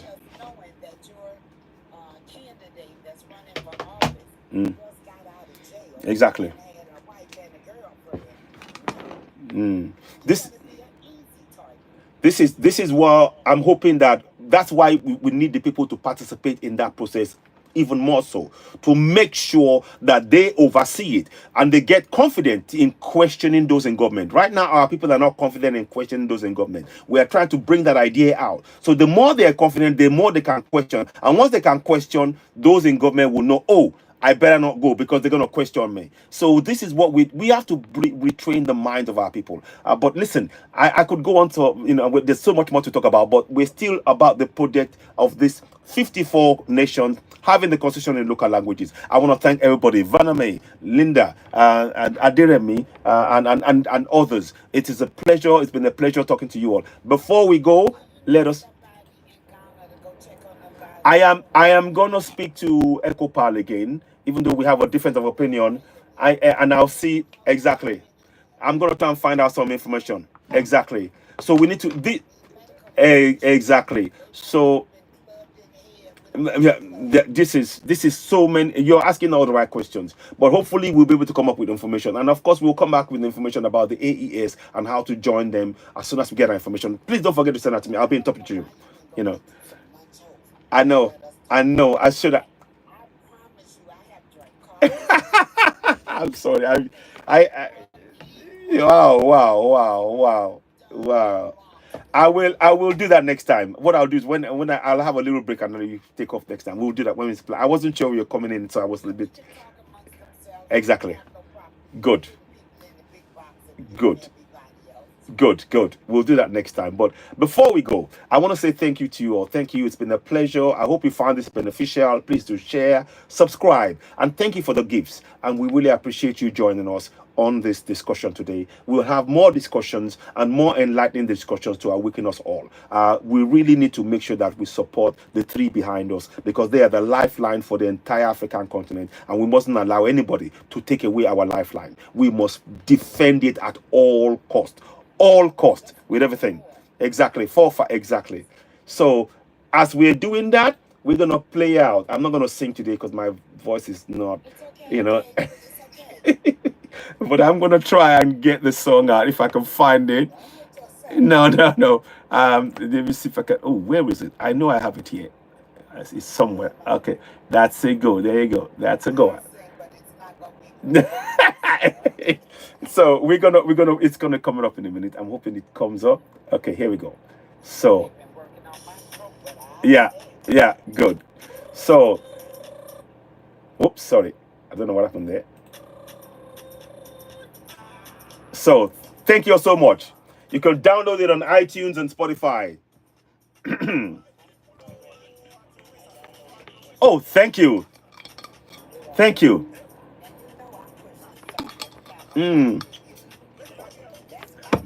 Thank you. Yes. Thank you.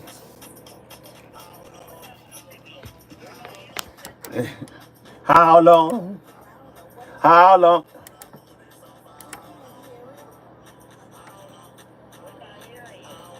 Oh, something is wrong. What's going on? One second. I know, but today you've been pretty bad with this audience. Yeah, I'm sorry about this. I don't know what's happened. I don't know what's happened. Sorry about that. I thought it was. You got too many of them going at the same time. Yeah, let me just switch off. You got TikTok. I'll switch off everything else. I'll talk. There's a lot happening today. So, but I know, that's what I'm saying. Maybe it's too much. It's possible. I'm real sorry, guys. I was nodding away thinking, okay, we are away. All these pages across the bottom of your screen. Okay. It was a lot. Okay, yeah, but I had to do the research behind, you see. So let's try again. I'm hoping it will work this time. I hope, he says. So I'm hoping that you're looking at all of the videos that I forward to you. I do. Find the ones that where he's asking people. I'm gonna check it. Enjoy his army. Yeah. Okay, now we got it. How long? Can you hear it now? Yes, a little bit. You need more volume, sir? Okay.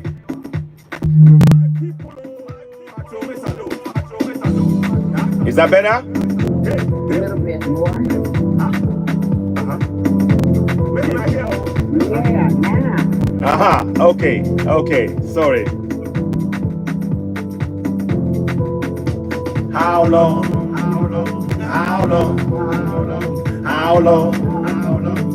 Gonna go this so far? How long? How long gonna go this so far? How long? How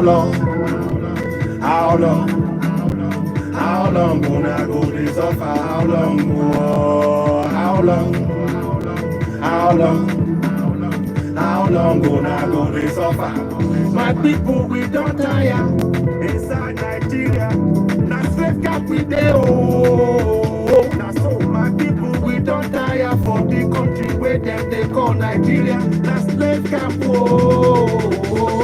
The time done now, where we suppose. Yes. Stand up for our rights oh. Stand up for our rights oh. The time done now, where we suppose.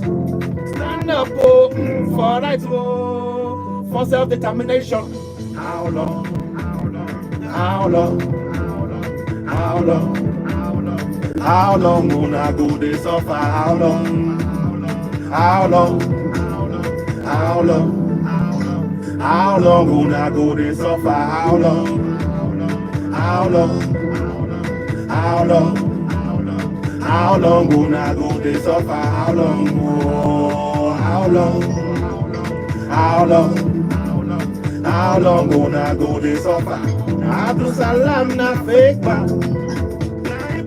Yeah, constitution for your head, yo. Abdul Salam na fake man. Na military man don't tell una say una get constitution. Na lie, yo, na fake, na fraud, oh. That yeah, constitution. Now in the they take close to my eye, yo. Make una wake up, make una wake up, oh. I just they wonder, oh my baby, I just they wonder, oh my baby, I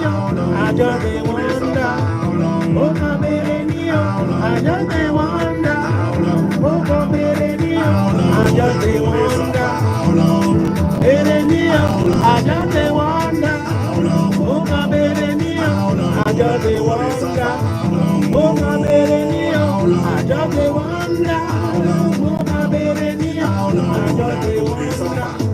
People I want make una know say oh, self-determination oh, now you're right oh. My people I want make una know say oh, self-determination now you're right oh. You must fight for your right, you must stand for your right, you must get up, stand up. You must tell your people for your village, for your town, for your city, any inside country where you go. Atiku, Emiloko, or Peter Obi no be the solution. Now the solution, now be the solution. Make una wake up, make una wake up. Time down now, baga, be Yoruba man, you be Biafra. I want make una know say self-determination, now your right you. How long? How long? How long? How long gonna go this suffer? How long? How long? How long? How long gonna go this suffer? How long? How long? How long? How long gonna go this suffer? How long?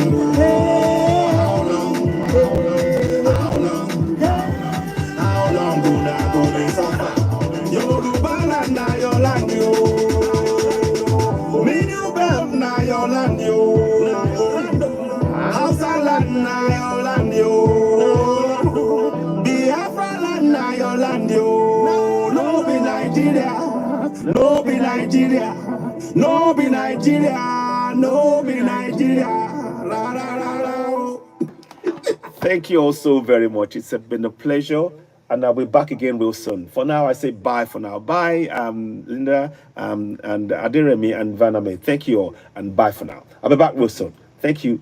Please do share. Thank you so much. And thanks for the gift. And please subscribe and share. And we're so grateful for your support. Thank you, and bye for now. Bye, guys. Bye. Bye. We hope to see you. Thank you. Oh, God. Oh, gosh. I wasn't going to do that. Oh gosh.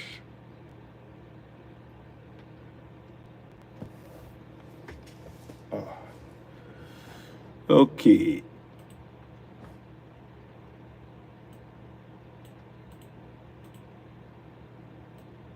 Okay.